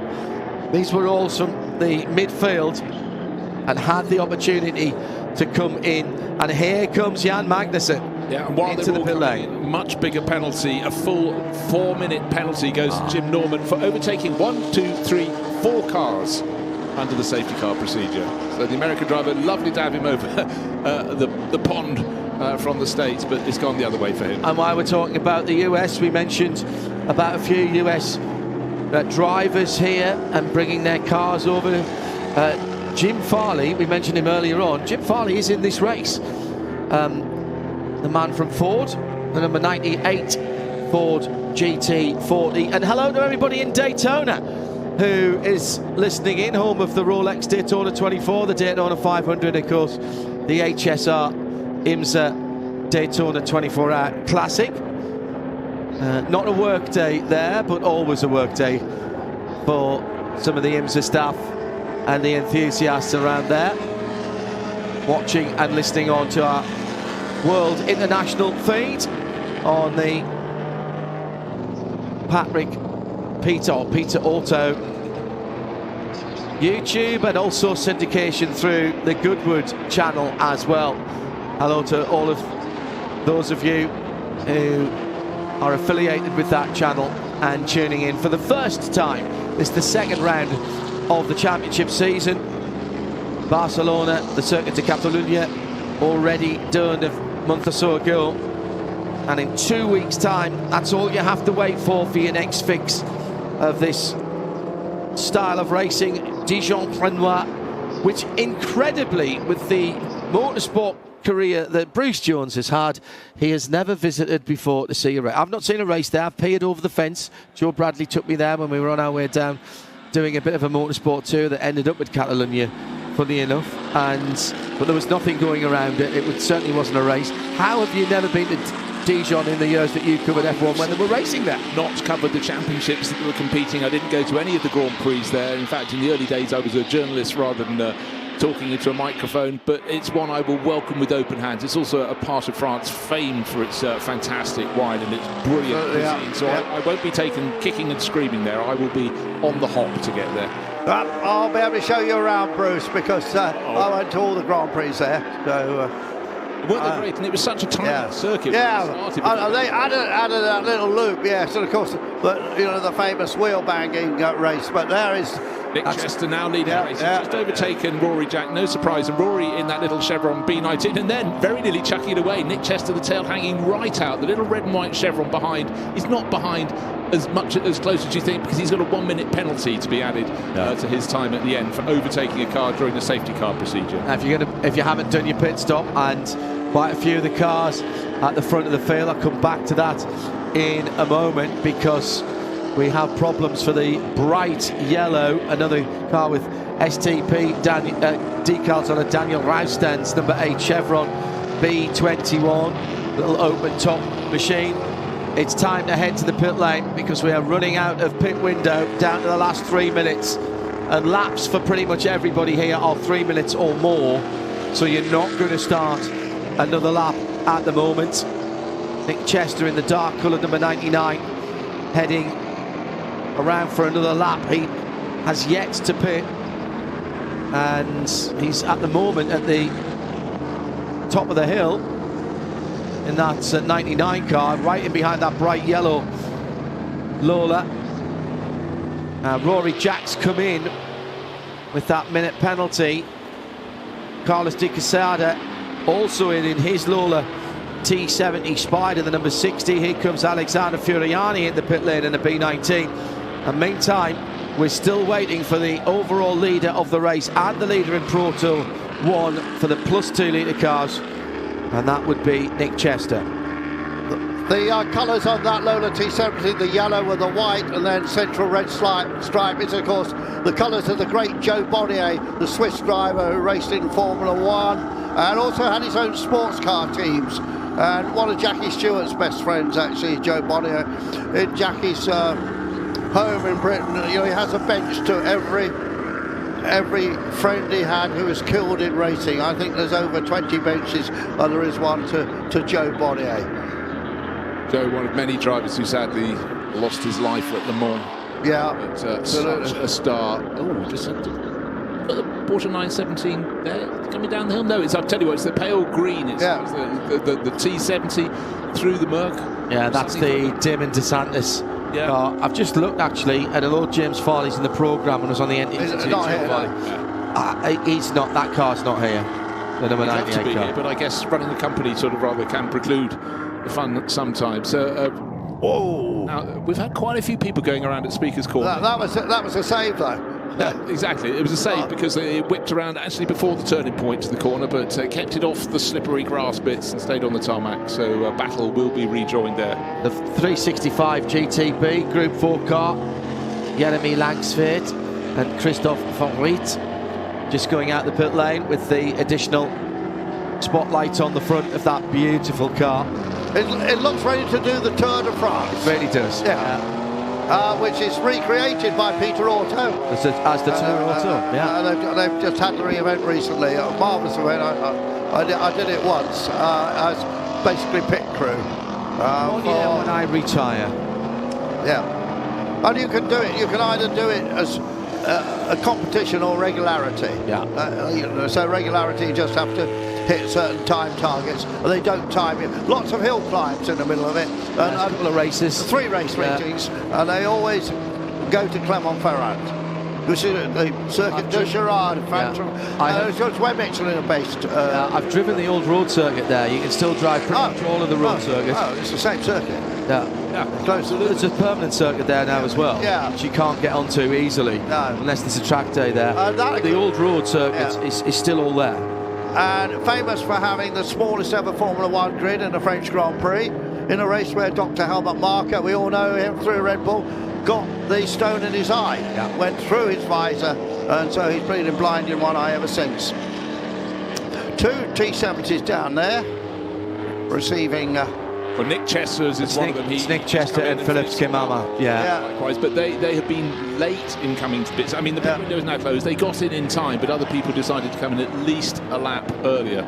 Christophe Florian in the number 49 Porsche Carrera RS. I think he missed the pit window. Oh no, let me have a look. Actually, there's actually pit window closed. No, Skimama was late in the pits as well, in that number 22 car. Well, it goes to show how close Nick Chester timed it, because he was only about 4 seconds ahead of that, but he made it in. 4 seconds was enough. Exactly, doing the maths, as they say. Mark de Siebenthal in the pit lane. Now, unless that is his, or that car's second stop, that's late as well in the 908.03. No, that's going to get a penalty. So that's been anything from a minute to a lap.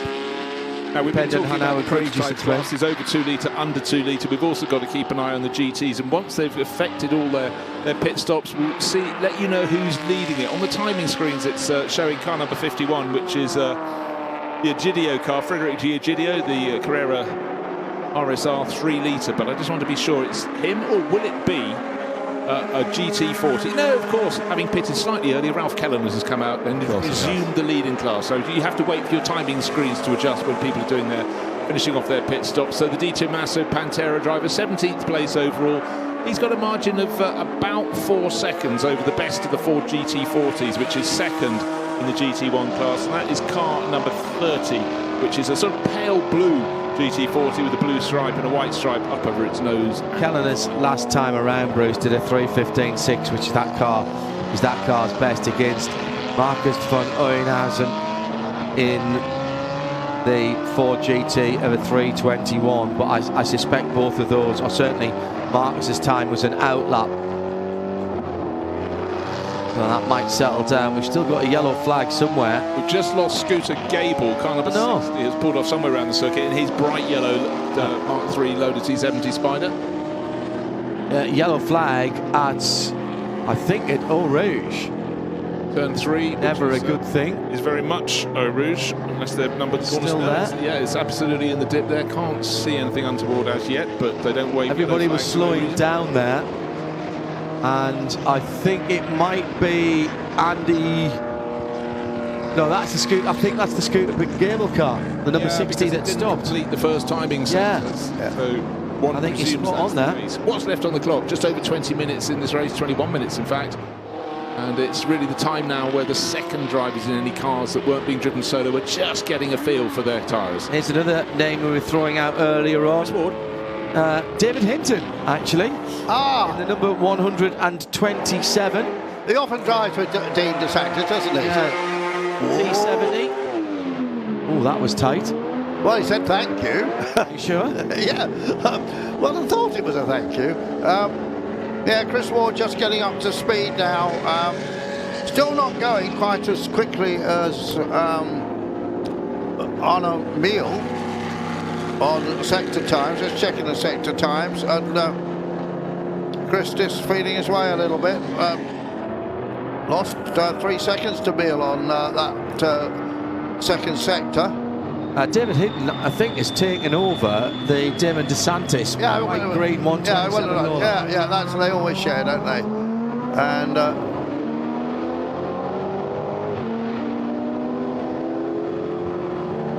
Henri Gemperle has jumped into the Mark Siebenthal car, the number 4. But at the front of the field at the moment, with the pit stops having all been completed. Except actually, Philippe Giac has not. No, he's going to get pinged for that. It's Philippe Giac, that's the red T70 we were talking about with the arrow on the nose, the golden arrow. But I was suddenly working out how has he got to the top of the field, and his best lap is about 3 seconds down at the very quickest T70 lap, so that wasn't going to calculate. Got to keep an eye on who's going to move up. Remember, Jan Magnussen was leading this race when he called into the pit, so his car will be going well. Nick Chester is handing over to Nick Minassian, so that's how annoying. Very well indeed. And number 60 there is Carlos de Quesada's car at the side of the circuit. Another one, the Lawless with the green waistband, as I described. Now, he hasn't got out of the pit lane. That is the endurance pit lane exit. That's Scooter Gable, who just took it over, just went through the timing beat. So his run in this race was very short, downhill, uphill, didn't actually reach the racing circuit. And that's why the yellow flag is at turn 3, which is Eau Rouge Radio. Now, I suspect he could probably roll that car back down the hill if he was allowed to. Whether they will want to leave it there or drag it away. Chris Ward is the fastest man out there now. He's got up to speed. Not at all. Taking a couple of laps, getting a feel of the track, and then Chris is now pushing on, and definitely the quickest guy. But he isn't going quite as quickly as Jan Magnussen did in the opening part of the race in the same car. It's interesting that it's show that Jan still got it, because you know Chris is right on it. I think he was chief instructor at Silverstone for a long time. Yeah. Just pointing out, it hasn't been a great day for the Hyatt family in this race, because Ross Hyatt didn't quite get to his pit stop. Another one. T70, so he went out just about the same lap. About 3 laps after son Charlie had a little slide and went out of the race from second place. Why do these people push the envelope like that? It's not worth it. Okay, you're looking for the yellow. But you've got to give it a couple of. You've got to go in 2 laps before the window closes. Yeah. You've got to work it out. Yeah, but Giac is miles out. I mean, he's nearly 10 minutes. He's loving it. I'm leading a race. He's pitted now. Oh, he's pitted now. Yes. Yeah, he pitted at the end of last lap, but he was miles out. He forgot. Maybe he forgot to start the stopwatch, or stop the stopwatch. Or reset said watch. But anyway, he's going to get a big penalty for that. Still very wet on the track here at Spa-Francorchamps. Good afternoon. If you are just joining us, coming up to 4:45 Central European summertime.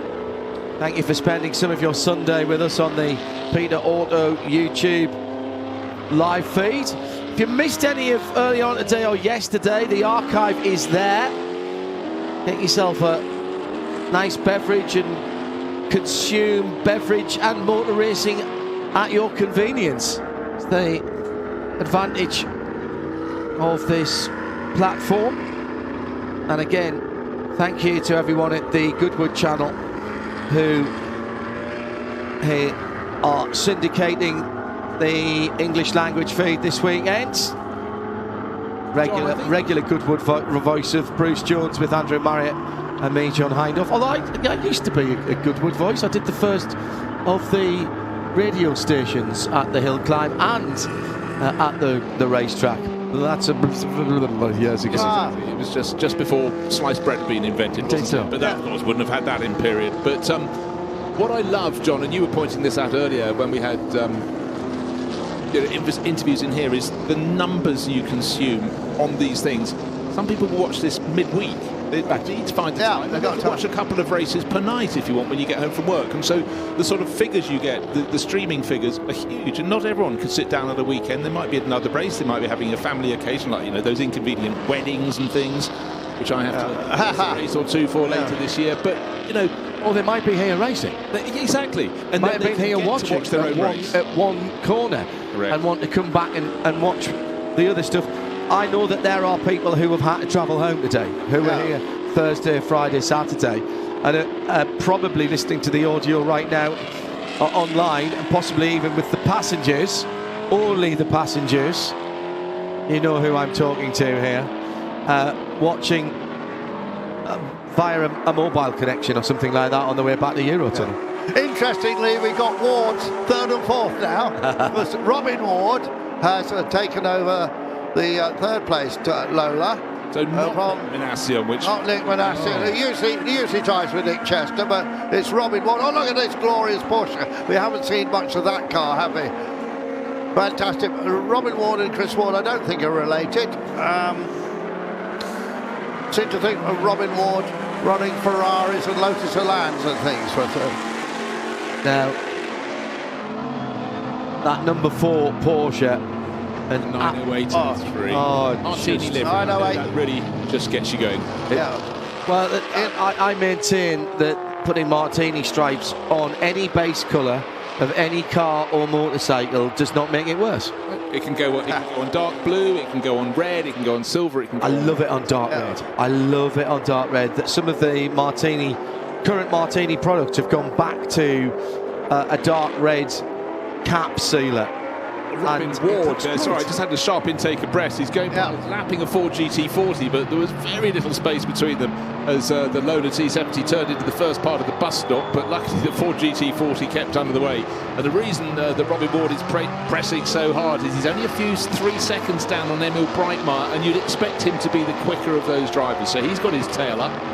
Unfortunately, Vim hasn't got the tail out. Round La Source he goes, down the drop. We've got under 14 minutes remaining in this race. So it is chase on for second place. Emil is up the road by 25, 26 seconds in the lead. Spot on time, by the way. After everything that's gone on, we are pretty much exactly on time over 4 sessions, 2 days of racing. Credit again to the Peter Auto organisation as the big T70 with the STP Roundel heads into Le Combe, the number 124. That's the Mark 3B Spider, Emil Breitmeyer, one of a... Well, that looked like a Spider to me. I didn't think I saw that listed as a Spider, but there's a couple of cars listed as Spiders that I don't think are Spiders. Interestingly, the Jim Norman car was listed as a Spider as well, as was Carlos de Quesada. We've got a warning flag for 86, and fastest lap was with Jan Magnussen. It's just been stolen now by Armin Meal. He's just gone a tad quicker, so Meal really piling on the pressure. Well, he's Chris Ward is not really catching Robin Ward,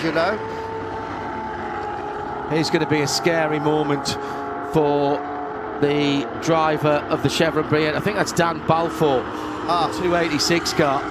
Yeah, as he gets passed by some of the bigger machines. John, you've raced a Chevron B8. What a beautiful car, isn't it? Just Derek Bennett really got that design right. He was an intuitive engineer, was the boss of Chevron, and certainly died in a hang gliding accident from Bolton in Lancashire.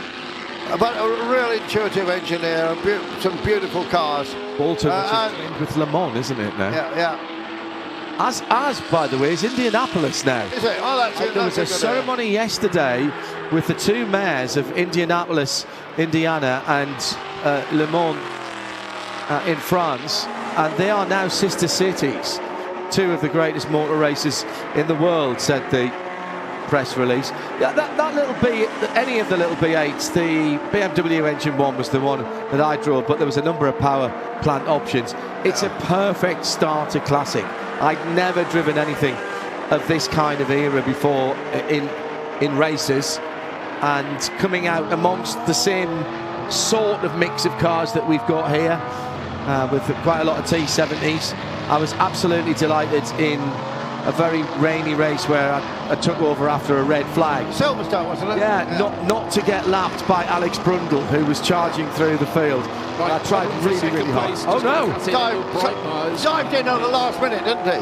Yeah, but a lot of them, they come round to La Source, and Chevron just gone out of camp, exit stage right, followed by Bear. It's the Ben Hatton car. Now, why is Breitmeyer in the pit? The Breitmeyer brothers had awful luck. He's slamming the steering wheel. He's not happy. Out of second place. Second place. He's not handing them the knob off the gear lever, is he? No, nothing like that. And getting He's pointing to the right rear. Not getting out.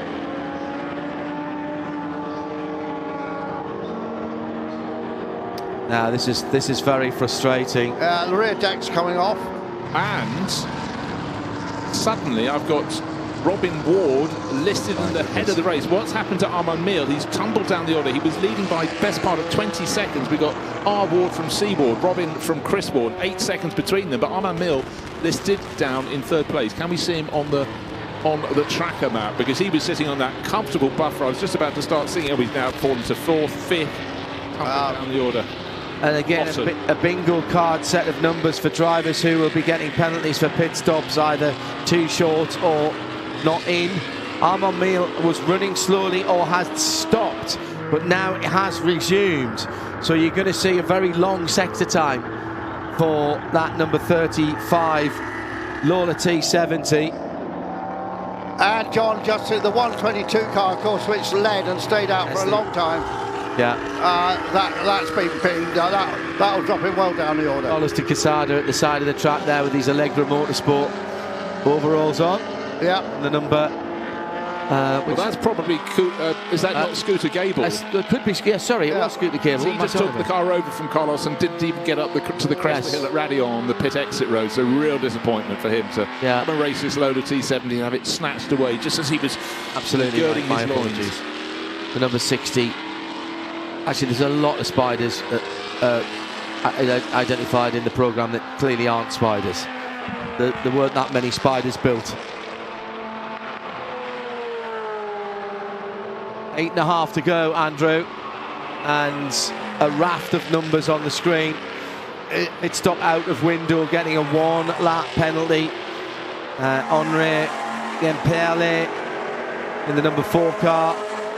The number 16 of Serge Kirchhoff. The number 19, which is further up the field. I'm looking through, that's Nigel Greensell. He's going to lose his 4th place. Oh dear. And he was charging as well.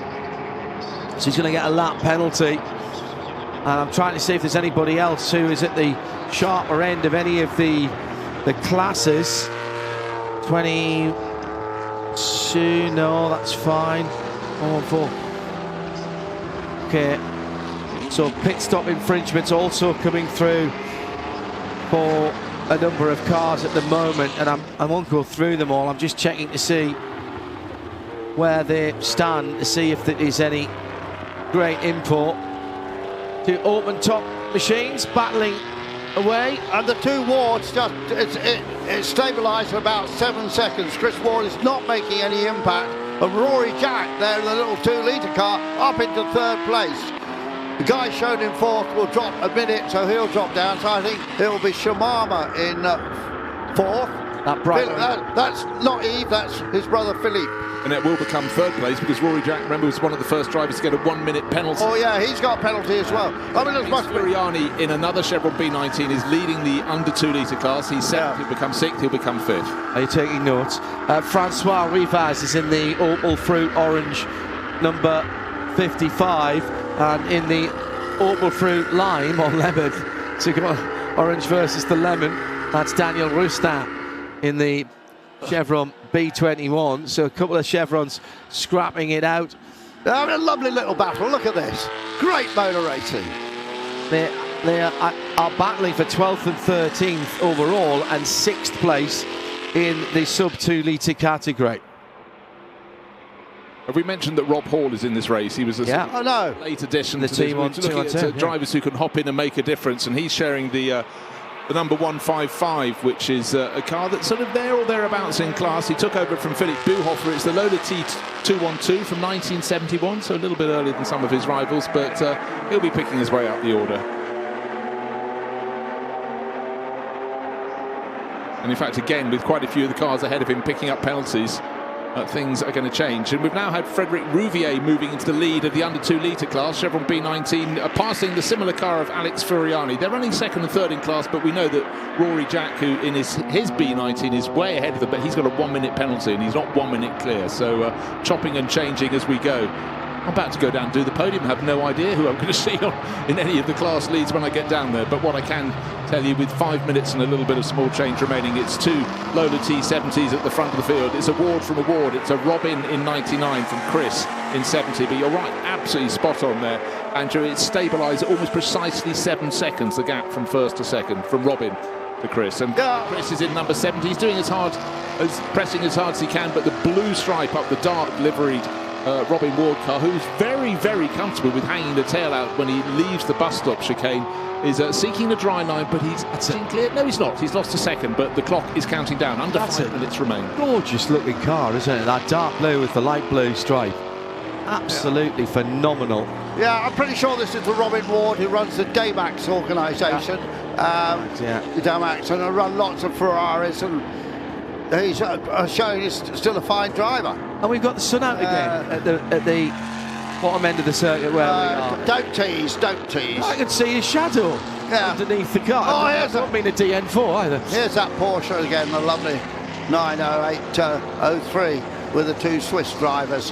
Frederic de Aguidio has gone to the head of GT1 ahead of the Di Tommaso Pantera of Ralph Kellerner's, and he's just put the fastest lap of that class in, a 3:04.9 against a 3:07.5 from Kellerner's. 1.1 seconds between those two. 3rd is Damien Kohler in the first of the GT40s, and Armand Miel in 5th is leading the Proto.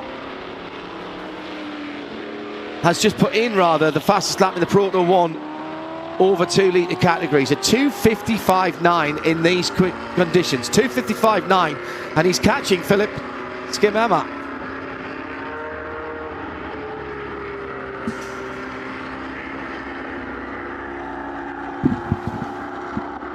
So heading through the final 3.5 minutes of the race.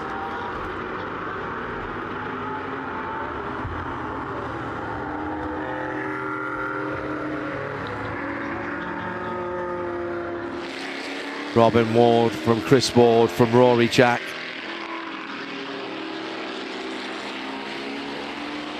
Penalties will be assessed as they cross the line, so very much provisional here, with a number of drivers making mistakes on their timing, but I can definitely see shadows underneath the cars. Are we going to get the final race in the late afternoon, early evening sunshine? Number 11 coming through, one of the Ford GT40s in a really quite unusual colour there. That's that sort of grey metallic with the white stripes. That's another American, that's Frederick Wakeman in the 1965 car. But at the front of the field, the dark blue Lola T70, the light blue stripes. He's really struggling for grip now, just gone by the Henri Gemperle driven 908-03. What a beautiful car that Spider is. And Chris has just closed up on Robin. Yeah. And you can now see him clearly. He's got the Porsche. Well, going to keep out of the way. Both just done their fastest laps of the race. Yeah. And it's about a second and a half Chris took off Robin. He took 3 seconds off him the previous lap, and now all of a sudden it's under 5 seconds. This will be the last lap though, so it is now or never. Chris Ward's got to go through here, I think. Porsche just didn't get the chance to go through on Gemperle, and that has cost him a huge amount of momentum onto the Kemmel Straight. But traffic giveth and traffic taketh away. Armand Miel still charging, now only 5 seconds away from a podium position in the +2 litre prototype class, and it's Philippe Gregg who is the target at the moment, and he took 6 seconds off him last time around, so that's going to be a grandstand finish for the final podium position. My goodness, there's still plenty to play for here, and the leader is embroiled in traffic, and here comes Chris Ward again, well under 5 seconds now as he picks his way through the traffic. Now, no pits to car radio here, Robin, so it's all about the drivers watching their mirrors. A lurid slide coming out of Speaker's Corner by the leader. And lots of traffic to go by. Yeah, he's got to keep his head now, Robin. He's very experienced in Nick Chester's car. Oh, he's riding the curbs. It is sunny down there, but the curbs, those red and yellow distinctive curbs here at Spa, will be very wet, and Chris Ward's got his target acquired now. Just one Porsche between him and the top step of the podium. Great work, of course, done by Jan Magnussen at the start of this race. Chris continuing, and the car twitching, sliding. Robin Ward is really struggling for rear grip on that T70 now. I wonder if they've just slightly used their tyres earlier on, and as the grip, or at least the standing water is going away, they're losing a little bit of grip there, but surely he's not going to lose it now. Coming down, he's at the bottom of the hill, starting to climb just a little bit now. It's 4.5 seconds. Ward's taking more time, but it's not going to be enough. He needed another lap. Or is there a final turn of the card as that bright green Lola is right there and holding him up there? Yeah, definitely holding him up. That is the Damien DeSantis car. That's David Hinton in that car. But I think he's going to be all right so long as he just deftly applies the throttle. He's gone flat out there and almost kicks it sideways, but he'll win it. And at the end, it's going to be somewhere in the region of 4 seconds, I think. 3.8 seconds. Chris Ward needed one more lap. Do you know what? If he hadn't been held up by that Martini 908, he would have been a lot closer. I'm not sure that's cost him the race, Andrew, but it cost him a crack at it. Absolutely. The British 1, 2, 3 again here. Just shows the strength of the British drivers. Rory's going to lose a minute, don't forget. Oh, yeah, he's done. So he's going to lose that. That's right, yeah. We'll wait for him to come around. The other battle I'm keeping an eye on is Philippe. And Armand Miel's gone through into third. Armand Miel has gone through into third on the last lap and takes the final step on the podium and third overall. He deserves that, doesn't he? That's a heck of a drive. 159 Porsche is off on the side, having had a spin. That's the Tariq Mahmoud Carrera 3 litre RSR. I think that's the car that was started by Nigel Greensill. I think Nigel was in that car earlier on. Now, I think he's just avoided doing any damage to the beautifully sculpted front end of that red and yellow, the shell-coloured car. You should see the skid marks on the grass. The witness marks, yeah. Witness marks, I like that, yes. I've borrowed that from my Australian colleagues. Right. They're very good. They have some good with their turn of phrase and lightning. Let me run you through some of the winners because it is changing with penalties being applied. Robin Ward wins overall, and in the Lola T70 number 99, that black car, he will also, or dark blue car, will also take the +2 litre category. Shame that we lost the Ferrari early on. Chris Ward in second, Armand Mild in third. The Chevron B19 of Frederic Rouvier is scored now as the winner of the sub 2 litre category in fourth overall, with the penalty for Rory Jack's indiscretion. He will come home in second, just ahead of Alexandra Furiani. That's a Chevron 1, 2, 3 there. And then in the GT category, with the fastest lap on the last lap of the race, Frederic D'Egidio in the Carrera RSR Porsche, number 9, the 911, number 51, from Ralph Kellernes, and he was pulling away at the end. He put 7 seconds into the Di Tommaso Pantera, the Group 4 car. Third position, Nicholas Ditti in the GT40, the best of GT40s, the number 33 car. Again, very attractive car. That number 33, another grey car, but with the black stripes, FNB 188C. The 65 car. We're just seeing some of the highlights now. And of course, we saw the Charlie Hyatt crash. I'm sure Charlie's all right. Did you see? No, I didn't see it. Didn't see the aftermath. Aftermath, exactly. That's a Lola T70 fest, wasn't it? If Eric Broadley's still been alive, he will absolutely love this. Yeah, split between the two great chassis manufacturers of the era, with the Lola T70s taking the more than 2 litre class and the Chevron B19s taking the sub 2 litre class. One of the most well-known entrants for Lola T70s was, of course, Sid Taylor Racing. And Sid had the Irish gift of the gab. He managed to get Denny Holm to race in the Grand Prix 1 week, and then he'll be in a GT race in one of these T70s the next. And lots of Grand Prix drivers race these T70s, people like Trevor Taylor, who was the number 2 to Jim Clark at Team Lotus. Lots of people race these T70s. Magnificent motor car. Yeah, just never did any good at Le Mans. No. But in Britain, just dominated big bore GT racing. I am just checking to make sure there's been no further changes to what I announced to you, and I believe that what we gave you there in the classes is what is correct. We have, to round off what has been a sparkling weekend, and the sun is out now, so we'll have some, surely have some more sparkling racing. Certainly looking forward to the Gentleman Challenge. This is a pit stop race, aping the World Sports Car Championship in period. Ferrari, Jaguar, Maserati against the newcomers. Those were the big names, weren't they? And you had Cooper, Porsche, Lotus, iconic GTs and prototypes from the 50s and early 60s to come next to round off the weekend. Before we get there, Andrew, your impressions of what we've seen this weekend over the 2 days? It's been absolutely magnificent. We had some great racing. One of the world's best tracks, of course, and that helps. It works well as a facility here as well, with all the paddock area. And of course, we've had the appalling weather. I mean, one of the most stunning things was that race late last night.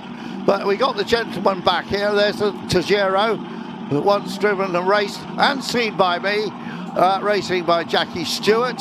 It needs to have that on the side. It's not Jackie Stewart. Raced by Jackie Stewart, by Andrew Marriott. No, it definitely does not. Oh, it absolutely does. It adds to its Palmeiras of racing. And that patchwork bodywork we love so much. I was talking to Nigel Greensall a bit earlier today, and remember, we thought Nigel, if I remember, started on pole position for yesterday's race. Starts with John Spears on pole position in a list of and we're talking about last night's race, and he said that's as fast as it'll go.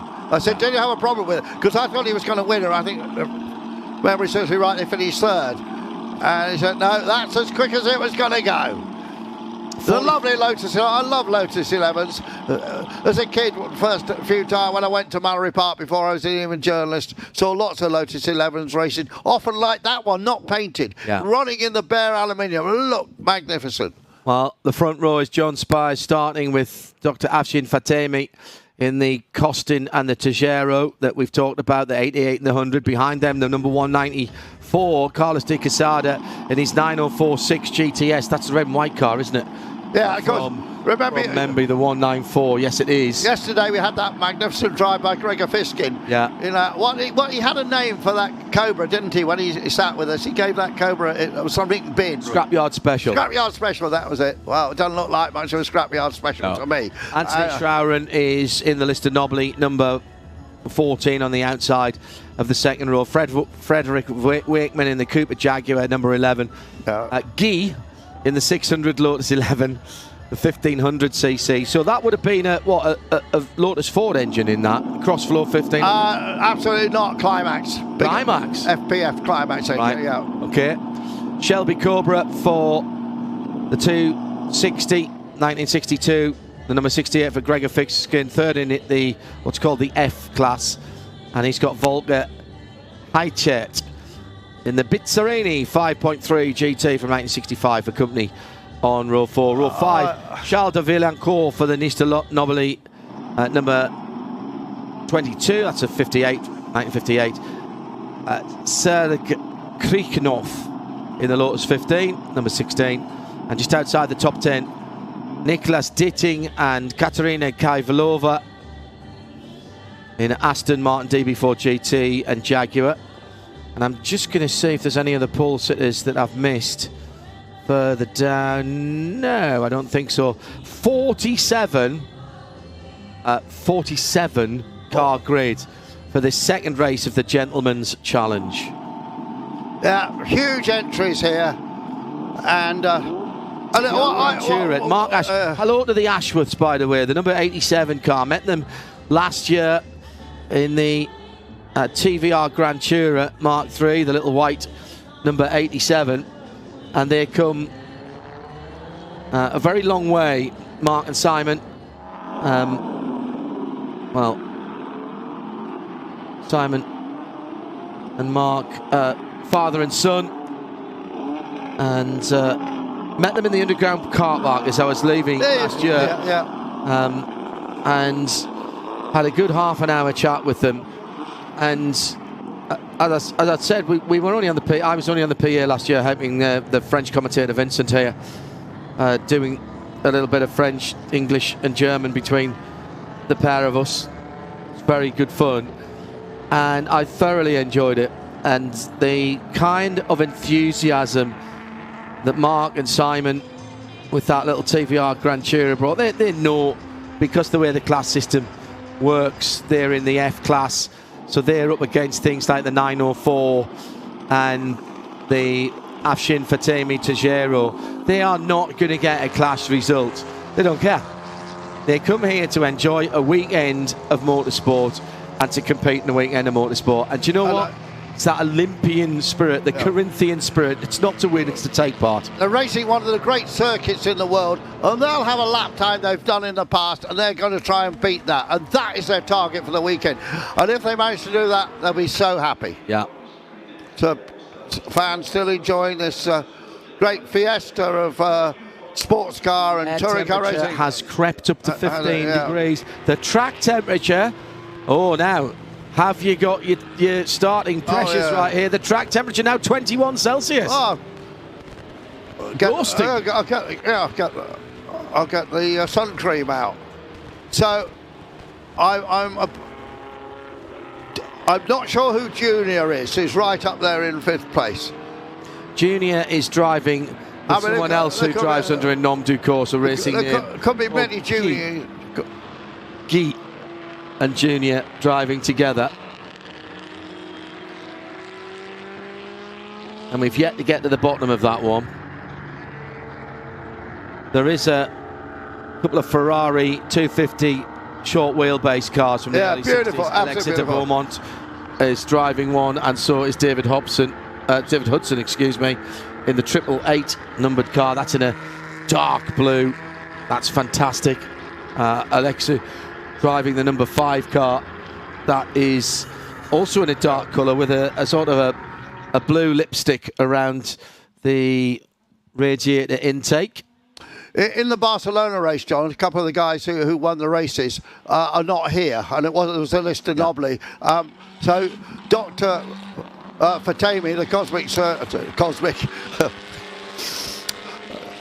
the plastic surgeon, he finished third in one of the races. So another good result here. He'll lead that championship. And when we get to Dijon, we'll have all the points worked out, and we'll get a feel for what's happening in this championship. But it doesn't really matter at this stage.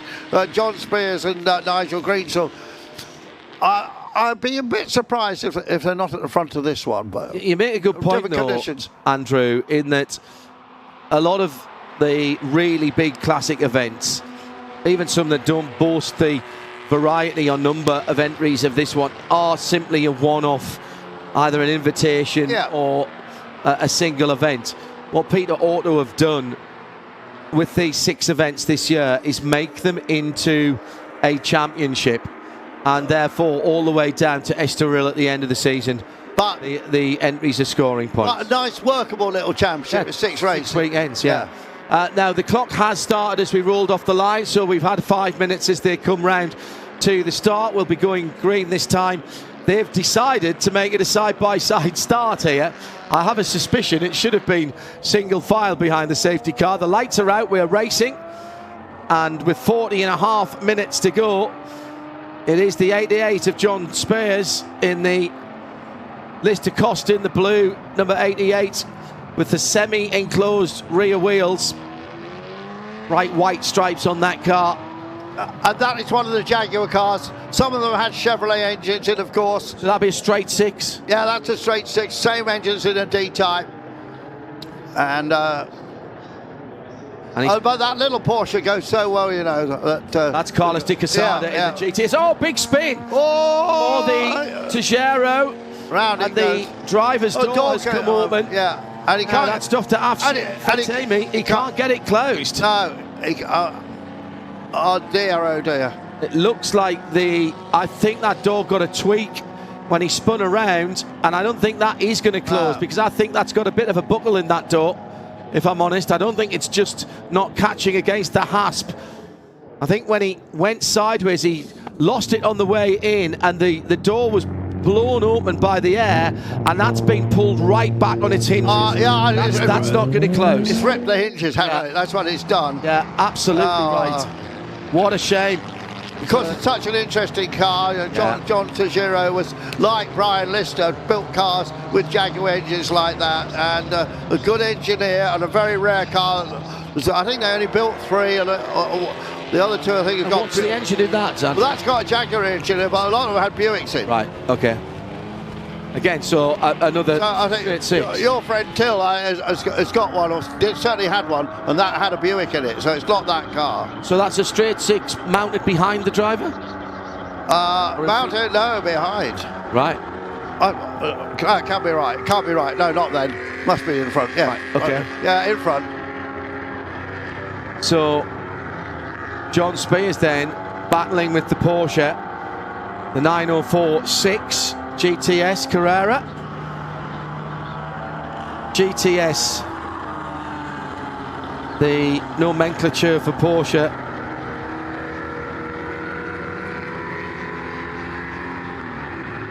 For I always thought the sweet spot in the Porsche range, Grand Touring Sport. And there's Gregor Fiskin in that red and white Cobra with a great big number on the side. Big American numbers on the side, love it. Yeah. That Aston going very well. So how about this then? In the top 8, Lister Costin, Porsche, Shelby Cobra, Bizzarini, Cooper Jaguar, Jaguar E-Type, Aston Martin DB4, Lotus. 8 completely different manufacturers, and one might say with some of those cars quite different philosophies. I never would have raced together in period. No. It doesn't matter. They're all about the same time. 1959 the Costin through to 1965 for the Bizzarini and the Cooper Jaguar. I think the others all in between. I think that Cobra must be a very early car. Yeah, it is. Yeah, it's a look at that Jag coming through. Car. Jaguar versus Bizzarini.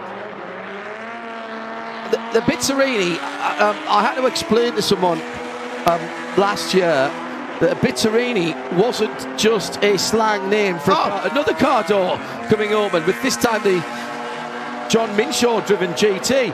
I had to explain to someone that Bizzarini wasn't a a slang and rather derisory name for a car that had been put together out of a few scrappers. It was him. Big shutdown. And that's the last source hairpin. That's Fred Wakeman. Fred Wakeman, who races so much. Cooper Jaguar with damage to the right front. It's left front for, it was the Bitterini of Volker Heichert coming through. Yeah, so the New York hedge fund manager there raced this car a lot.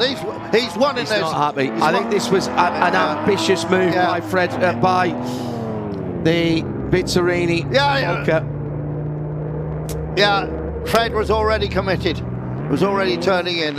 He's coming from a little bit too far back there. Yeah, he is. You have to, as I say, it sounds like it is a derogatory comment on the car, but Bitterini was a manufacturer. Yeah. And named after an actual person. Yeah, well, there was a car called ESO.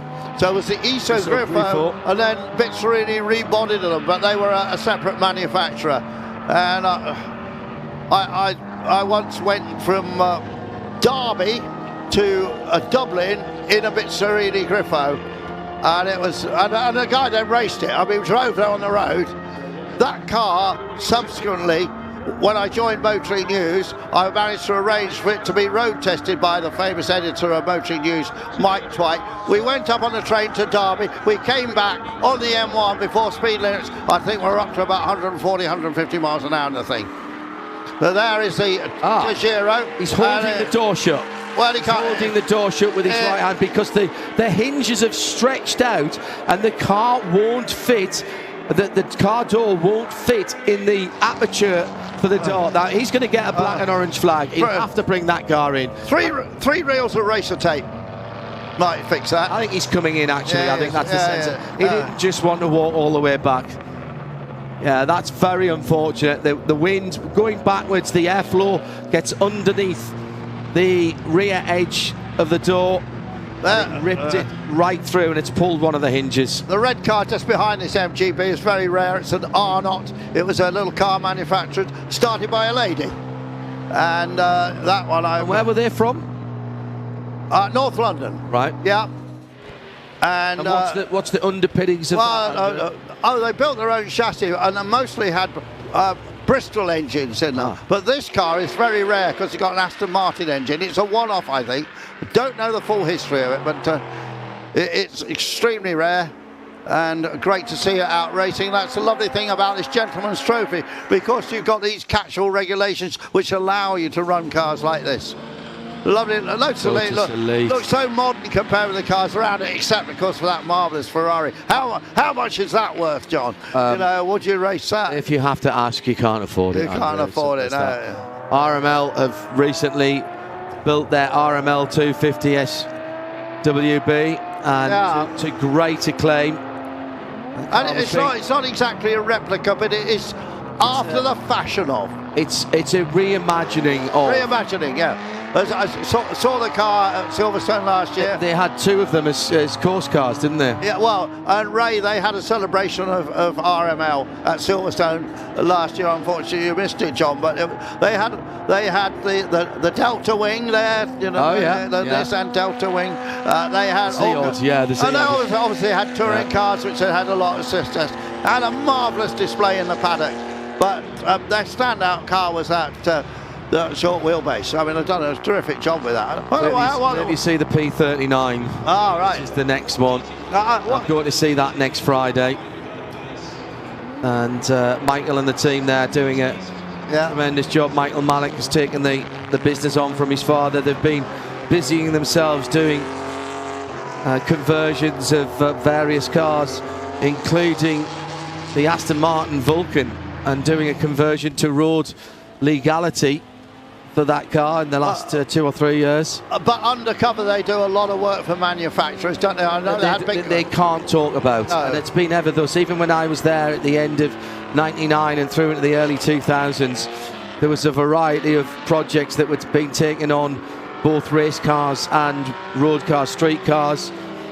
Did a lot of the fettling of the Mercedes 722 special edition cars that were ostensibly built by McLaren, and then handed off to RML to do the finishing and the tuning of the suspension, etc. They did a lot of work for Nissan undercover, didn't they? Through the years. Yeah, all kinds of interesting projects. Oh, the skunk works there was incredible. There was a Nissan Micra which popped up on my timeline the other day. Originally it had a transverse mid-mounted British touring car 2-litre twin cam engine, and subsequently it got swapped for a V6 350Z engine, and that's still rallying at the moment. David Leslie and I went out round the industrial estates to shake that car down. My goodness, that was live, and that led on to a couple of Nissan Dukes with Nissan GTR running gear. Yeah, that's the one I particularly remember. Well, there was two versions of that. There was the standard version and the breathed-on version. They were done as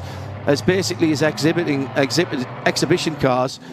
I drove the left-hand drive one at Silverstone on the national circuit on a day that was as wet as we've had here, and it was hellishly good fun. And it was never meant to be anything other than just a proof of concept, if you will. We took it out to the Dubai 24 hours and ran it as the safety car. And I think they sold 10. Oh, wow. They took 10 orders over that weekend, and Nissan said they're not for sale, they're not for sale, they're not for sale, and ultimately they did the higher output one, and I think they sold 8 or 10 of those. Now, I noticed the Bizzarini, the white and gold car that caused the accident there, is in the pits, and they were trying to pull the bodywork off the front, so I think he will drop right down the field. But John Spears just keeping ahead of De Quesada in the Beck-built Porsche, and Gregor Fiskin keeping a watching brief, and then John Minshaw. Such different cars in this race. And then we've been following the Allard J2, the 44 car. Sidney Allard, a great constructor, British constructor in South London, and built Allard dragsters, the first dragsters built in Britain. And his son Alan went on to run that business. But people love racing these Allards. I mean, they got the cycle wings, and a lot of success with one of those. Patrick Watts has driven one very successfully. The British touring car racing. Factory touring car racing in Persia, who now does a lot of long distance rallies. And we got a Lotus 11 off and beached, and that is the 309. That's the Tom de Vries and Loris de Bruyne. Yeah.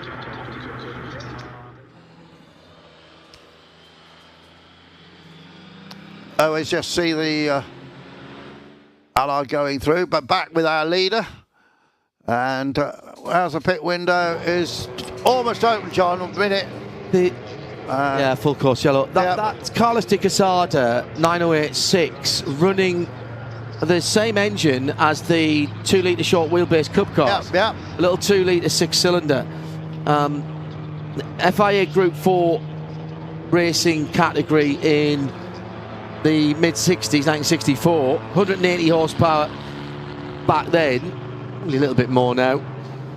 Bizzarini is back going, actually. Just seen that one. It's in our picture right now.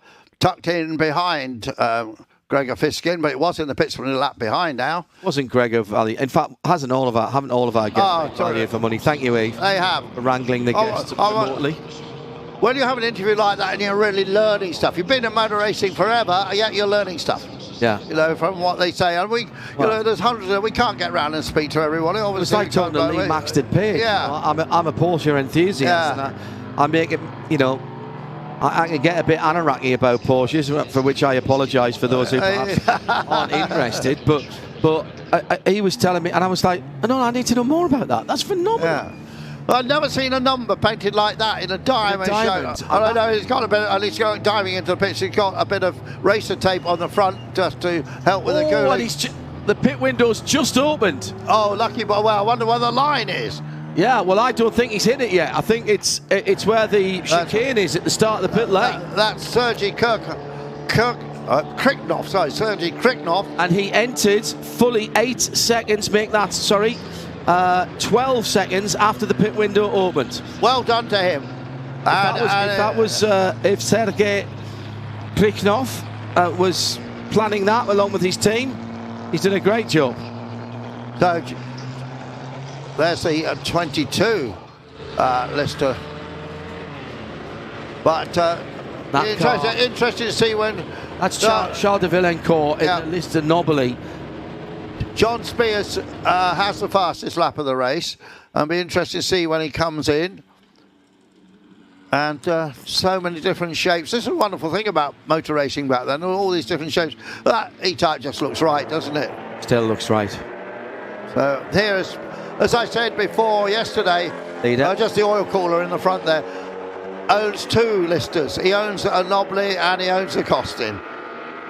And the Costin, I mean, again, we're into the early era. That's a 1959 car. Yeah. So the Airstream styling, a little bit smoother, the half-faired rear wheels with the scoops to air towards the rear brakes on that car, all coming from the early days of the jet age and airliners and people beginning to understand aerodynamics, or at least trying to smooth out the airflow. I think Frank Costin, who did that body, brother of Mike from Cosworth DFE Engines and so on, I think he was came out of the aircraft industry. As many did. And a couple of some beautiful British sports cars of the period there. Two Healey's with a Morgan between them. And a Porsche 356 coming through. Yes. On tyres that look like they should be on a mountain bike. They are so skinny. And the Porsche super light, Dr. Ferdinand Porsche, engineer by trade, contracting himself out to various projects in his early engineering life, and then started to put cars together for himself. Couldn't afford to do any advertising, so started doing hill climbs and local races in these very small engine 11 and 1200 cc's, little flat 4 engines back in those days, but kept the car lightweight. A similar philosophy in some ways to Colin Chapman at Lotus. Absolutely, Kept them light, let the engineering do the work, and he reckoned that would bring people to him, and so it did, and so Porsche. And you know, the numbers were the project numbers. And, you know, a project might be a camshaft for somebody. It might be an engine. It might be the full car, the 356. And when it came round to the 911, it was project number 901, and that was going to be the name of the car. And indeed, in 1962 and 3, when the cars were being mooted, they came out as 901s, and a certain French car company with a lion for its logo said, oh, hang on a minute, we've got the rights on 9 dash something. Zero, yes. Something zero something. So you can't call it a 901. And Dr. Ferdinand Porsche was a bit cheesed off for that. He's quite happy. He had a logo for his car, so he thought, well, I've designed a 9 and a 1, so it'll either be a 991 or a 911. Let's make it a 911. And then, of course, it's a 911, 911. Then, of course, we had a 912 as well. The 912, the 912 was the 4-cylinder car, and with the flatter sides. Yes. And so they're actually a really interesting car, and they have a massive following, the 912s, and they've never had the same sort. They've never had the same sort of value proposition, and they're actually a really good way to get into older Porsches from that era. We were hearing, weren't we, that a 911 short wheelbase is anything between 150, 175,000 and above for a road car. Well, you'd buy a 912 of the same sort of era, mid-1960s, for considerably less than that, a factor of quite a lot. Great shot to the leading car. I think he might come in this lap and hand over to Nigel. He needs to, because he will not get another lap after that. He's doing 3.5-minute laps, and it's 4 minutes and 50 seconds on the clock. So what he does not want now, he is, to borrow an IndyCar phrase for later on, he is in the danger zone right now, because if a full course yellow comes out now, he will miss the pit window. They're pretty smart, that team, and they can't control if somebody else falls off, Andrew. That is absolutely correct, yes. Bruce Jones back in to harness here in some of the best weather we've had at the weekend. It's making me feel sad. Last race of this fantastic meeting.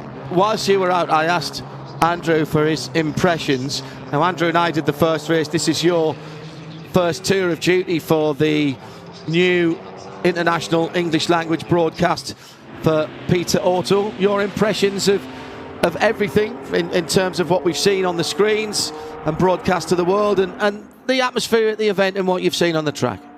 The atmosphere, I will pick on that first and foremost. Just from the moment, even if you walk quietly on your own around the paddock, before the cars have gone on the track, it's phenomenal. The array of cars. We had 400 cars coming here to race.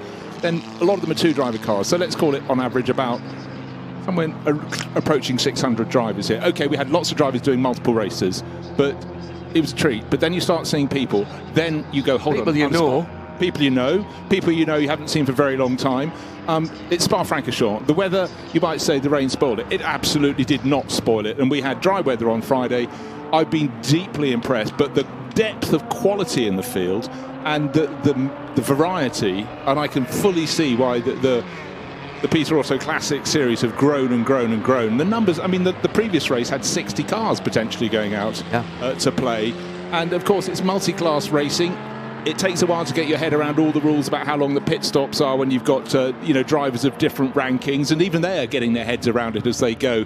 But I can see why it's growing, and it's going from strength to strength. Great circuits too, but I think that every single driver who's been here will come home with a host of stories from this meeting. The rain certainly gave it a real twist. And those racing past midnight last night, I mean, they could hardly see what they were doing. Phenomenal. Yeah, and some of those guys were back as we were to go back out on track. We were here at just after 8 o'clock, having not left the circuit till nearly 1 o'clock in the morning, and we won't have been the only people who were doing that. The mechanics and the people who were prepping the cars, several cars in different classes, they will have been back here at 8 o'clock this morning to get the 9:30 cars ready to go. That was a pretty quick turnaround, but no, I don't see anybody with anything other than smiles on their faces. Absolutely not. So just waiting for John to bring his car, Lister, into the pit lane, and I haven't seen it yet. There's the beautiful... Oh, negative. The front two cars, the two Johns, John with the H, and John Spies. It's just in the fastest lap of the race. Now, he comes into the pits this time. Yeah, he will stay to the right through La Source. He's just gone past one of the lovely Aston GTs in that California sage colour, which is so lovely. Peels off and dives down into... And John Minshaw will do exactly the same from second place. And these pits are really steep as well. Downhill. You have to chock the front wheels. Yeah. Or leave the car in gear, or both. Should be round in about half a minute. He's coming in quite tight, actually, John Minshaw. Yeah, just one other thought. Just been doing one of the many podium ceremonies, waiting for all the class results to come through. You're just chatting suddenly with Jan Magnussen. We were talking about him on air, but he's there with Chris Ward, and they're racers, and just hearing them just going, yeah, but up through there it wasn't quite, and it was this and that, and we got this longer pit stop, but they're still massive competitors, but they're really enjoying it. It's one step back from where they would have been. They had the 20 seconds, did they? 30 seconds. 30 seconds. Yeah. So they got to within a handful of 4 seconds, I think, by the end. So the chase was on. Yeah.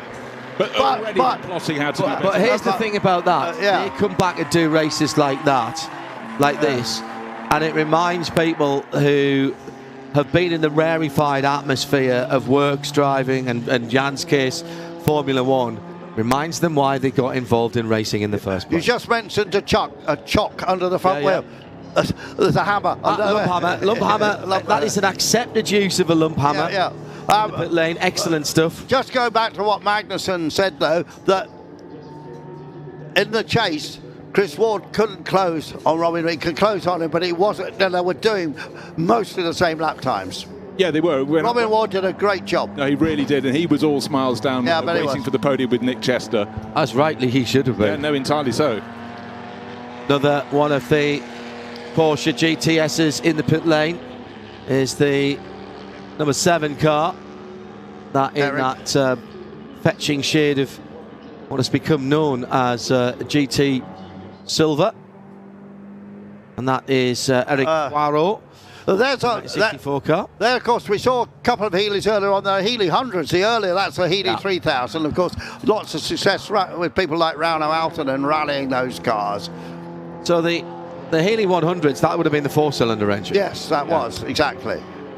100M, and I think, did they have a 100S? 100S, yeah. Yeah, they did, indeed. And then that blunt tool with so much power, the Allard J2. Yeah, I know. Oh. That's a hot. I mean, that effectively, that's a British hot rod, isn't it? It's exactly what it is, yeah. And it's great. I love it. Well-known. It looks like it comes from a different era, though, doesn't it? Yeah, it does. The well-known journalists and broadcaster and your ultimate boss, Simon Taylor, had something called a stove bottle special. I think it was an Allard, basically, wasn't it? Yeah, it looked very much like that. It think used it to was an have a Allard. place in the office car park, but we did rather admire it. Yes. Well, and he used to run it, not exactly daily it, but he would run it, he would take it out, he would do hill climbs in it. Yeah, lots of hill I used to consume Simon's column in a variety of the original Haymarket magazines, mainly about these old cars. Yeah, classic and sports car being the main one. Just saw that lovely Lotus Elite in the. I've decided it's lavender. Have you? And that's the guy from Canada we found in the paddock on Friday who just bought the car. Yeah. It had raced mainly in America. I wasn't clear whether he bought it over from America or bought a car which had raced in America here. I think probably the former, actually. He'd actually brought it over. And it never sat in it until this weekend. 356B. Now, that is a very handy little racing car. Agatha Julie in the 356B 75 hardtop. That's an S, so that's again slightly tuned engine, and the Bs didn't have the disc brakes. They didn't come in till the Cs, but some of the racing cars had them retrofitted, and a lot of the outlaw cars had bigger engines in, and they earned their chops on things like the Carrera Panamericana and things like that. Yeah. They were very, very good road racing cars.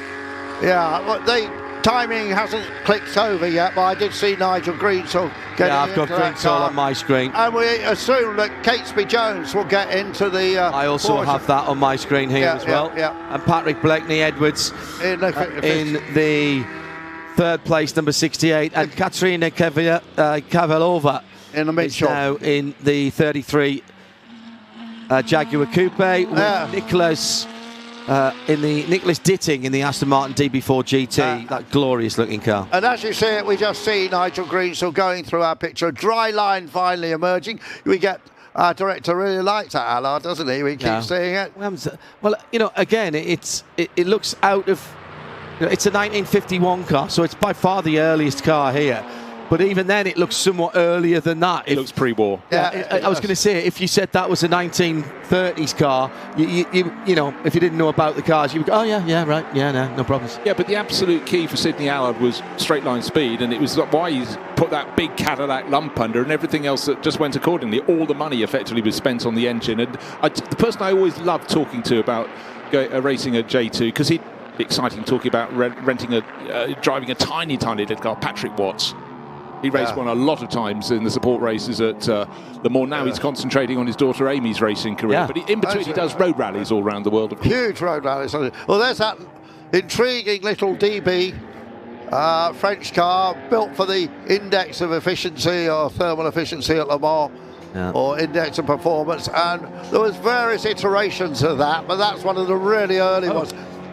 Now, what have you seen? Volker Heichart in the Bizzarini's in the pit lane for a 2-minute stop and go, causing a collision. Now, nobody's saying that was intentional down at La Source, but there's no doubt that Volker, it was a little bit of a low percentage lunge that went into the side of that Lotus as Pat Blakeney Edwards puts the fastest lap in for the F-Class cars and gains down to under half a minute. Just a couple of points I want to make here. Is Nigel Greensall in the leading car, leads E2 class. Catesby Jones second in that 9046 Carrera GTS, the 1964 car with that 2-litre 6-cylinder engine, the same engine that you see in the 2-litre short wheelbase 911 Cup cars. He's leading his class. In the E1 class, it is the Lotus 11 1500 of Junior and Guy the 600 car. That is sitting in 6th position. That's a terrific effort. Hopefully we'll see. We might see them on the podium. Where are they in their class? Well, they're leading the class, yeah. And 6th overall. Yeah, so we'll see them on the podium, and I will find out who they really are. Yeah. Which will bring you Great from joy. Dijon. Dijon. Yeah. Great joy. Yes. So the 88 car still leading, that Lister Costa in the blue car.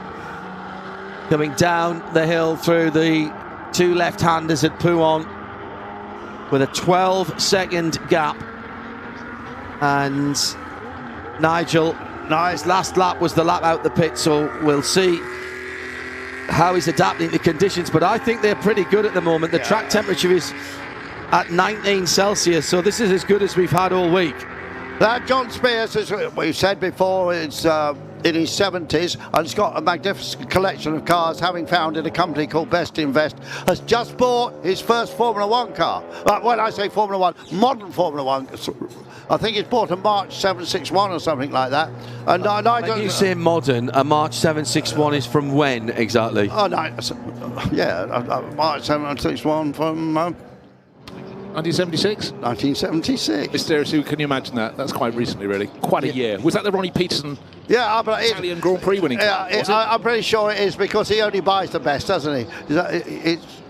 And why I bring these two to these things? Yeah, Nigel's really bubbling, because we said earlier, didn't we, he'd raced in the Boss Formula a lot of the single-seaters. He hasn't driven a decent single-seater for a while, so they're going to be testing that car very soon.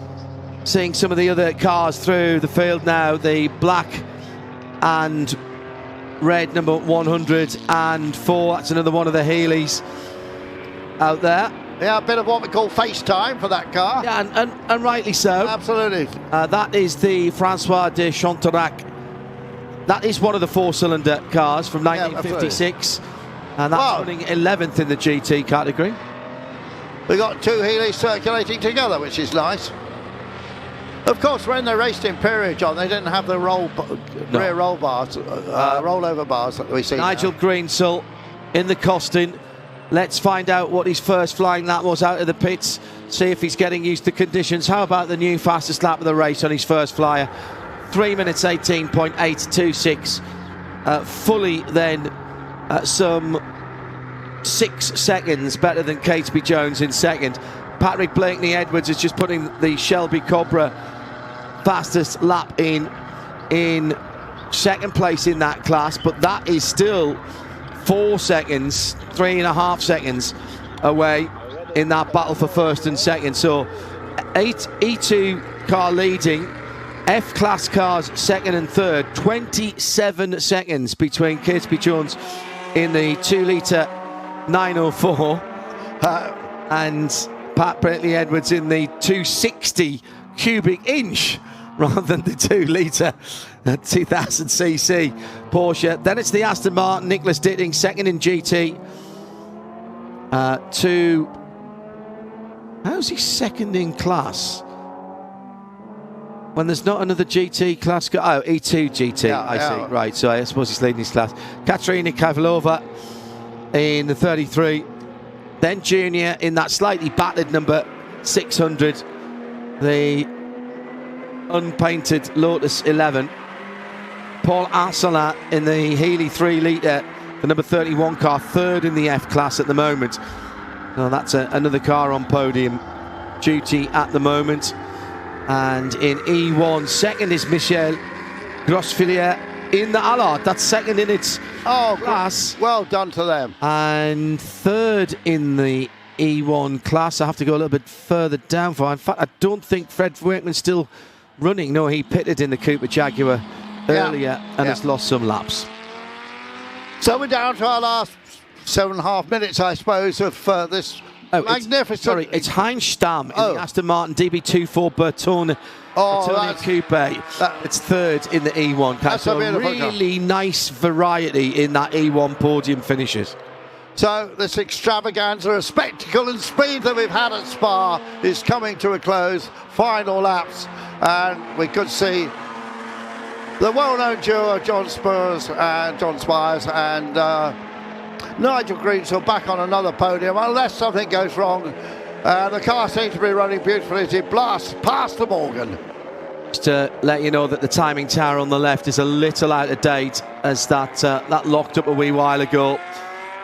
So here comes Greensell to start what I think will be the penultimate lap of the race. I think he'll see, figuratively speaking, the last lap board or the white flag next time around if you're an American. 3:18.124, just another fastest lap of the race. So I asked both of my co-commentators, and that's Catesby Jones putting the fastest F-class lap in as well on a 3:19.1 in the Porsche 904-6 Carrera, the Reds car that he shares with Carlos Di Casada. I asked my two co-commentators about their thoughts on what they'd seen here. They get to go in a couple of weeks' time to Dijon-Premois for the next helping of this, and a distinctively different circuit to what we've seen here, but still with some gradient changes at Dijon. Yeah, I mean, they'd be fighting for entries there because they can't have 50-odd cars around Dijon-Prenois. Yeah, it's not big enough, so I suppose they'll give the people who are doing well in the championship precedence, but I'm sure they'll be fair about it. But we might have some more cars. I mean, the famous Mr. John B has a lot of racing cars in France and was at the first round, isn't here. I suspect he's got some conflict, but he could bring some nice cars to that meeting and add to the fun. Yeah, and you certainly feel that would be his warm-up for the Le Mans Classic as well. I wonder if one or two people might be looking to get some wild card entries for... And now the timing has reset. Thank you very much to our colleagues in timing and scoring and TV on the graphics there. So that now shows exactly what's going on with just under 4 minutes to go. There's one more lap, I think, for the Lister. As I said, yeah. I think what you might see is a mix. That got something hitting the ground on that car. Is that the exhaust centre box that I can hear clicking away? Metallic on tarmac. Yes. Yeah. I think it'll be a mix, gentlemen, between people who are maybe having a rest before Le Mans and fettling some cars, and people who are getting some cars out to give them a run before Le Mans. But there's quite a lot of people who are doing the full championship. I think Dr. Fatemi got back into the race with the Tejera because I see it's still shown as running. Really? 8 laps behind, yeah. Yeah. This is the stop and hold penalty. That's his naughty boy penalty. Where is the 88 car of our leader? Another fastest lap in the E1 class for junior in the Lister, in the Lotus, and that is that Lotus, the number 600. That's leading the E1 category by a margin, actually. It's ahead of quite a lot of the E2 cars. Michael Grossfillier is a lap away. So whoever those two racing drivers are, they've done a very, very good job indeed. Now, just waiting for our winner to complete. And how lovely that the two Healey's are running together there, look. Yeah. One with a... Neither with British registration. No, neither with British registrations. And indeed, John left-hand drive. Yeah, both. Yeah. Nigel Greensell has started, I reckon, his last lap. And that was another fastest lap of the race. Oh, okay, so you get down to a 17 to my 16, Catesby Jones, says Nigel Greensell, and just bangs in a 15 flat. Yeah. They are different classes, those cars, but... Oh, the Lister's got miles more horsepower than the Porsche, but it's beautifully balanced. Yeah. And the two Americans have driven it so well. Yeah. Both I believe, from Florida. As I say, they will get a class victory. 3:18.485 for Pat Blakeney Edwards in the Cobra as he's chasing down Catesby Jones. Now, those are two F-class cars. And what's happened here to the beautiful Lister number 26 in that light green colour? Going for a bit of an adventure. That's all right. That's absolutely fine. Didn't panic, didn't lock up, didn't slide into the barriers and break anything. Absolutely fine. Carry on. That was Jacques Sandoz in the Lister Nobili. Just outside the top 10, lost a bit of momentum there, but he'll had a run he'll be pleased with, I'm sure. But certainly Nigel Greensill, well, I mean, how far this lap, he knows it's the final lap for him. He's probably backed it off a little bit, but when you're sitting on a 25-second advantage over Catesby Jones's 9:04.6 Carrera GTS, it's got the job done. It's a minute and 18 seconds to the next class car, which is the Aston Martin, albeit that's a GT. So where's the next E2? Charles de Villencourt in the Lister Nobili. He's nearly 4 minutes back. Yeah. That tells you how good a job the guys have done in this. The checkered flag, the final checkered flag of the weekend, is being readied.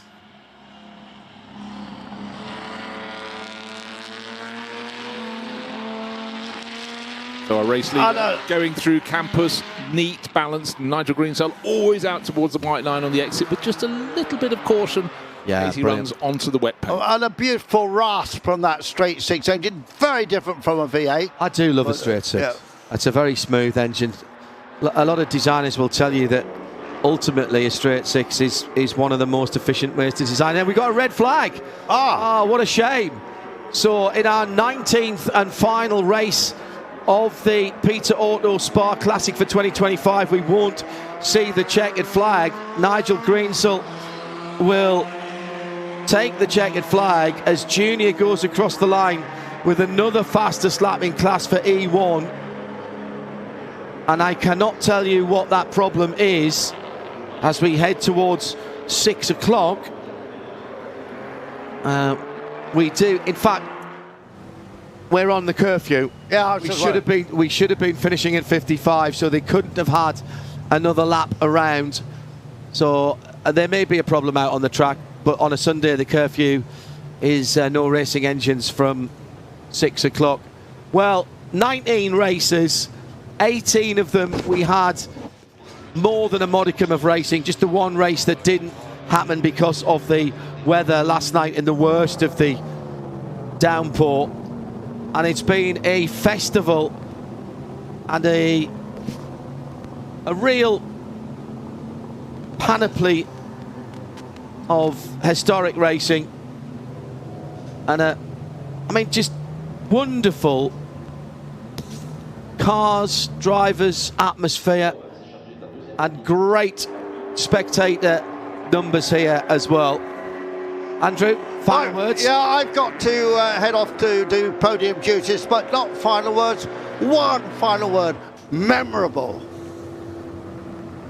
Andrew Marriott with us this weekend, along with Bruce Jones in his first call of duty to this form of racing. Well, I did do the Le Mans Classic about 9 years ago, or 8 years ago, whatever it was, but I'm just delighted to be back, but sort of in the saddle for the bulk of the rest of the championship. Cannot wait for Dijon-Prenois. But the thought about this, most of the races here had about 3 or 4 classes, so there were always class battles to look for, sometimes a bit complicated for people like Andrew and I running down to the podium because there were late race penalties for minor infringements. But overall, people did a fantastic job in really tricky conditions across a couple of days. But that's Spa-Francorchamps. Yeah, absolutely right. Andrew's heading off to the podium. For those of you on the front straight who I know are tuned in, we'll get our final podium of the day. Please stay and give due credit a bit to Rainey. That was a little bit unfortunate, diving down the inside. That got a 2-minute stop and hold. Allard on the podium. Oh, just brilliant. It is the diversity of machinery.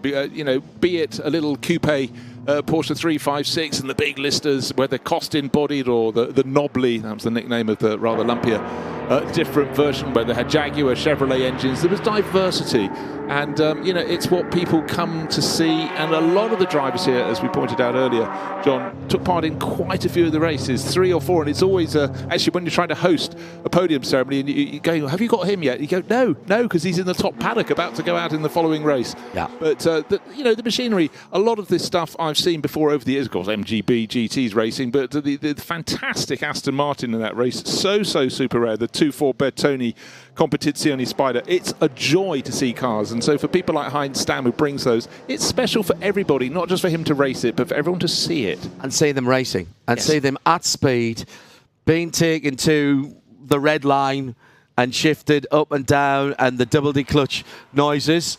Well, thank you very much indeed to Andrew and to Bruce. A particularly thank you to Nicolas Bremont and the rest of his team for making sure we had all the right pieces of paper and information at the right time. Our responsible adult was Eve Hewitt, who wrangled the guests. This has been Spa. Next, Dijon-Prenois. I'm John Hindhaugh. Bye-bye.